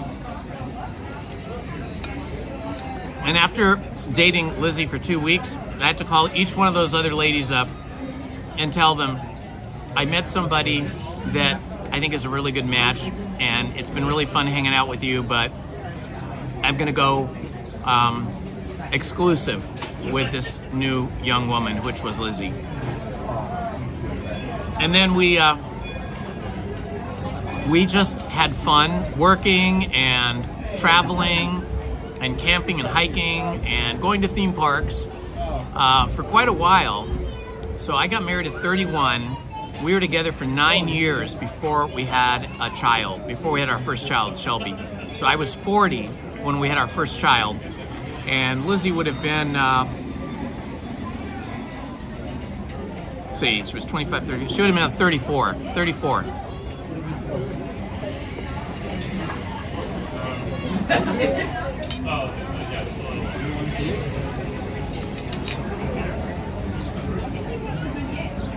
Yeah, Jack Sparrow's on vacation.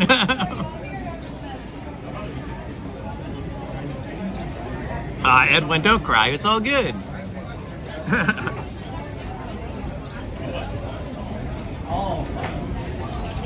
I think, you know, for me, I dated a lot of girls ever since I was like, 12 years old. I had a girlfriend. We used to go bowling and bicycle riding and stuff. But I always had girlfriends. But I think the thing that I was always looking for was somebody that was mellow and chill and no drama. Because I'm a no drama guy. I do not want to have dramas and fights and stuff like that. And Lizzie is a no drama gal. She is super, super cool, super chill.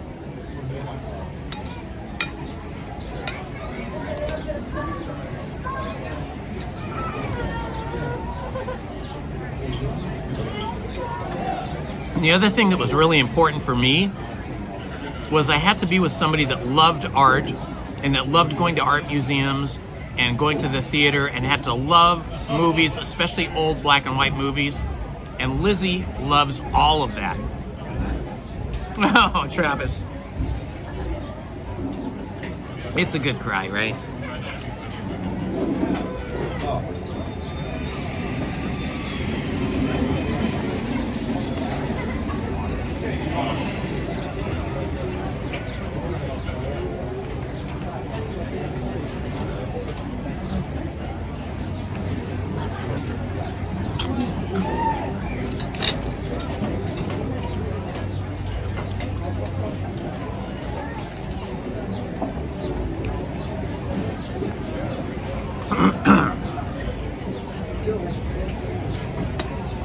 And being Mother's Day, I have to say, with all sincerity, Lizzie is the best mother ever. My mother was amazing, fantastic. I loved her to death. Lizzie's mother was wonderful as well. And I got so lucky. I got so lucky to marry a woman that sort of lives up to the legacy of my mother and Lizzie's mother.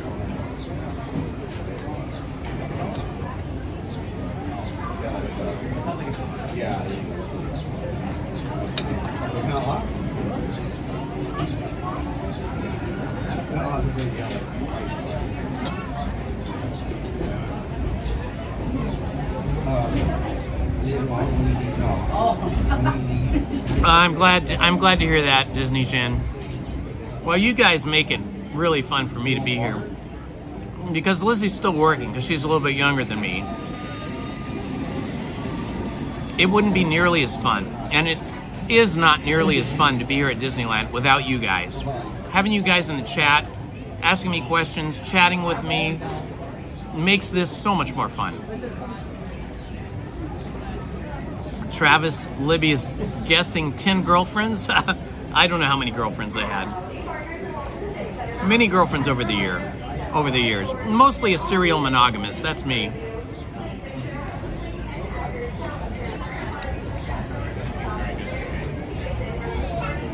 I'm gonna see.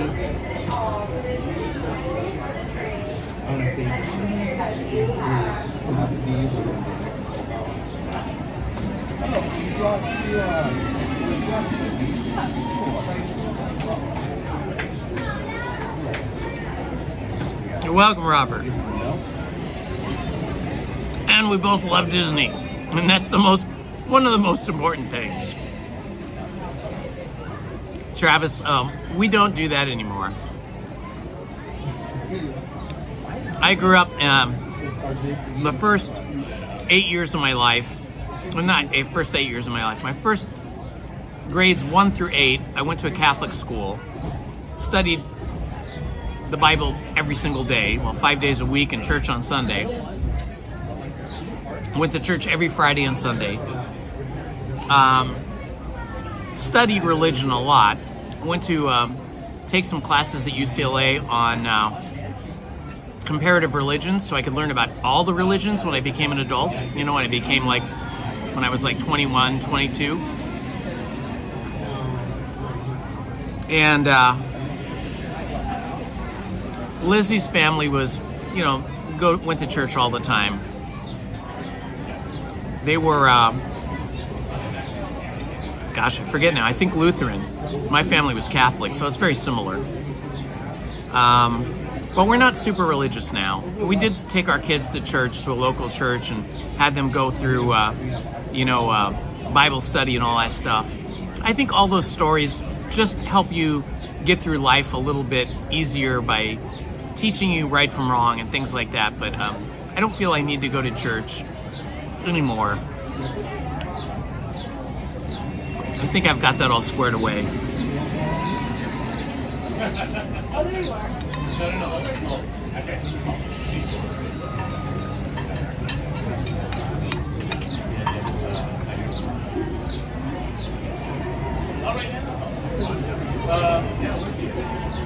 Sure. I'm familiar with Immaculate Heart. Thanks, Travis. Yeah, my sisters went to Catholic school, grades 1 through 12. All girls schools, too.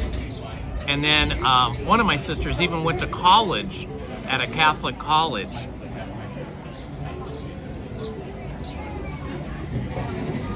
My parents and our priest really wanted me to go to St. Francis Academy in La Cañada, Flint Ridge, which is like a prep school, but it was all boys.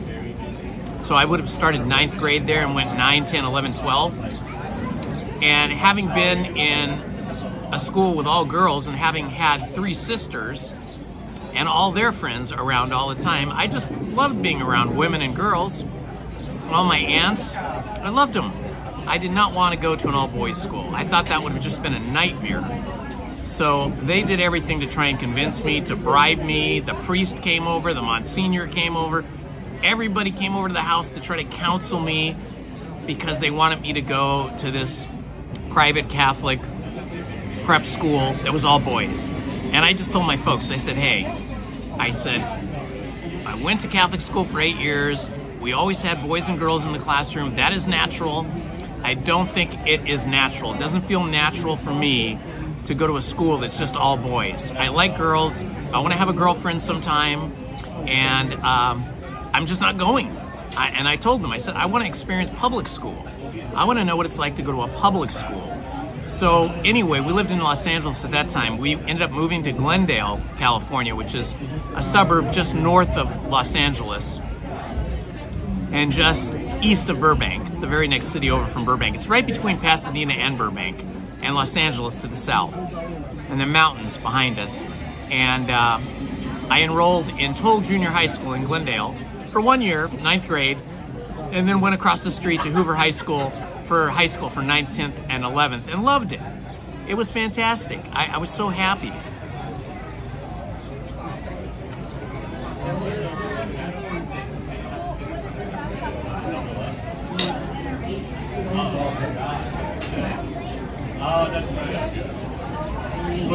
Bye, Laura Boo. Take care.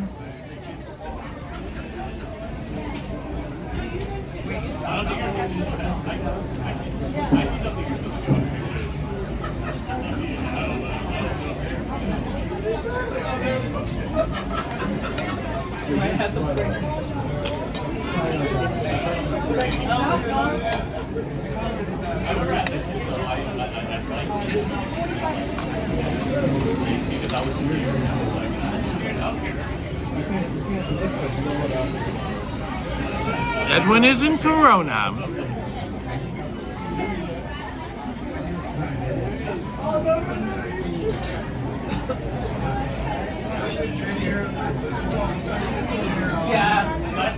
I think someone does it.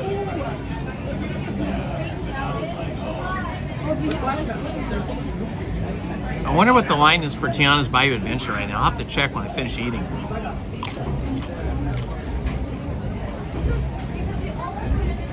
I'm thinking Tiana's.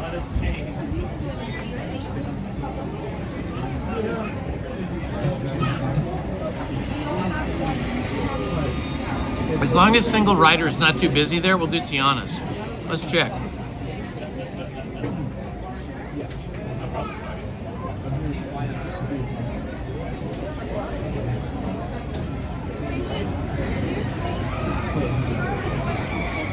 Tiana's is currently 55 minutes.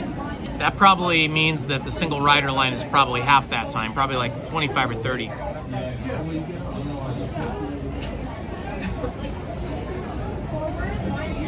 Well, Wheels, I guess I'm just gonna take that risk. I don't believe that, but okay. Yeah, I think it's warm enough to go to Tiana's.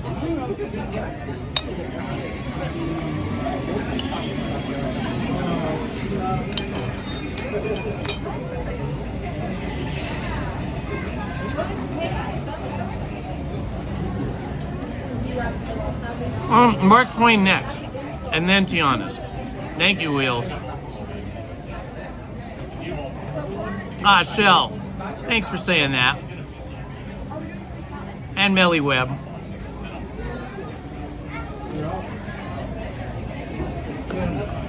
Well, you know, I just feel like, being the old guy I am, anything I can share that can help anybody with their life or whatever they're going through, you know, I'll tell you whatever. You know, I'll let you guys know my experience, and hopefully that helps some people out there.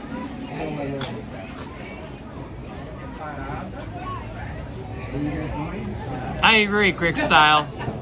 Mark Twain up next.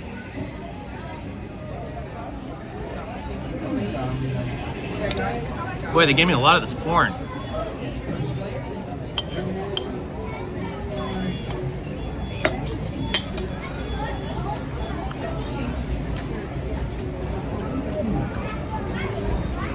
I don't know if you guys remember the actress Donna Mills from a TV series called Knots Landing. It was like a nighttime soap opera kind of thing. Lizzie and I were watching a video yesterday where she was being interviewed. She is 85 years old, and she looks amazing. I am convinced by listening to her and watching her that the key to a long, healthy life is dance. She's been a dancer her whole life, even though she's been an actress more than she's been a dancer. But she started out dancing on pointe, ballet since a child, and still does her dance exercises every day. And she was the most beautiful, most alert, sharp, intelligent, compassionate 85-year-old I think I've ever seen being interviewed on TV. And maybe Dick Van Dyke, the equivalent to that at 100 years old.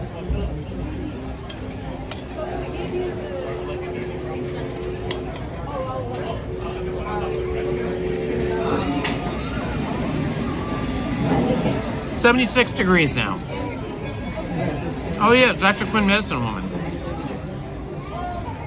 I worked with her when I was young, when I was a photographer's assistant. We photographed Donna Mills many times for magazine covers and different stories in magazines. She was the sweetest, nicest person, and honestly, one of the most beautiful people I've ever met in person. I mean, stunningly beautiful. When you were, face to face with her, like 4 feet away, I literally was stunned the first time I saw her. I didn't think she was real. She was so pretty.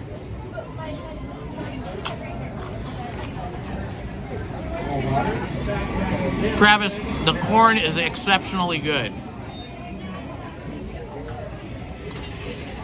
That's why I'm eating it all.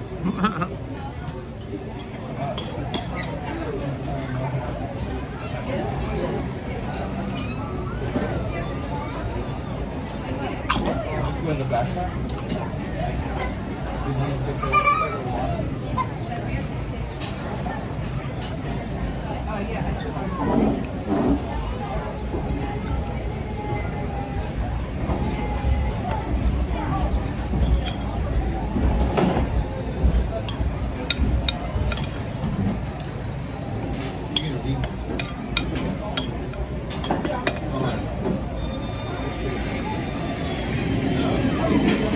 Mark Twain next. I'm almost done here.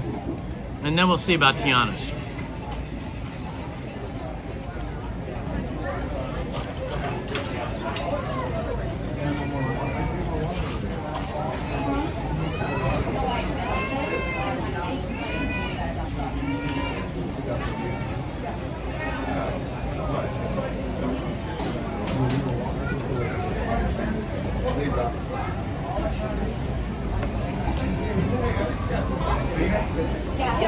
El Patron, to answer your question, have I ever considered living anywhere else other than California? There are many beautiful places I visited. In Europe, in England, the beaches of Mexico, New York, New Orleans, Florida, Oregon, Washington, Montana. All those are beautiful places. But the weather is too cold or too hot or too humid or too rainy in all those places. So for me, born and raised in California, born in Los Angeles, having traveled to about half of all of the United States, about 25 states, maybe a little bit more, and to many countries in Europe and England, some parts of Mexico, I can't move from Southern California because the weather here is just fantastic. And I love the beach, I love the ocean, I love sailing, I love the mountains and the snow. And in Southern California, you can be at the beach, no matter where you live, you can basically be at the beach in an hour, or you can be in the mountains in an hour. And that's really hard to find anywhere else.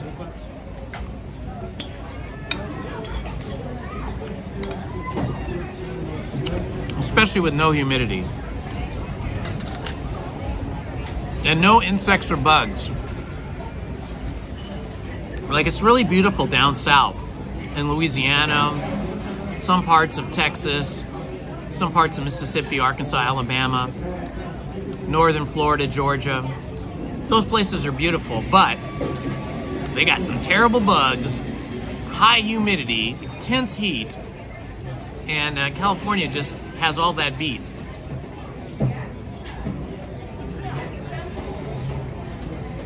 It is expensive to live here, there's no question, and it's gotten astronomically expensive since I was a kid.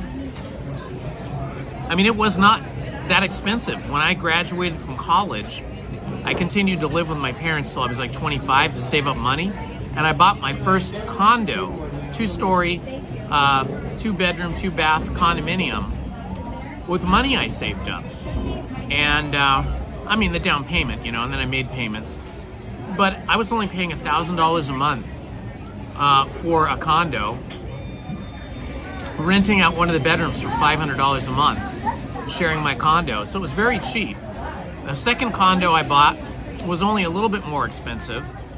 And then I didn't have a roommate then, I just lived on my own.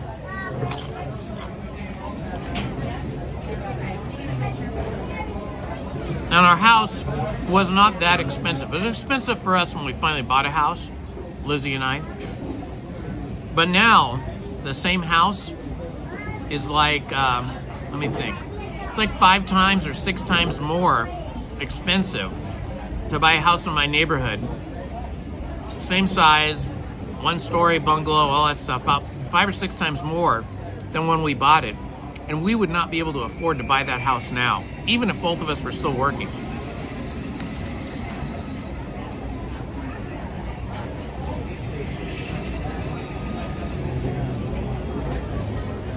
Johnny Lara, Diesel.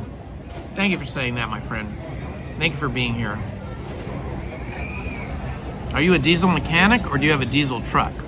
I had a diesel truck, I loved it. I had a diesel car before that.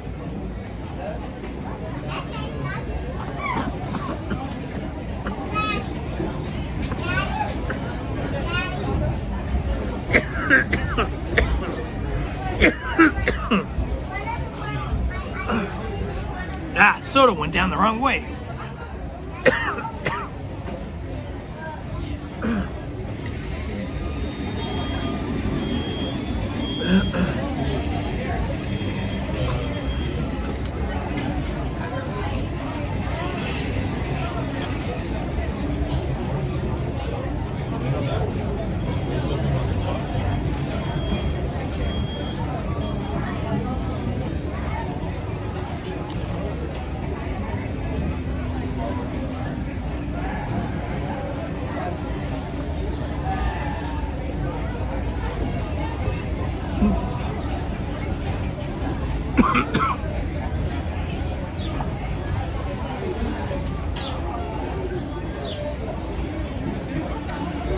Wow, that's amazing, Monarch Loans.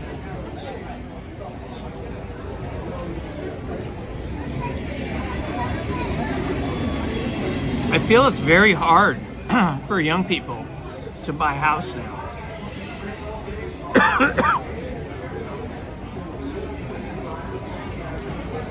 Oh, that's cool, Johnny. Yeah, I knew what you meant.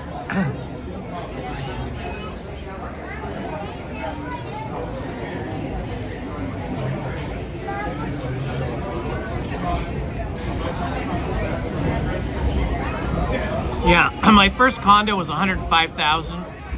My second one was $125,000. And the closer you move to the beach, the more expensive it is.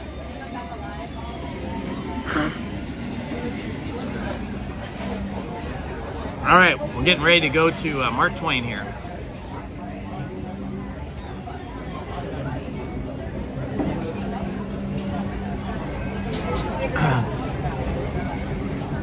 Oh, All My Children and One Life to Live. I didn't watch those wheels, but I watched General Hospital. Like all my friends that I went to high school with, a lot of us went to Glendale Community College for 1 year, or some people went for 2 years. I went for 1 year. before I transferred to a 4-year.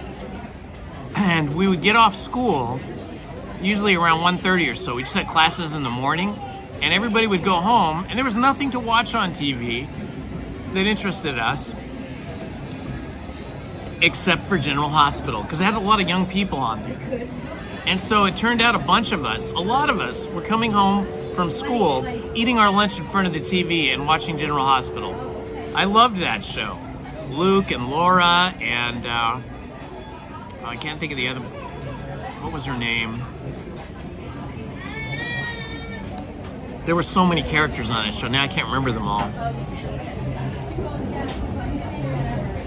What was Luke's sister's name, the character? Do you remember?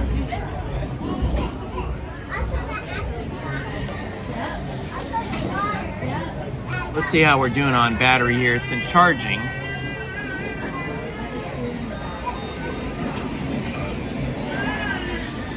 Looks like the cable came out. I'll plug it back in again. Yeah, General Hospital was our go-to soap opera. Really the only soap opera I ever watched. But it was good. Bobby, that was her name. Luke's sister's name was Bobby. We got to photograph her one time. She was really sweet too.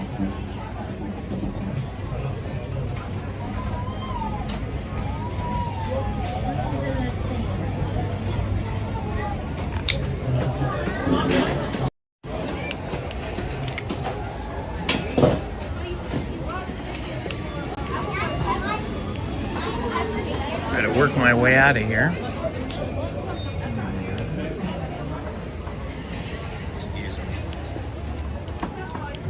Oh my gosh, look at the line for Big Thunder Mountain now. It's all the way around Rancho del Zocalo. Crazy.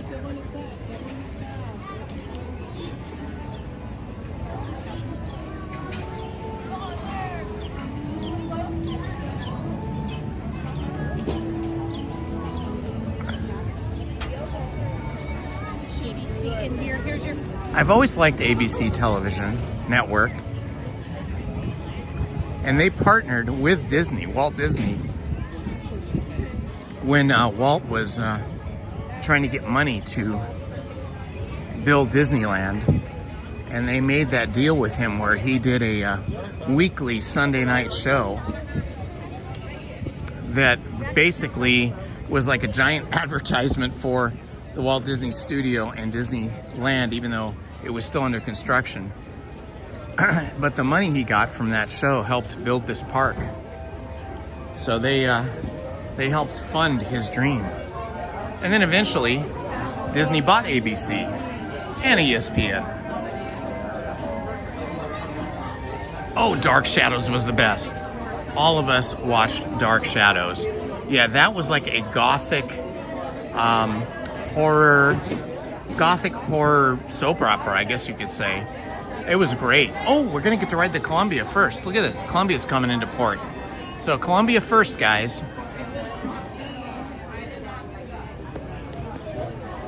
Maybe we can do the Mark Twain after the Columbia. Dark Shadows was like the first thing that I ever watched as a youth that was just incredibly dark for a TV series. And it had some kind of an attraction to a lot of us because it was, I don't know, I guess this was the first time we were exposed to gothic romance and gothic horror.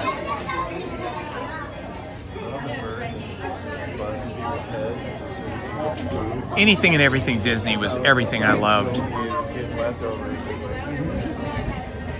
I used to love to watch, I think they were probably reruns at the time, or maybe not, maybe they weren't. But I used to love to watch the Walt Disney Show with Walt Disney.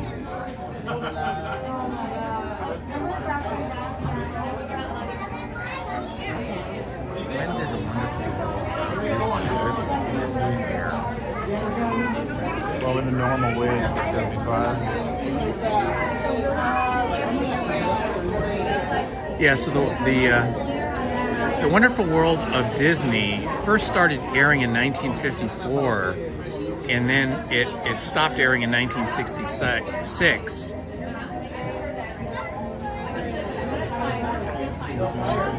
So Walt actually hosted it from 54 to 58. And then Walt Disney Presents was the next show he did on television, and that was from 58 to 61, and he also hosted that one.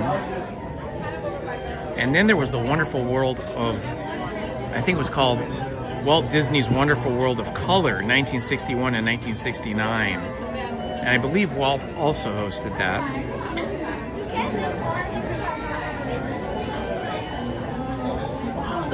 And then finally there was the Wonderful World of Disney from 1969 to 1979.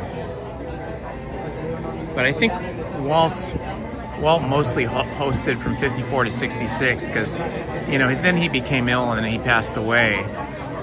But all those shows were great. I loved everything about them. And I used to love those David Attenborough. I think it was David. There's two Attenboroughs. There's David Attenborough and then his brother. I forget his name. Richard Attenborough. Maybe it was Richard Attenborough I loved. Richard Attenborough did all of those. I think it was Richard. It was either Richard or David. Anyway, they're brothers.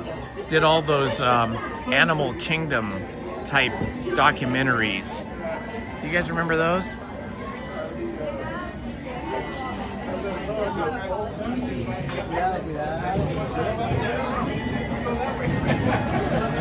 You're hooked, huh, Jay Super? Jay Super, what are you hooked on? Maybe tacos like me. I'm hooked on tacos. Any kind of Mexican food, really. I'll eat any kind of Mexican food. I love it.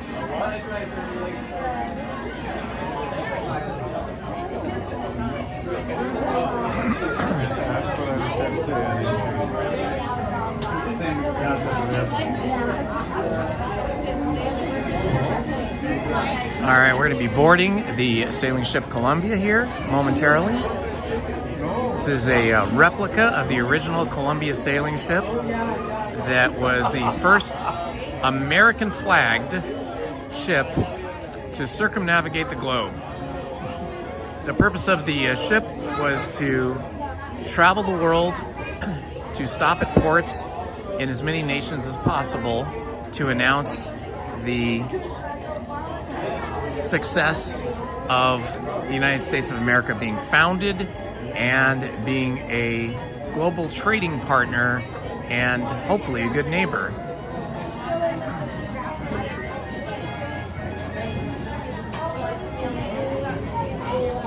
I guess we'll go through here.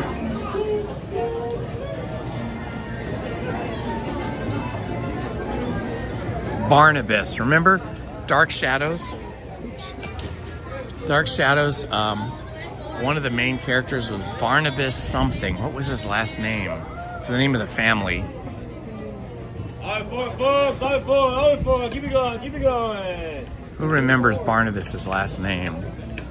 He was like a vampire kind of guy.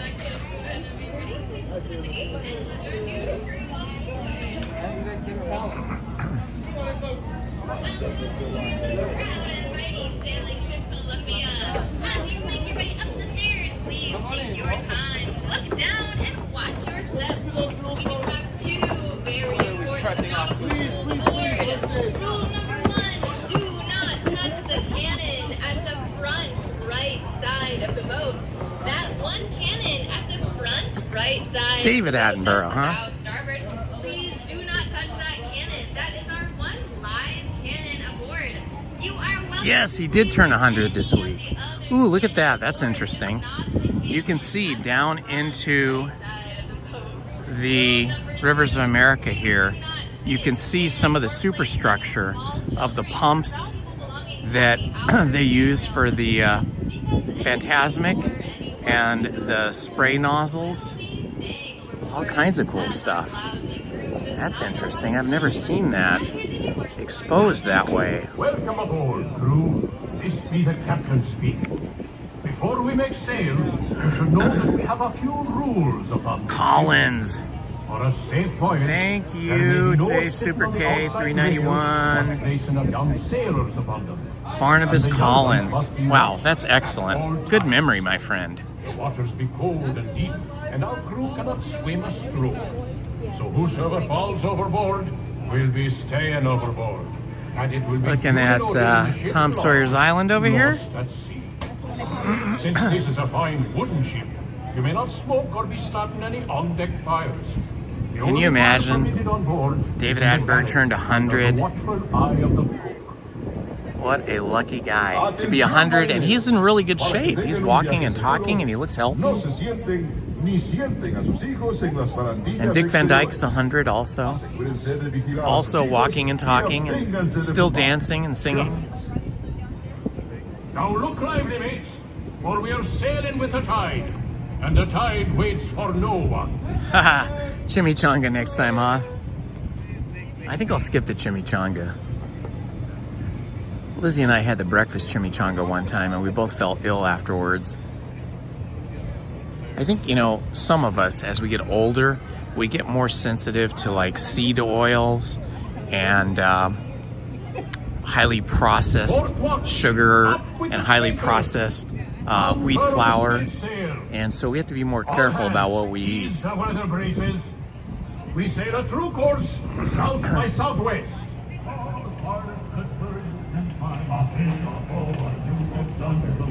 Oh yeah, absolutely. Rushing home to see cartoons, especially when I was in elementary school.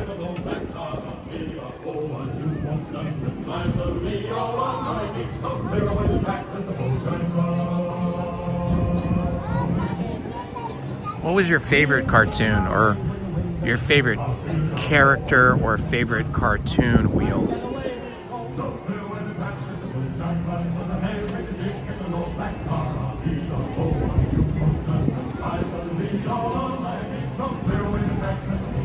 Me TV shows reruns of Dark Shadows?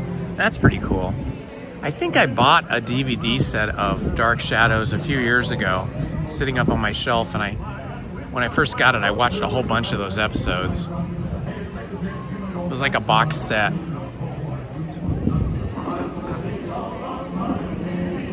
My kids, especially my youngest one, Willow, was really into Doctor Who as a little kid.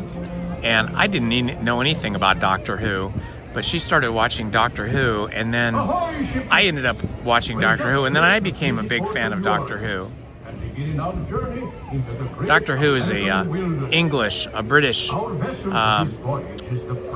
not sure if it's BBC, British Broadcasting, but anyway, it is a British TV show that's sci-fi and time travel. It's pretty cool. If you've never seen it, it's a pretty cool show. DuckTales. DuckTales and Chippendale Rescue Rangers. I love Chippendale. After Mickey Mouse, Chippendale are my favorite Disney cartoon characters. And I'll separate that from Winnie the Pooh, because I think the Winnie the Pooh characters, in my mind at least, are kind of separate from Disney, although Disney now owns those characters and makes cartoons. But the original books, of course, were A.A. Milne, A. Milne, M-I-L-N-E. And that's how I first got to know Winnie the Pooh and Tigger and Roo and Owl and all those characters, was through the books. When I first started reading books over a year ago now on my my other channel, Storytime with Indiana Holmes, I think those were the first two books I read, The Many Adventures of Winnie the Pooh and The House on Pooh Corner. Oh my gosh, I loved Hobo Kelly. I had to be a really little kid then, like 3 or 4, but I used to love to sit in front of the TV and watch Hobo Kelly. She was so sweet and kind, and she would put on those big giant glasses, and she would look through the TV set and say happy birthday to Johnny and Jimmy and Robert and Billy and Melanie and everybody. It was great. So exciting.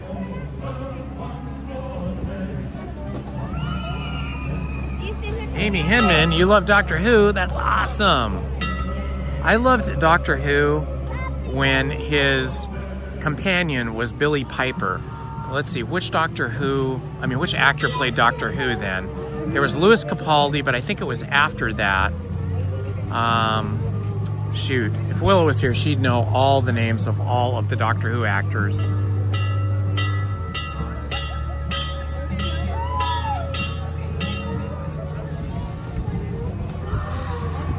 Oh, I used to love that. My dad would come home from work every day, sit in his chair, and read the newspaper. And I would sit in his lap, and I would peel through the newspaper to find the comics. And I would read the comics while he was reading the news. One of the first American vessels to explore the Pacific Northwest. It was in Look at these people, they're going to be all wet. They are. Oh my gosh. They got pretty wet. Here comes another one. They're about to come through right now. Woohoo! Oh, those are great shots. They were super wet.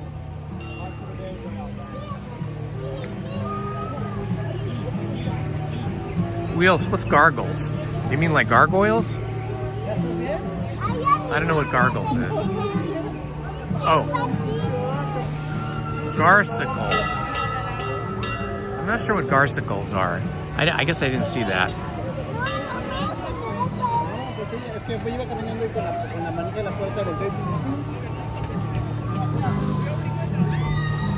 Looks like they're getting ready. Or they're washing the boat. Maybe somebody got sick in the boat. Or is it just leaves? I think they're just getting the leaves off. Washing the boats down.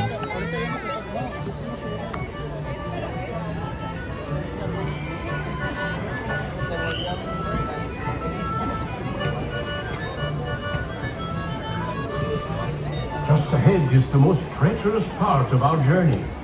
That island off the starboard side often hides the scourge of the seas. Bloodthirsty pirates. Arr, They sometimes there's lie in wait Fort to Wilderness attack a up there. passing ship such as ours and steal its bounty. Fort Wilderness over Now on then, and the starboard Tom fronts of Sawyer's cannon Island. prepare to fire a warning shot. So then David curious Tennant. pirates hide near the Christopher shore Eccleston will was the know we are 9th. well armed. Series Those revived of in you around the cannon 2005. best be stepping back. Yeah, I think it was David Tennant and Billy Piper that were the two, the Doctor and the Companion that I liked the most. Ready to fire one? Oh, here goes the cannon. Fire one! Now that should put some fear in them. Looks like we're safe. I never for watched now. Tailspin. But I ask all crew and passengers Were those to keep the weather ducks, eye out. like Donald and his Jolly Roger nephews? flying above this fine I might have watched a few episodes.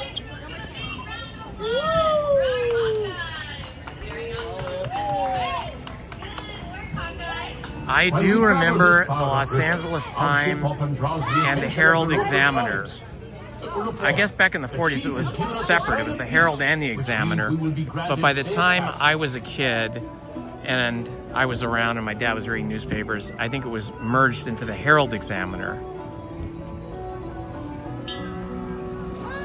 But I don't remember the mirror at all. Wow.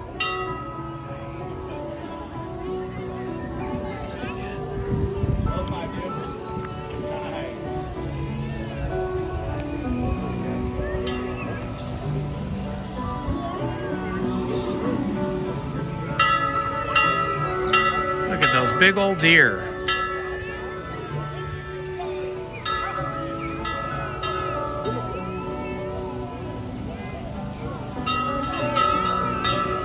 I love the sound of that bell. That's so awesome. I love all the water features here. They do such a great job here, making everything look so authentically real, even though it's not real. Oh, the Jungle Book characters, okay. Darkwing Duck, I remember Darkwing Duck a little bit.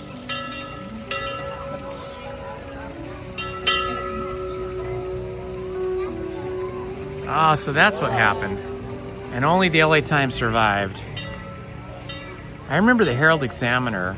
I was a kid, but my dad explained it to me because we drive by. He had an office in downtown LA, and we would drive, you know, through downtown LA to a restaurant or whatever. And I remember that the Herald Examiner went on strike, or the workers at the Herald Examiner went on strike like for years. And that destroyed the paper because the owners refused to pay up and the workers refused to take less. And so it didn't survive very long after they went on strike, like maybe 2 or 3 years, and then that was it.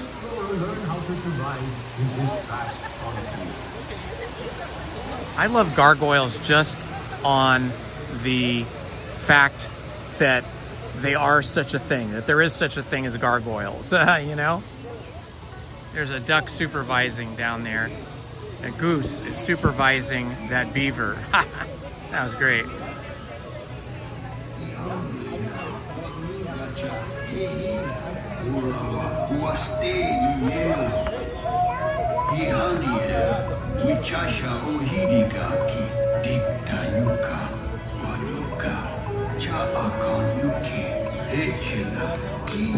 When Disneyland first opened, Walt Disney actually hired actual Native Americans, and they had a Native American village sort of just past where the Haunted Mansion is now.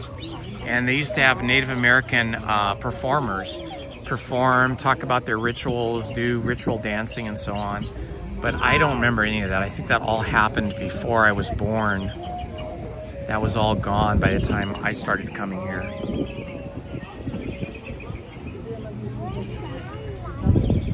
But I have read about it and I have seen photographs. So these animatronic characters of Native Americans here in the Native American village with teepees is what we have now.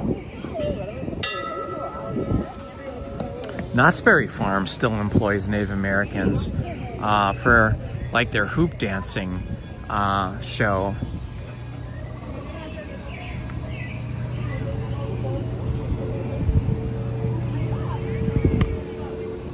We are now looking at the backside of Fort Wilderness on Tom Sawyer Island. Set to sail for home. Hold taut the flying jib. Brace for a starboard tack. Cook and helpers stand by the pots.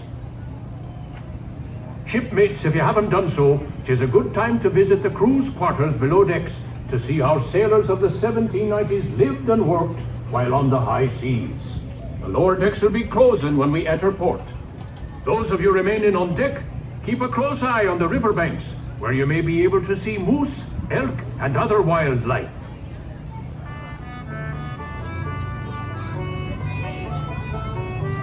I love this old music. I love how they made all of the catwalks here and the different balconies and stuff out of the old ship. I mean, theoretically, out of the old shipwreck, right? They made it look like all this was built from the parts of an old shipwreck.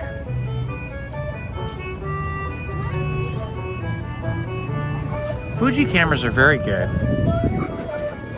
I'm trying to think if I ever owned any Fuji cameras. I don't think I ever owned any Fuji cameras, but I've played with some. I've tried some out at like camera stores, and I know people that use them, and they're supposed to be excellent. Off the starboard are the last remains of an old shipwreck, rumored to carry a fortune in pirates' gold. It lies in Smuggler's Cove. My favorite camera right now is the newest one that I bought, which is a Lumix, L-U-M-I-X, and that is made by Panasonic. And that kind of gives you the best bang for your buck. You know, where you pay big bucks for Sony, you pay big bucks for Canon and Nikon, but Lumix really has some of the best technology of digital cameras at a very good price point, you know, less than Canon and Nikon. The camera I bought is like a hybrid. It's a, let's see, I think it's called a Lumix S52X. And so you can do like professional 6K video film with it, or you can shoot still pictures with it, and it does both equally well.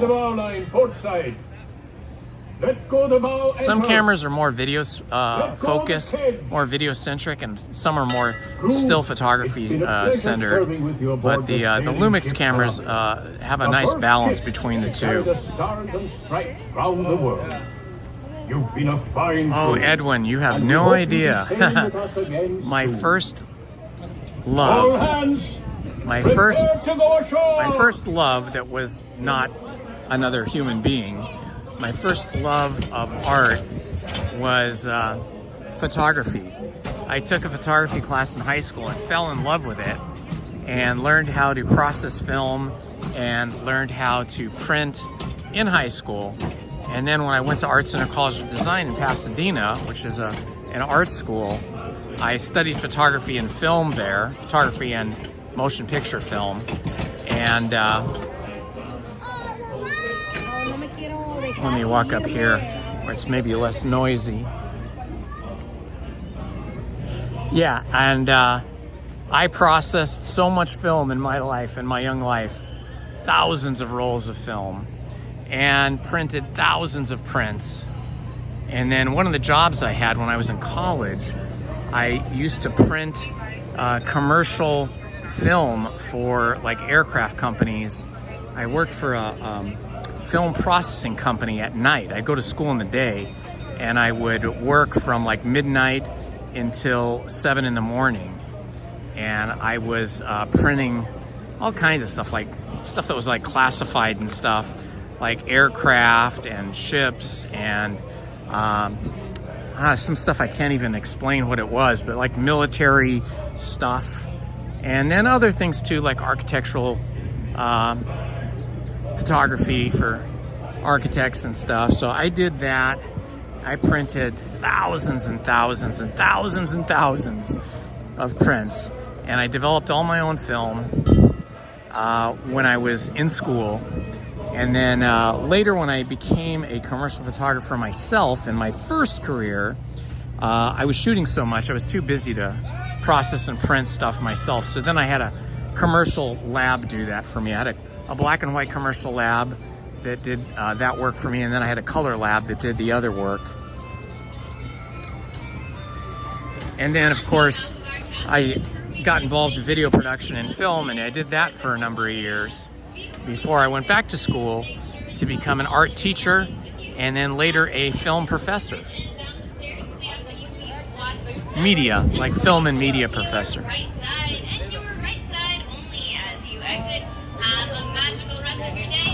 Did I ever watch the Lee Miller movie with Kate Winslet?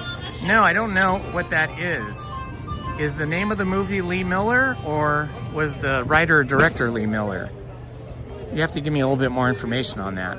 I love Kate Winslet though, she's fantastic. Watch your step, folks. Stay to the right, please. Stay to the right, stay to the right. Stay to the right, yeah. Stay to the right, friends. There's people coming up on the left. Stay to your right.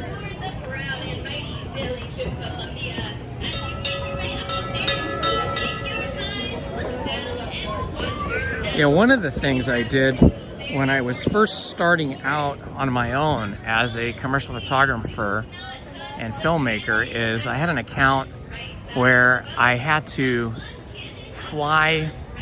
I didn't fly. I had to hire small airplanes and pilots to fly me out over the port of Los Angeles and the port of Long Beach because I was doing photography work for a monthly newsletter that dealt with trade, international trade. And so I would hire a plane and a pilot, and they would take the door off of the plane for me and then strap me into a harness so I could lean outside the plane while we were flying and shoot pictures of the ships coming into port and the harbor and the cranes and all that kind of stuff.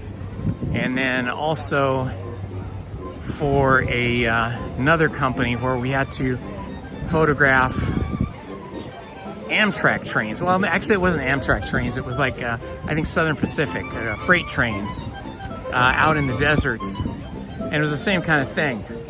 Hire a pilot, have him take the door off, and have them fly us over the trains out in the deserts and the mountains and photograph them from aerial perspective. Of course, nowadays, you would just do all that with a drone, and it would be cheaper and safer. It was only scary the first time you did it. And then, you know, you're strapped in. It's not a big deal. So I was never really afraid of that. I have a very good friend right now who is a pilot. He's flown all over the country for decades, and he's building his own plane by hand. And he owns part of another plane with some other people. And he retired just recently, and he wanted me to go with him and fly around the country and, you know, like every week go somewhere different and have fun. But Lizzie put a stop to that because unfortunately, very sadly, my nephew, who was an adult, you know, he was in his 40s, he and his wife, he was a great pilot too, but he and his wife had some kind of malfunction and crashed into the forest in Idaho, and both of them passed away. And so because of that, Lizzie doesn't want me flying in a small private plane.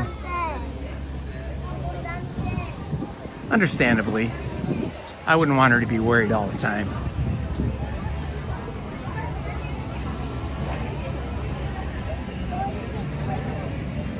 Hello, Paul. Good to see you, my friend.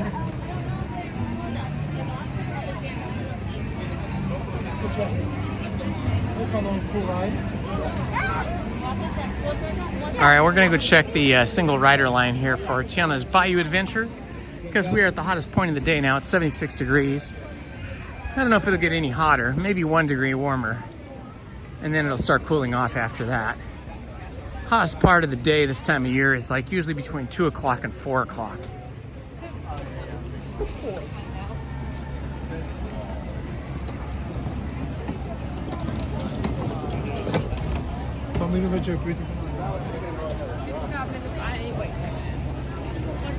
Yeah, I have the S52X, so I can shoot up to 6K. Not that I ever would. I mean, those files are massive. Even 4K files are big, but 6K files are ridiculously big. It takes up so much storage space, so much hard drive space to save those kind of files. But it's nice to have it there. 4K is good enough for me, and you know, you guys are watching this live stream on 2K, which is this 1920 by 1080 2K, and it looks fine. It's great.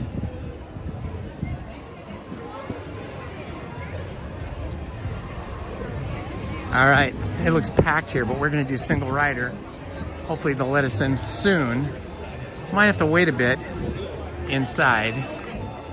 Once we go in, there is a hallway, and sometimes you walk all the way to the front, sometimes you're standing in the hallway for a while.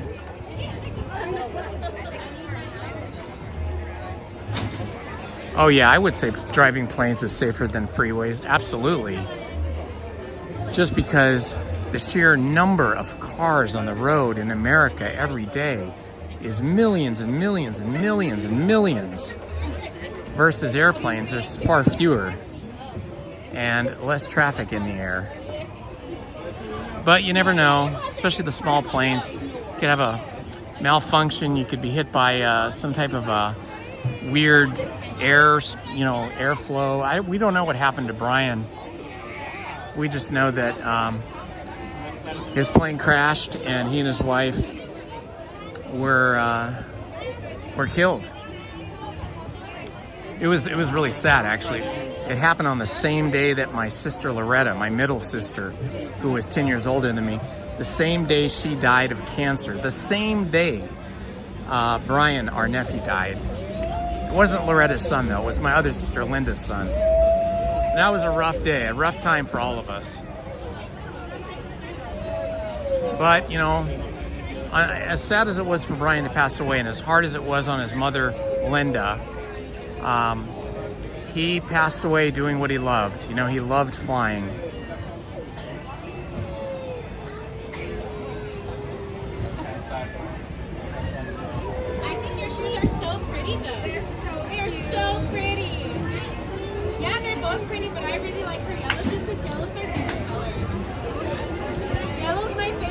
so I really like your shoes. They're so pretty. I like hers though.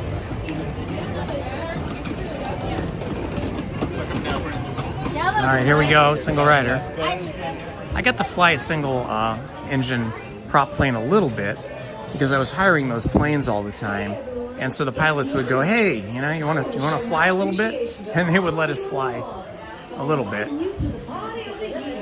That was not as scary for me as piloting my friend's 60-foot yacht in the ocean. That was really scary. He had a big yacht. He and a friend owned it together.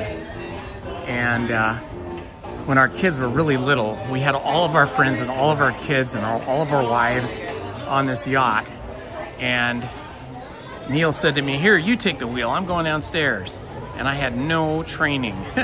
And I was piloting this huge yacht with all of the people that we loved and all of our kids on it, heading down near San Diego, like down to San Juan Capistrano from Marina del Rey.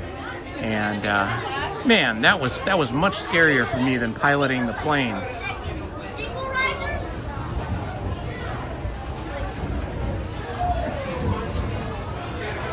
Yes, if you're gonna do ProRes, you gotta record that to an external hard drive. I have a 2 terabyte Samsung drive. I think it's called the S5 or something. And even that fills up really quick if you're shooting ProRes. Great Roads Adventuring. Hello, my friend.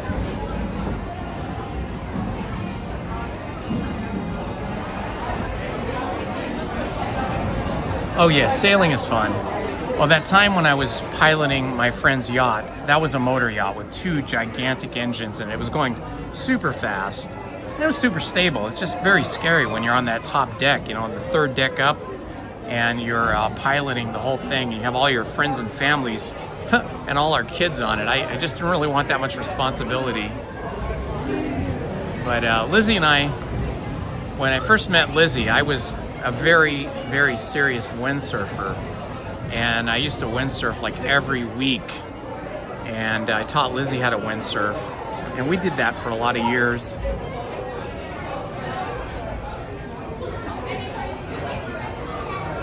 We have a little 15-foot sailboat. It sits out in a boatyard. And we get it out every once in a while, but I really should be sailing it more. But I hurt my left arm like about kind of right at the end of the pandemic, like around 2020, maybe it was the beginning of the pandemic. And after I injured that arm, it just made sailing kind of difficult and painful for me. So now we do more like stand-up paddleboarding and kayaking.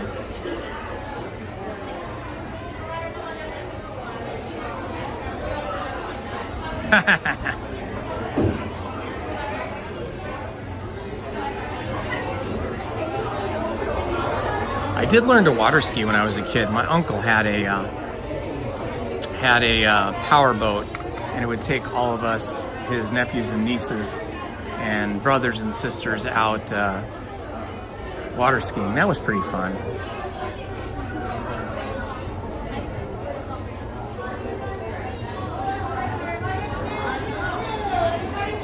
Okay, I think I can unplug this battery now. We're at 85%.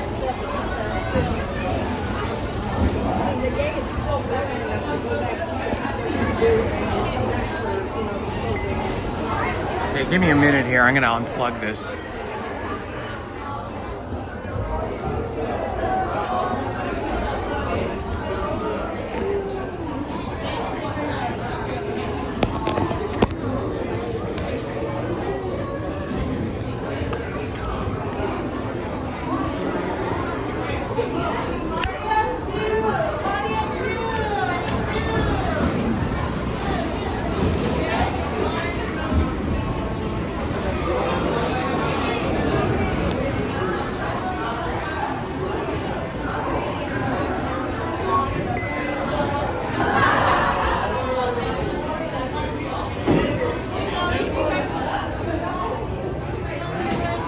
Oh, we're gonna get through this single rider line here very quickly.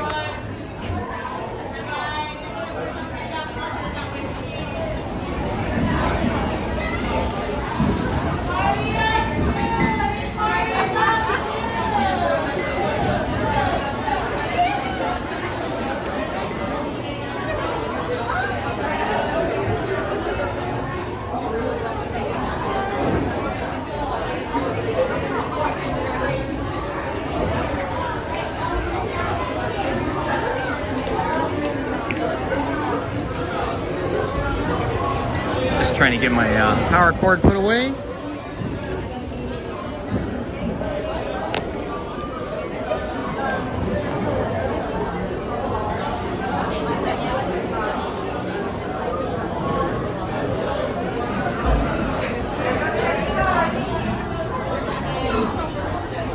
All right.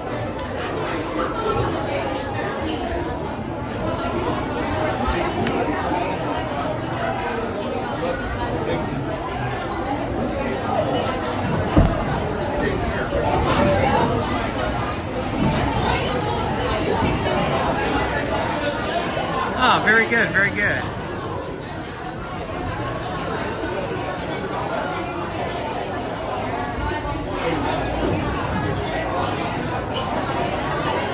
Looks like we're moving along pretty quickly here today in this single rider line. Maybe they're running more boats than usual.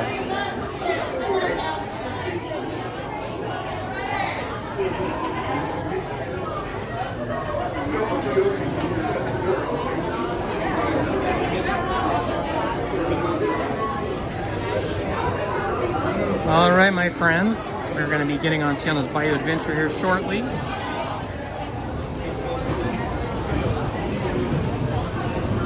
If you're new to the channel, please like and subscribe and hit that notifications button. I would love it so much and appreciate it even more. It would mean so much to me.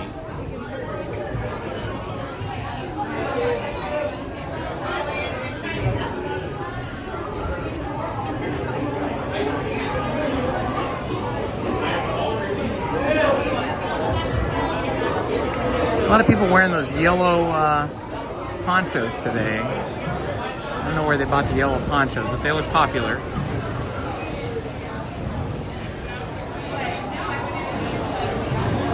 I loved this ride when it was Splash Mountain, but I still love it now with Tiana's Bayou Adventure, and I feel like the music's even better. There's, you know, more songs. I feel like a better variety of instrumentation, put it that way. I like the musical compositions on this ride, maybe a little bit better than Splash Mountain.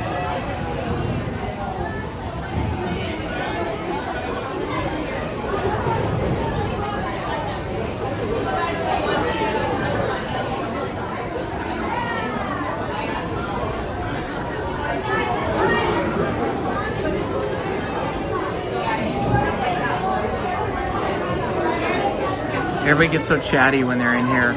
Going through the queue, if you're in the standby queue, you have to go through like a big cave system, just like on Rise of the Resistance. And there's nothing to look at or see though, unlike Rise of the Resistance where you have more to look at and see. So people get very chatty while they're waiting in line here.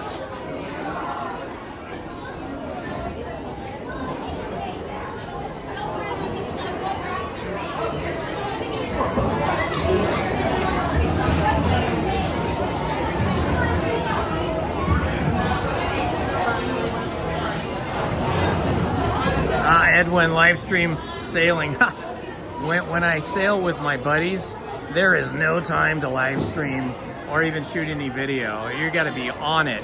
The people I sail with, they like racing.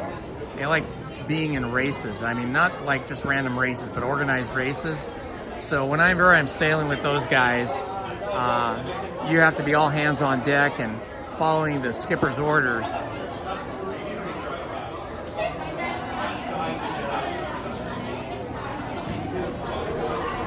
Yeah, well, Song of the South ride, which was Splash Mountain, was really, really fun.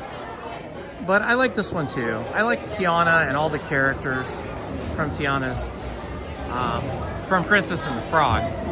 And we have a little bit more connection to this movie than Song of the South, because The Princess and the Frog, which is what inspired Tiana's Bayou Adventure, that movie, Prince's Job.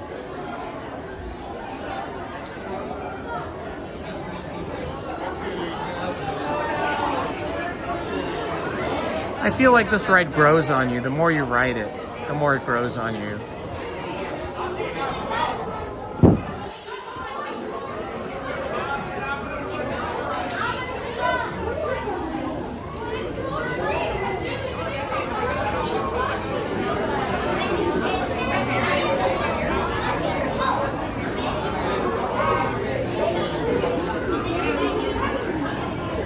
Oh, that's sad. That mom and her young kid are gonna have to leave after standing in line all that time because her child was too afraid to get on to the log boat. Oh, the poor child is just frightened to death. The child looks like she's about 7, maybe 8, but just was too frightened to get in the boat. They're trying to calm her down now. I understand that. When Shelby and Willow were little, I think Shelby was about like 10 years old, maybe 9, and we were going on the Tower of Terror before it became Guardians of the Galaxy, and Shelby was frightened to death. She was shaking and crying so much. She did not want to go on it, but happily her little sister Willow was helping to calm her down, and Lizzie was able to calm her down, and we went on it, and she liked it after she was on it. But boy, going through the whole like attraction building where it's all dark and spooky, or at least it was back then when it was Tower of Terror, was just a little too frightening for her. But the ride itself she liked.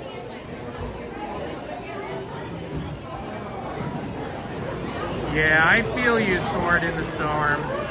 I feel you. Lizzie and I came and rode on Splash Mountain the very last day it was open, along with thousands of other people and tons of YouTubers and streamers. We were all here riding that on the very last day. It was a very emotional and also kind of fun day. Emotional because it was the last day we were going to get to ride on Splash Mountain, but also you kind of felt the love and the affection that everybody had for Splash Mountain. We were all standing here in line for like hours together, and everybody was telling stories. It was great.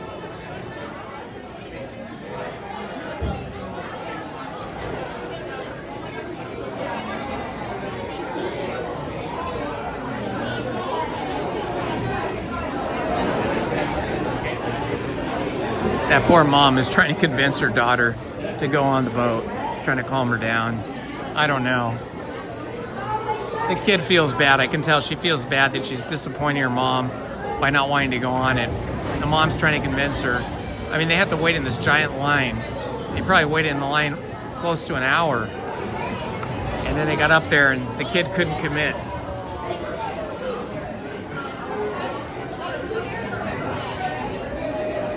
Yeah, Wheels, the reason Splash Mountain closed is because of the legacy from which it was created.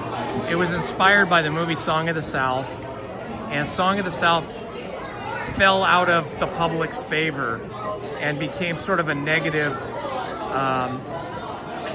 connotation. It kind of had a negative connotation to it because although I liked Song of the South as a kid, when I got older, I understood what people were talking about. They portrayed the African-American slaves during the plantation era as being really happy being slaves.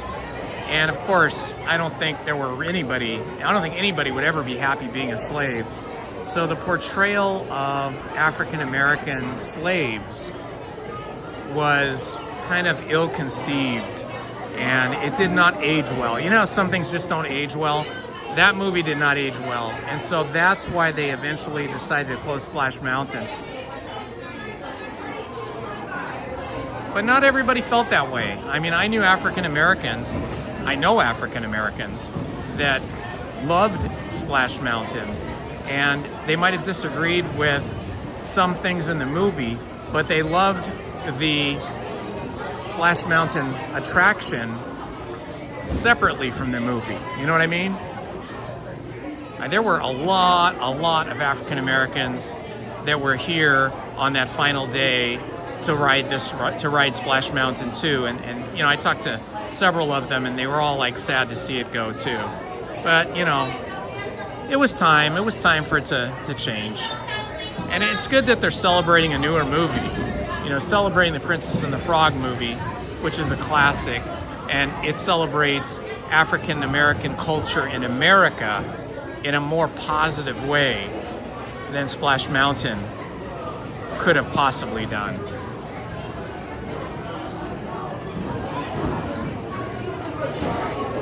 You know, it can be divisive, these kind of things, but I mean, ultimately, we all just want to be happy people, and we all want everybody else to be happy.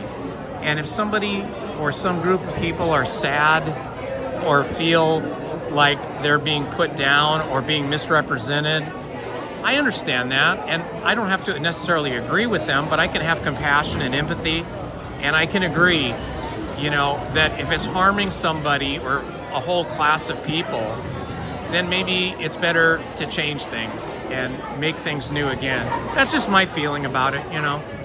You guys don't have to agree with me. I just always feel like kindness and empathy and taking into consideration other people's feelings are always a better way to go than just digging your heels in and saying, no, I'm gonna have it my way or the highway. I don't agree with that.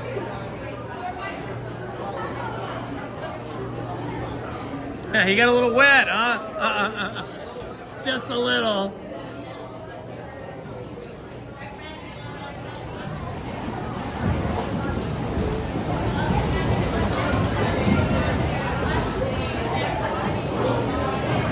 Okay, Shell, we'll see you tomorrow. Have a good day. Lizzie and I should be here by like 9 in the morning.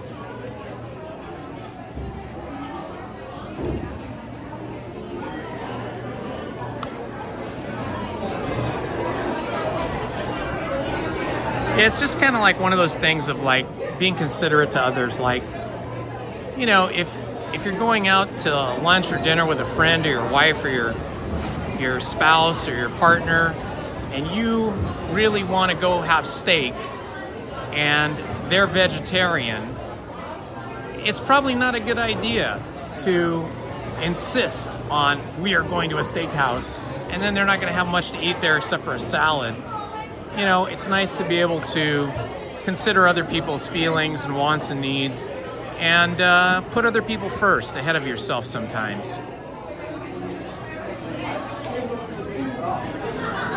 Yeah, Splash Mountain, I heard they still had that in Tokyo.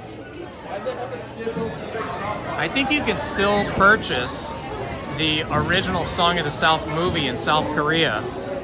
I think they still have the rights to be able to produce it and produce the DVDs and Blu-rays and sell them. But not here in the US.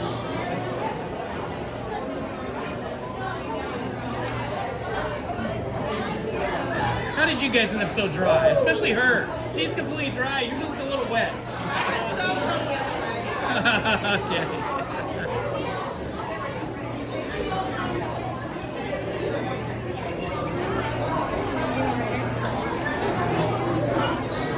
Someday I want to go to Tokyo Disneyland. It looks really awesome. And that sea park they have, Disneyland by the Sea or whatever it's called. I need to hurry up and get a passport though. But I'm not in a big rush to get a passport because Lizzie's not going to retire for another couple of years. And so I don't want to go traveling out of the country without her.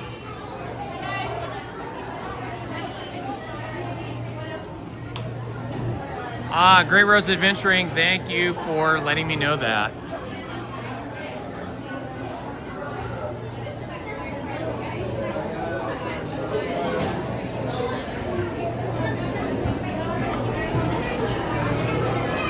Oh, that poor mom and her daughter, both of them in tears, just left the line She couldn't convince her daughter to go on the ride.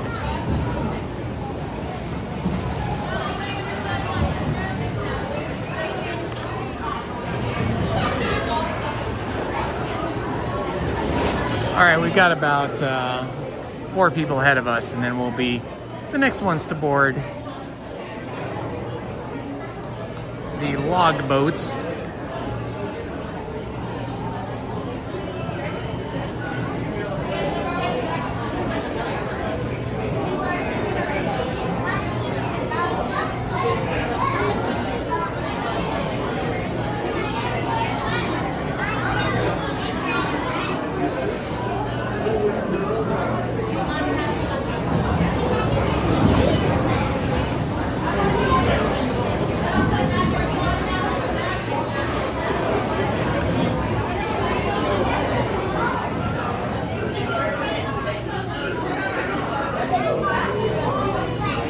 I guess if you had a VPN and you changed your IP address or masked it or whatever that is called, however they do that, and you changed your VPN to like London or maybe Rome, I guess then maybe you could stream or purchase the digital copy of Song of the South that way.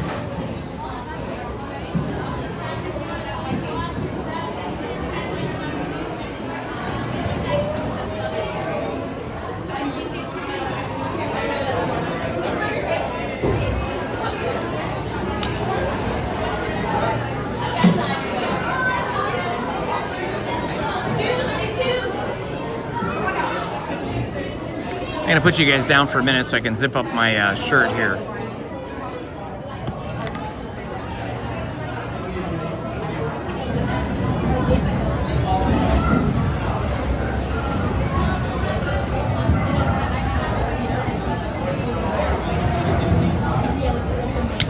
Okay.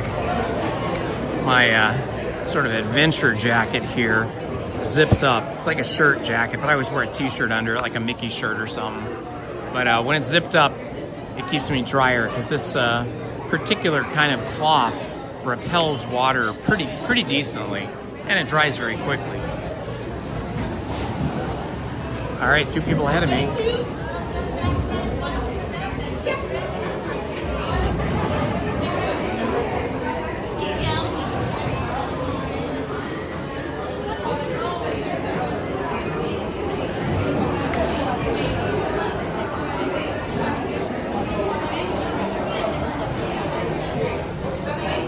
All right, 2 people ahead of us, and then hopefully we will get my favorite seat, which is the last seat in the boat right here.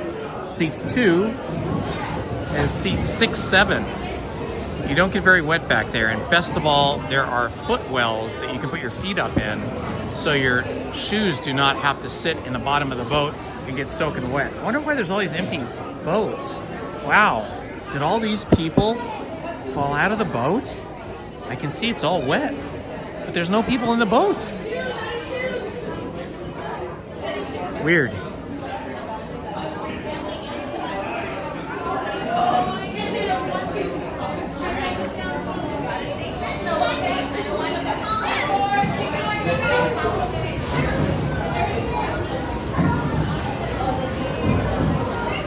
Okay, those 2 boats are empty, but the next one has people in it.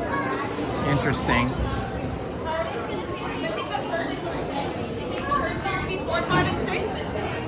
We're gonna have to split up. So first 3, 4, 5, and 6. Can you imagine if this was a float-through ride where you just were like in an inner tube or some water wings and you just floated through, kind of like you do like if you go to like the Green River or the Colorado River, you can just kind of float through the, or even Yosemite. You can float through the calmer parts of the river just on your own without any boats or watercraft. That'd be wild, going down that big drop with no boat.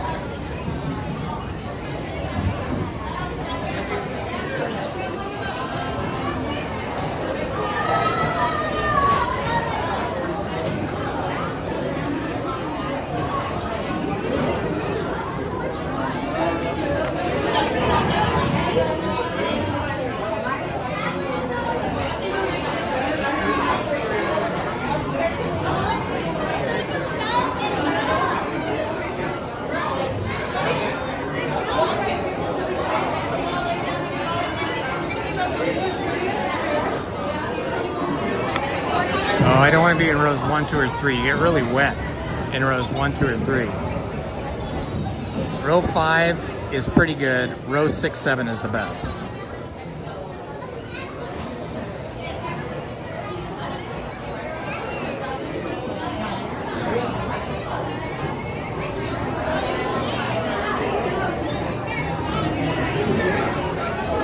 I wonder if there's a Dodger game today.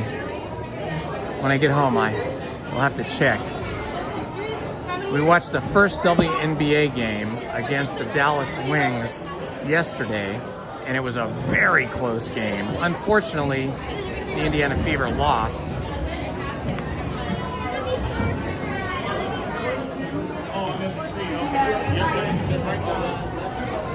You'll take row 6. Thank you. Awesome, I got my favorite row, 6, 7. So great. It's the best. As soon as you get in these boats, your butt gets wet though, because the seats are usually really wet.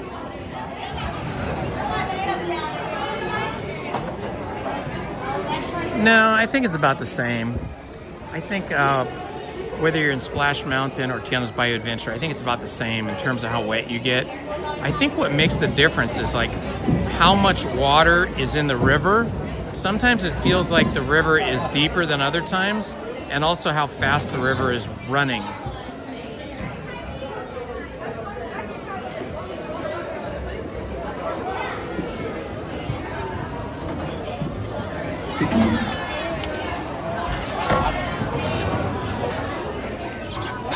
See, there's a footwell right there. Those footwells are really good because you can put your feet up high and get them out of the water. Because this boat down here can end up with 2 or 3 inches of water sometimes. I think when they run with more volume of water in the river, or when it's running faster, or both, then you get more wet. Okay guys, I won't be talking during the attraction.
Don't you worry, Louis.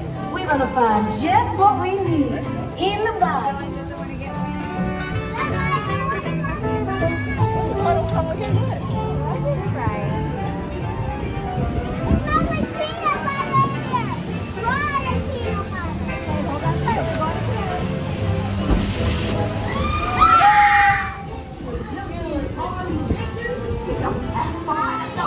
Tell the people I told you so.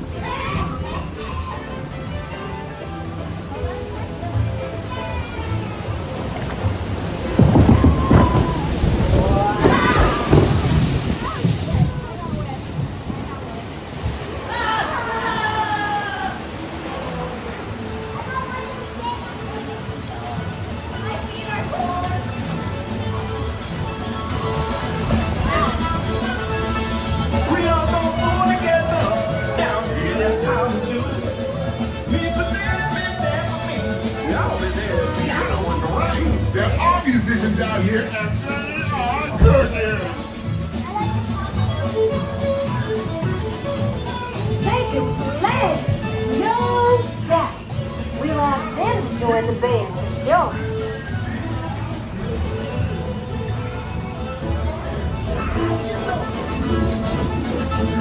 Tiana, you were right. The Bayou's got just what we need.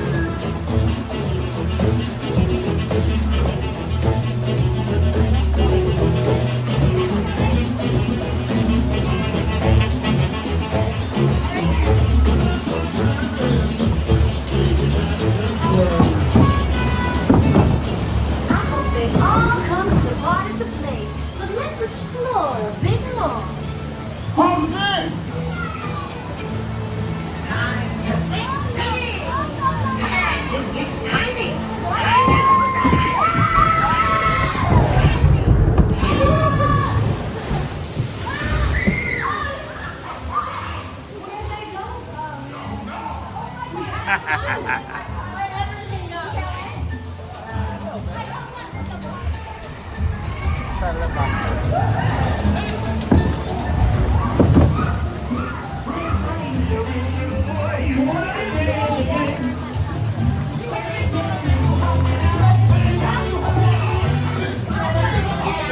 These tiny musicians you found really bring the heat.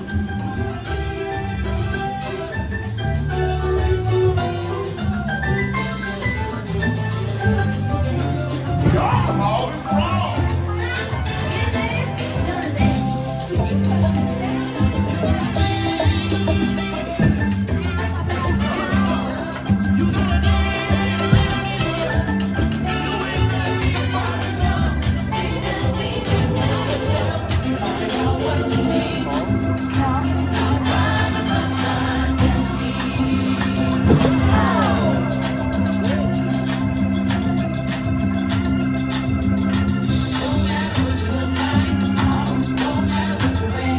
Uh-oh. Okay, good. I was afraid the boat wasn't going to go up. We got evacuated off of Mickey and Minnie's Runaway Railroad earlier today. You can scroll back and see that if you want. I don't want to get evacuated off another ride today. It takes too much time out of the day.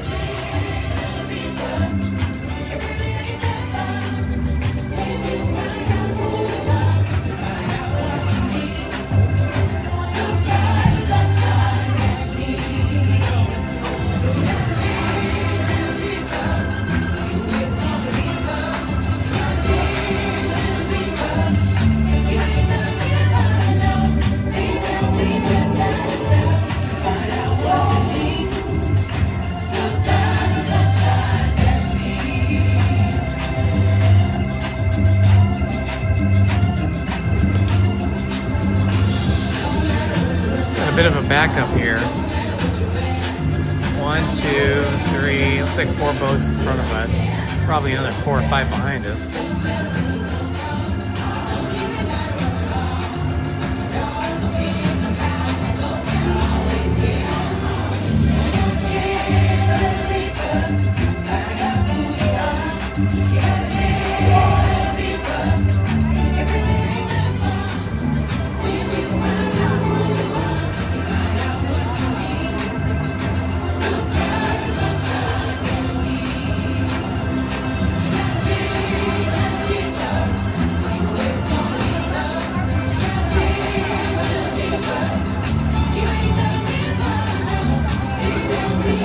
I know, we've been stuck here a long time. I'm starting to get worried. Oh, there goes the boat. Okay, good. It's going up.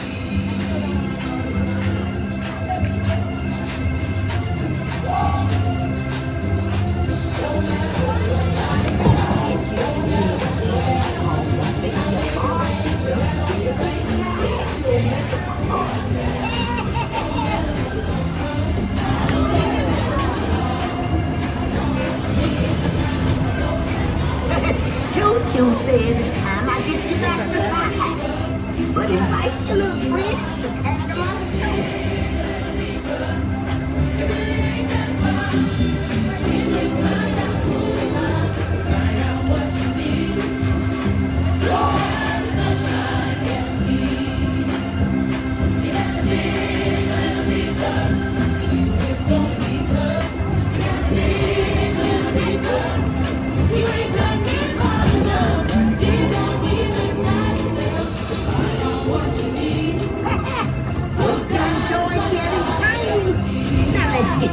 to your big, bold, beautiful self.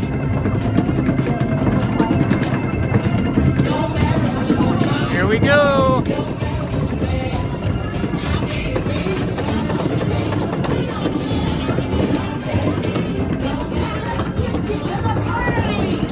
You'll get there in no time. Guaranteed. Hang on, y'all. It's gonna be fun.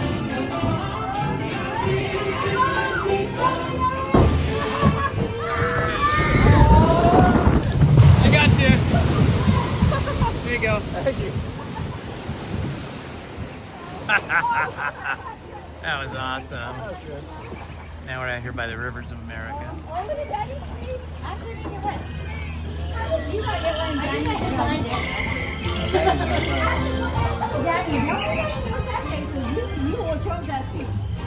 A little bit wet now.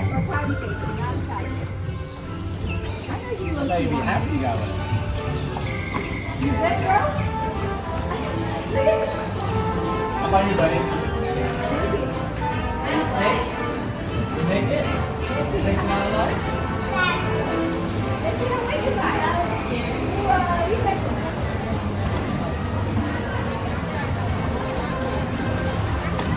That's right, I forgot I do have a lightning lane pass. It's probably too late now. I think it was only good for 2 hours. When we got evacuated off of Mickey and Minnie's Runaway Railroad, they gave us a lightning lane pass, but I totally forgot about it. When we get off this ride, I'll have to check and see if it's still valid.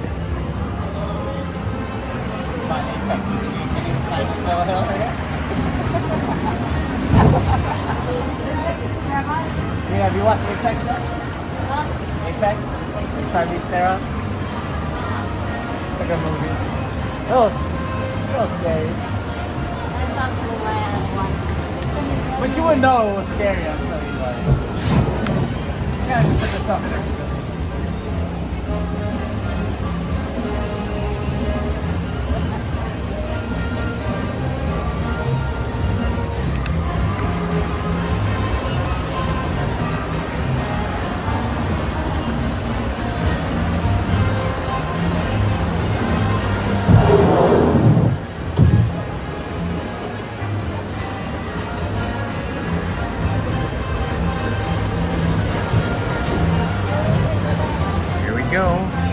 Final showroom.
Tiana sure knows how to make a party special. Yeah, fill it up with special people like you. What a band! Yo, be careful with my engage, you bad boy, you.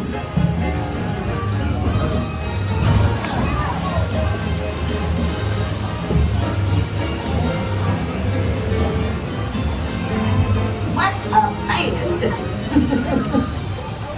Remember, this party wouldn't be what it is without you.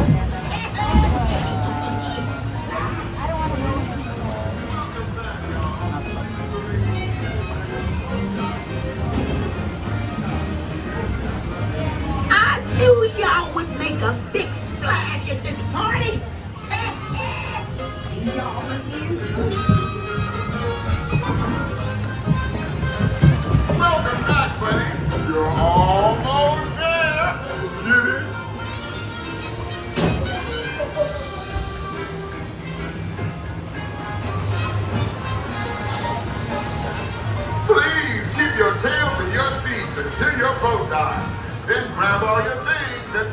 exit to your left.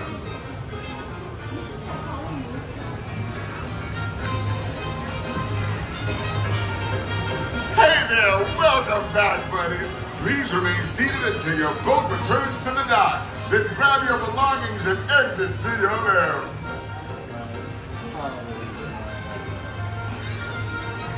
Welcome back, y'all. Please remain seated until your boat docks and comes to a complete stop. Then gather up your belongings and exit to your left. What? I feel like you just gotta do that.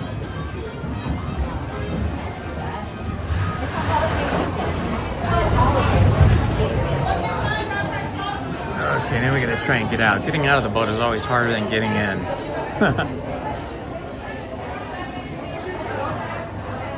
Yeah, it is pretty busy today because it is sunny and warm. It's currently 77 degrees. I don't think it's gonna get any hotter. So it's actually really nice temperature. Remembering we have like almost no humidity here in Southern California. Being in the desert, it's like no humidity.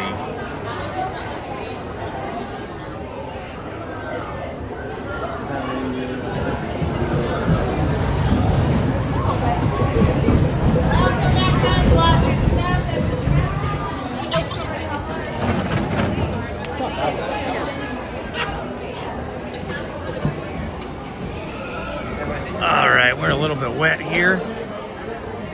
My short pants, which thankfully are some type of a synthetic nylon, are soaking wet. So that'll dry off pretty quickly.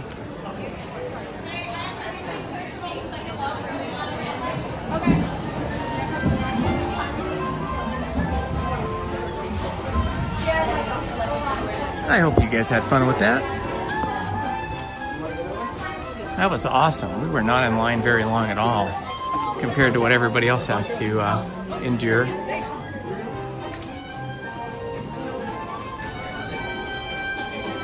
All right, let's go out here and see if we got a good picture from our drop.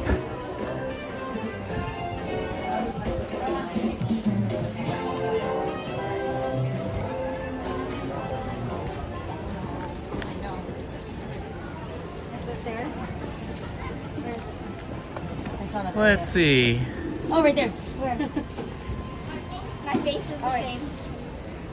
Oh, there I am. There's not one picture. Oh, you look happy. His hat's falling off. Your hat was... You're welcome. That's my job. I try to save hats every day.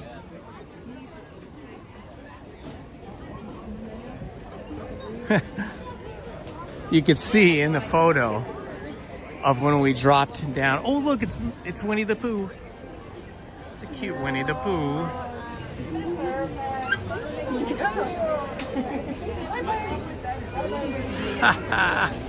Gotta love Winnie the Pooh. So great.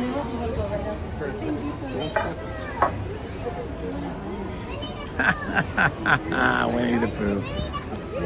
Yeah, in the picture of us going down the big drop, you can see the guy's hat falling off, flying into my hand, essentially.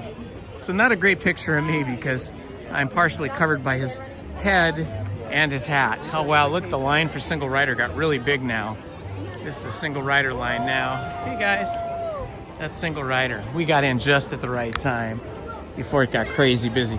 Ooh, I better check here while I can to see if my lightning lane pass that they gave me is still good.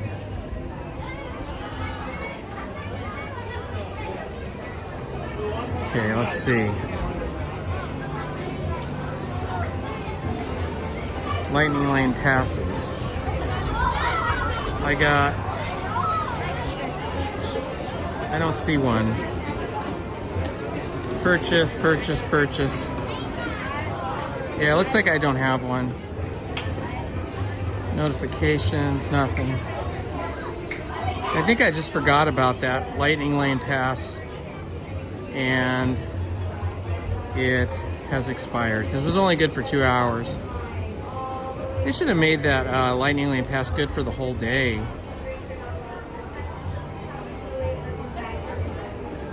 Oh well, no worries. We got through 2/3 of that line.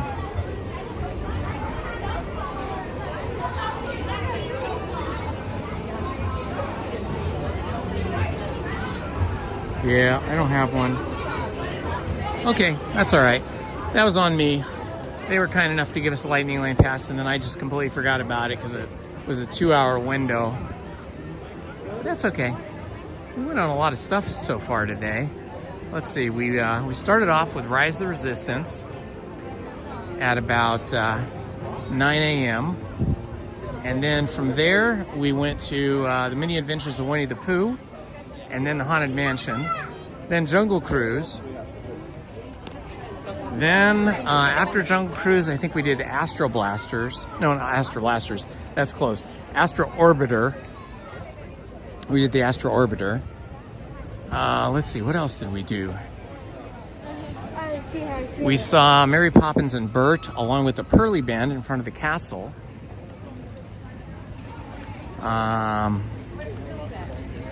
Did we do anything besides that? I'm trying to think. Oh, yeah, Astro Orbiter, I said that, yeah. And then Tiana's Bayou Adventure, I guess. I don't know, what is that, 7 or 8 rides? Anyway, you guys can scroll back. Oh, we did Mickey and Minnie's Runaway Railroad. That was the one that broke down. We got all the way to Daisy Duck's dance recital hall, and that's where it broke down.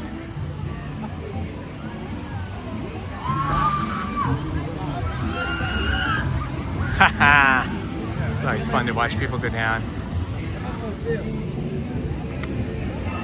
Well, that was super fun. Oh, it's very people-y now. A lot of people here now. Everybody's here to celebrate Mother's Day with their moms.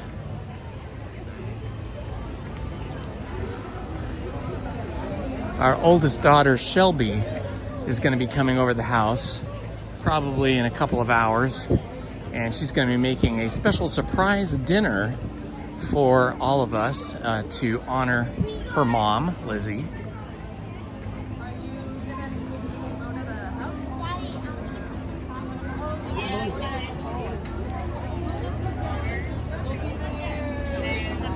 Yeah, the pass expired. They had told me when they gave it to us that it was like good for 2 hours, but then I kind of forgot about it because I got hungry.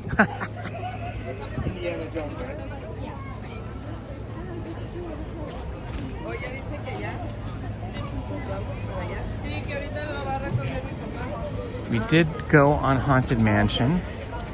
They currently don't have a time listed for Haunted Mansion. Looks like it's probably only about 25 minutes. There's hardly anybody in line there. Wow, that's crazy. Maybe it broke down at some point, and then they just reopened it. Maybe, who knows? Or maybe just everybody wants to go on the wilder rides, like Indiana Jones and the Temple of the Forbidden Eye, which I am taking a break from because I went on it Wednesday, and it was just a little too rough for me. I feel like they changed the motion program on it, if that's possible. It just felt a lot more wild and crazy, and it just hurt me a little bit, you know? There is the Mark Twain, the flags are flying. All the happy people on the Mark Twain. We didn't get on Mark Twain because we went on the Columbia. Couldn't quite catch the Mark Twain at the right time.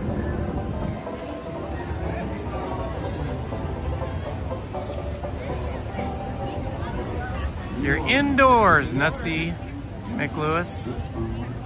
Well, it's good to be indoors too.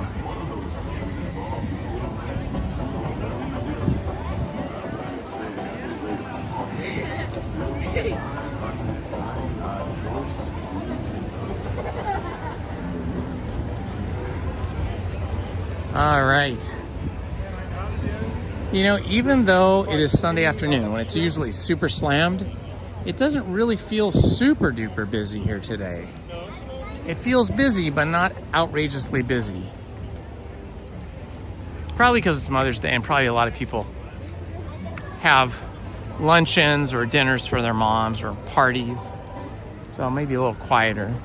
There was a lot of moms coming in today though.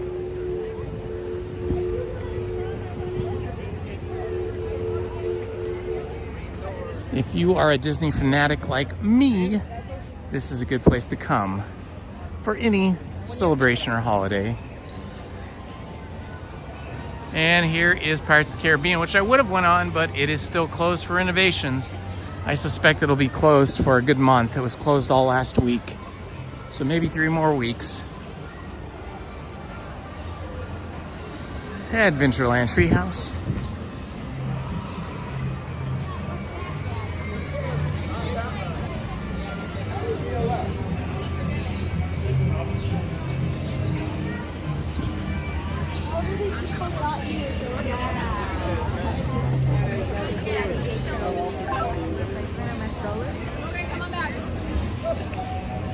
Well, it's only 50 minutes for Indiana Jones, the Temple of the Forbidden Eye.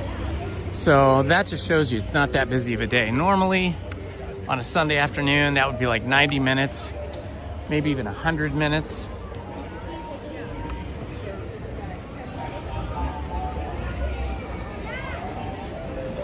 Feels busier down in here. I'm gonna go into the Adventureland Bazaar and see if they've got any cool new merch. Especially hats. I'm looking for a new summer hat. This hat I'm wearing now is really nice, but I know it's going to be way too warm come summer. I have to get one of those hats that looks like the hat I'm wearing, but with a mesh, kind of a dark mesh airflow through it. Lots of cute hats here, though. There's a straw hat that Lizzie would look great in right here. That's nice. Let's see. These Mickey and Minnie baseball caps are cute.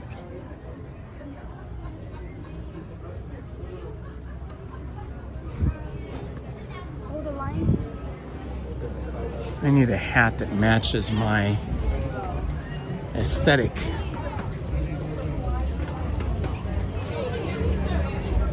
This, a fishing vest. That's a really nice one though. Let's see how much these are.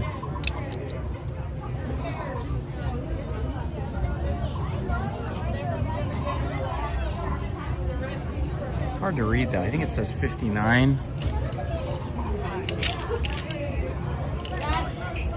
They always get new merch in here, like continually. Okay, see, like that hat's pretty good. These are like some Indiana Jones hats. They've got felt ones, leather ones. I kind of like this style. What is that? Gosh. After reading the chat all day with you guys, it's really hard for me to see. Okay, so this is suede and mesh. I don't know if I would want suede when that gets wet. What does that say? I cannot read that. Guys, I have to put my glasses on. Hold on a second. To get my readers out, my cheaters, for a hat for the park. Oh, they got some other ones here though. Oh yeah, this one's pretty nice.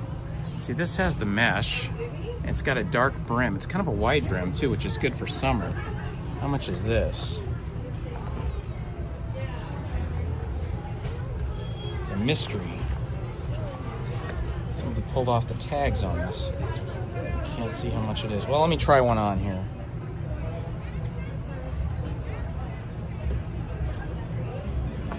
Too big.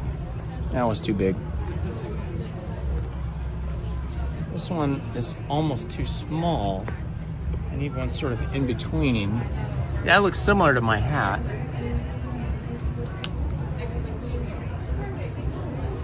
I don't know about the way it fits though. It doesn't feel like it's fitting the back of my head very well. I don't see any others of those. Okay, they got some more over here. Let's see. It's not bad. Let's see. It looks small though. Okay, I'll try these on. And we'll see if we can find a price. How come none of these have a price? It's crazy. Too big. This one is similar to the other one where it's almost the right fit. What size is that? It doesn't say the size. Why? Why it doesn't say the size? These are Henschel hats. Henschels are pretty high quality. Again, too small. They're either too small or too big. There's one back here. Let's try this one.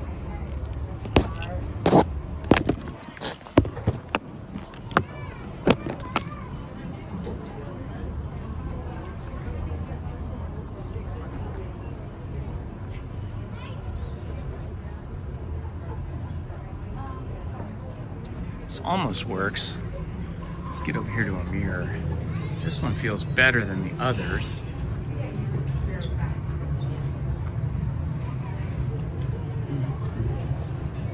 That's not bad. I have to ask him how much this hat is.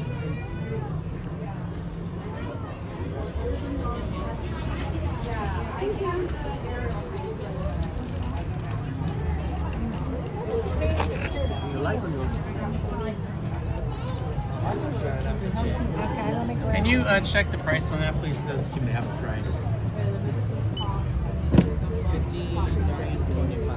Okay, and so then my discount would be, like, what do I get? Like 15% or 20%? What is it? Let's see. Off of that pass, do you know what the discount would be? This is Inspire, I guess.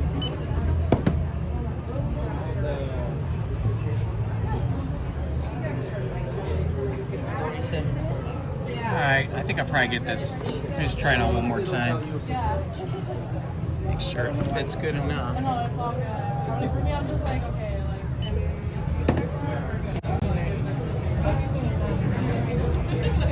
Yeah, I'll get this.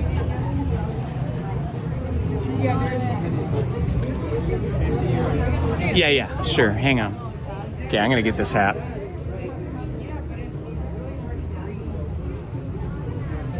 There we go. Oops, you guys are looking right in my face here. Card, please. Is that over there? Alrighty. How much is something like that? Like 200? The gimbal? Not that much. I think they're like about 139. DJI makes them, and then dropping stuff all over the place. DJI makes them, and Holmes. Is that an iPhone? Yeah, iPhone, yeah. I don't like iPhones. Well, I mean, Samsungs are good too. I had a Samsung before this, but I didn't like how contrasty the image was. It was really great for nighttime, like here at the park, but in the daytime, it was just all blown out, and even when I adjusted it manually.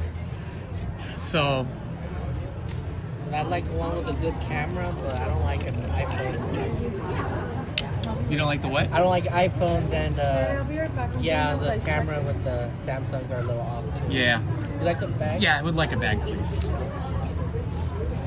Yeah, it's just like whatever you get, you have to kind of adjust to it. But there's some good Samsungs out there, and that Pixel, the Google Pixel, is supposed to be really good too. Well, have a good day. All right, thank you. You too, Larry. Cute, you guys are so cute.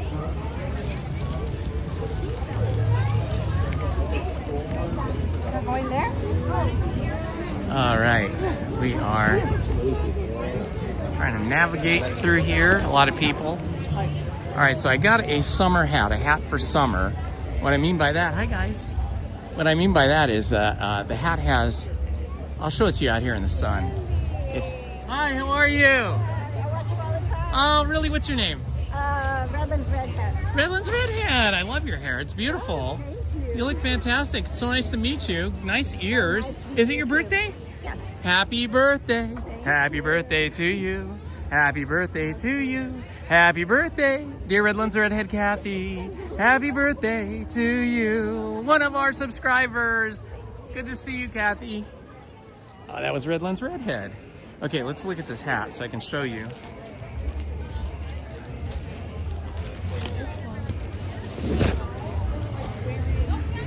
This looks greener than it did indoors. Let me see. Oh yeah, it's definitely got a green to it. Look at that. I didn't even realize how green that was. I'm not sure I love how green it is, but it's different. But see that mesh? That's what I wanted, that mesh, so it's cooler in the summer.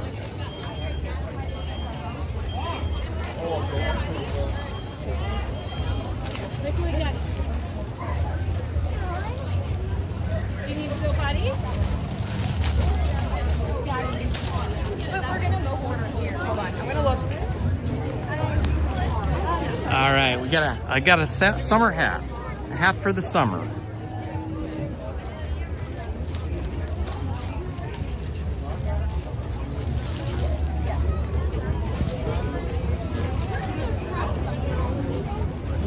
It's really busy through here. Wow. It's very people-y. Look at all these people coming in. This is the evening crowd. I'm sure all these people are coming at this hour because they want to see Fantasmic or the wonderful, or the, what is it called? Not the Wonderful World of Color. It's, I can't think of it now. Over in California Adventure. Or the projection show and the fireworks. Those are always awesome too. All right, success. We got ourselves a hat. I'm not in love with the green part. I wished it was brown on brown, but you gotta sometimes just pick what you can. Because here at like 75, 77, maybe even 78 degrees, this hat is okay. But when we get into the 80s and 90s, the hat I'm wearing now will not be okay. It will be way too hot. Maybe I'll get some fabric spray and spray down some of this green to be a little bit more brown.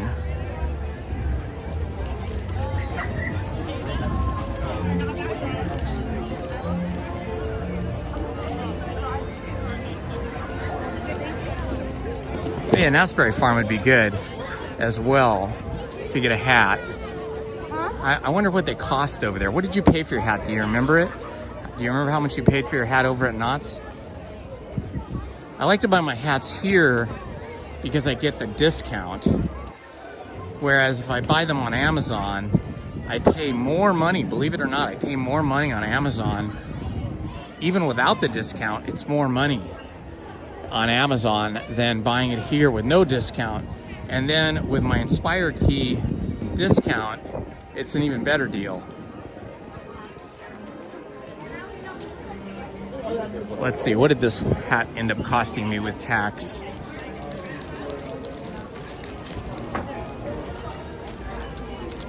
So with tax, I paid $47.40. That's pretty good for this style of hat, especially a Herschel hat. They're expensive. Okay, it's my favorite shirt shop. I don't see anything new though. I do love this shirt.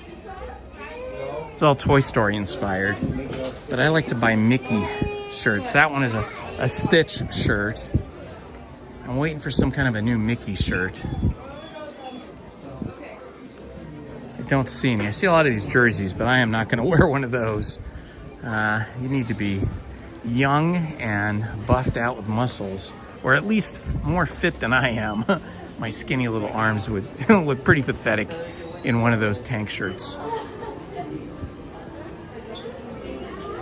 This Prince Charming shirt is really nice. I saw this the other day. That's really cool. And it's white too, and has a little V-neck. Prince Charming 1950. That's tempting. Ooh, the Hercules shirt is really nice in the light blue. The Pegasus, 1997. I think that's one of the films that Lizzie worked on.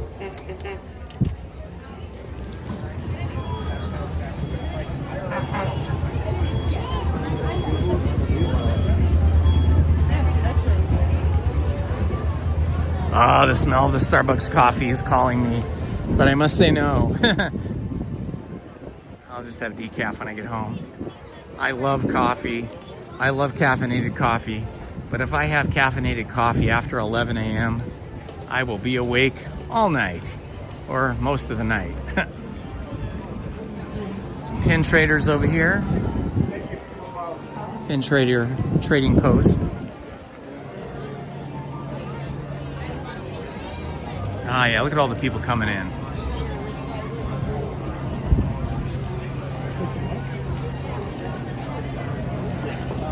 Oh, you got one today, but all brown? That's what I wanted. I wanted all brown, but you know, in there it was so dark I could not see the color. It looked like it was brown, but it turns out it was green. I'll decide when I get home. If it's too green for me, I'll get some brown fabric spray and spray it and make it a little bit more brown.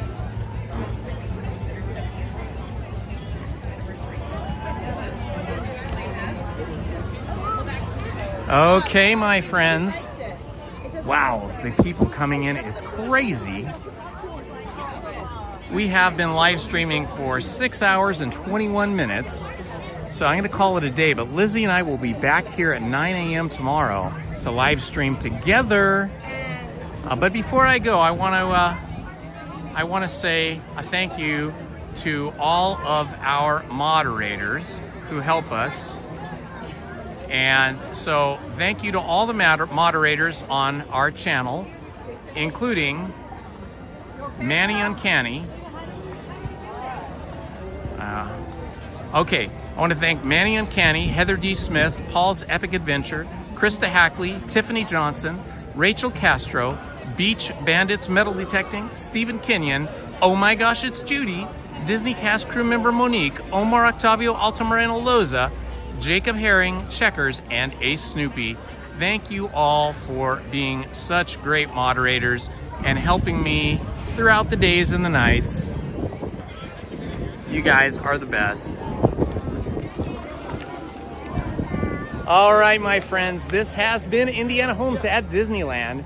I want to thank you all for joining me and making my day a wonderful day, because your company and your chatter in the chat really lifts my spirits and really makes me feel connected to each and every one of you.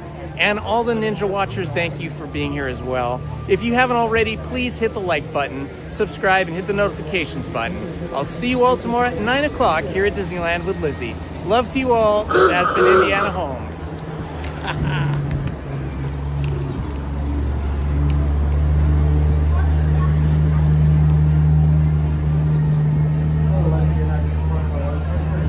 You're so welcome, Robert.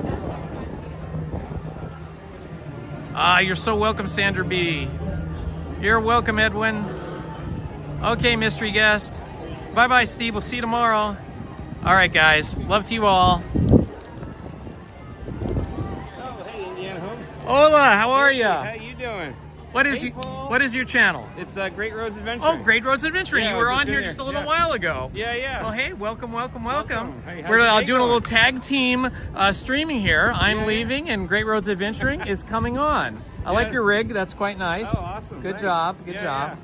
Yeah, I got the mics. That way I get some stereo, and it does a little better at not picking up all the crazy noise. Yeah, exactly. It gets the bands awesome. That's why I love the bands. That's a nice DJI too. I think I have the model before that one. This one's much better. The 3 Mini. Yeah, the one I have, it doesn't love the weight of this camera as much, you know. So I got this Hohem one. RS4 Mini. RS4 Mini. Yeah, and so the good thing about it is it has tracking cameras if you want to use the tracking part. But you can also have accessories and stuff. Very good. But the best part about it is you can just plug one cable in and it powers the whole thing. Ah, that's awesome. So just on the gimbal battery and the handle. Because you've got it plugged in here. Okay, that's cool. So it's got that in the audio interface. So it's the Ronin DJI, what now, 6? The Ronin DJI RS4 Mini. RS4 Mini, gotcha. Yeah. The RS3 Mini I had before and it was awesome. But the only thing you couldn't do is it would just keep the battery level and the gimbal perfect. It wouldn't charge, it wouldn't discharge. Okay. But this one has 9-volt 2 amps, so it actually...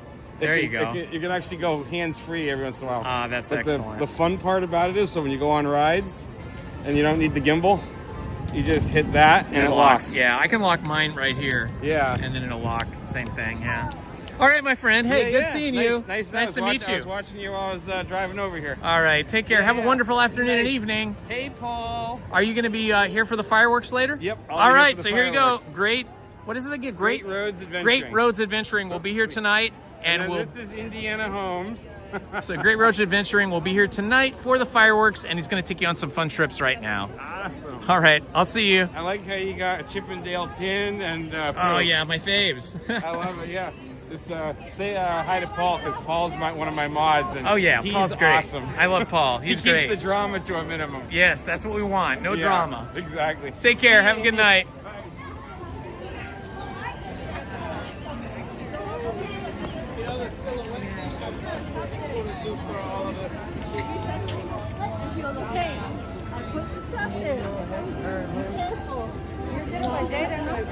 I have it with them. So I don't gotta do it again.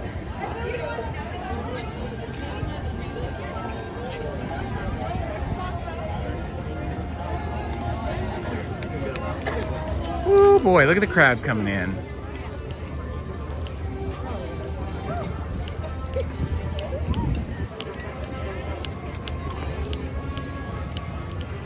All right, myself some shade over here. All right, guys, we'll see you tomorrow. Bye-bye.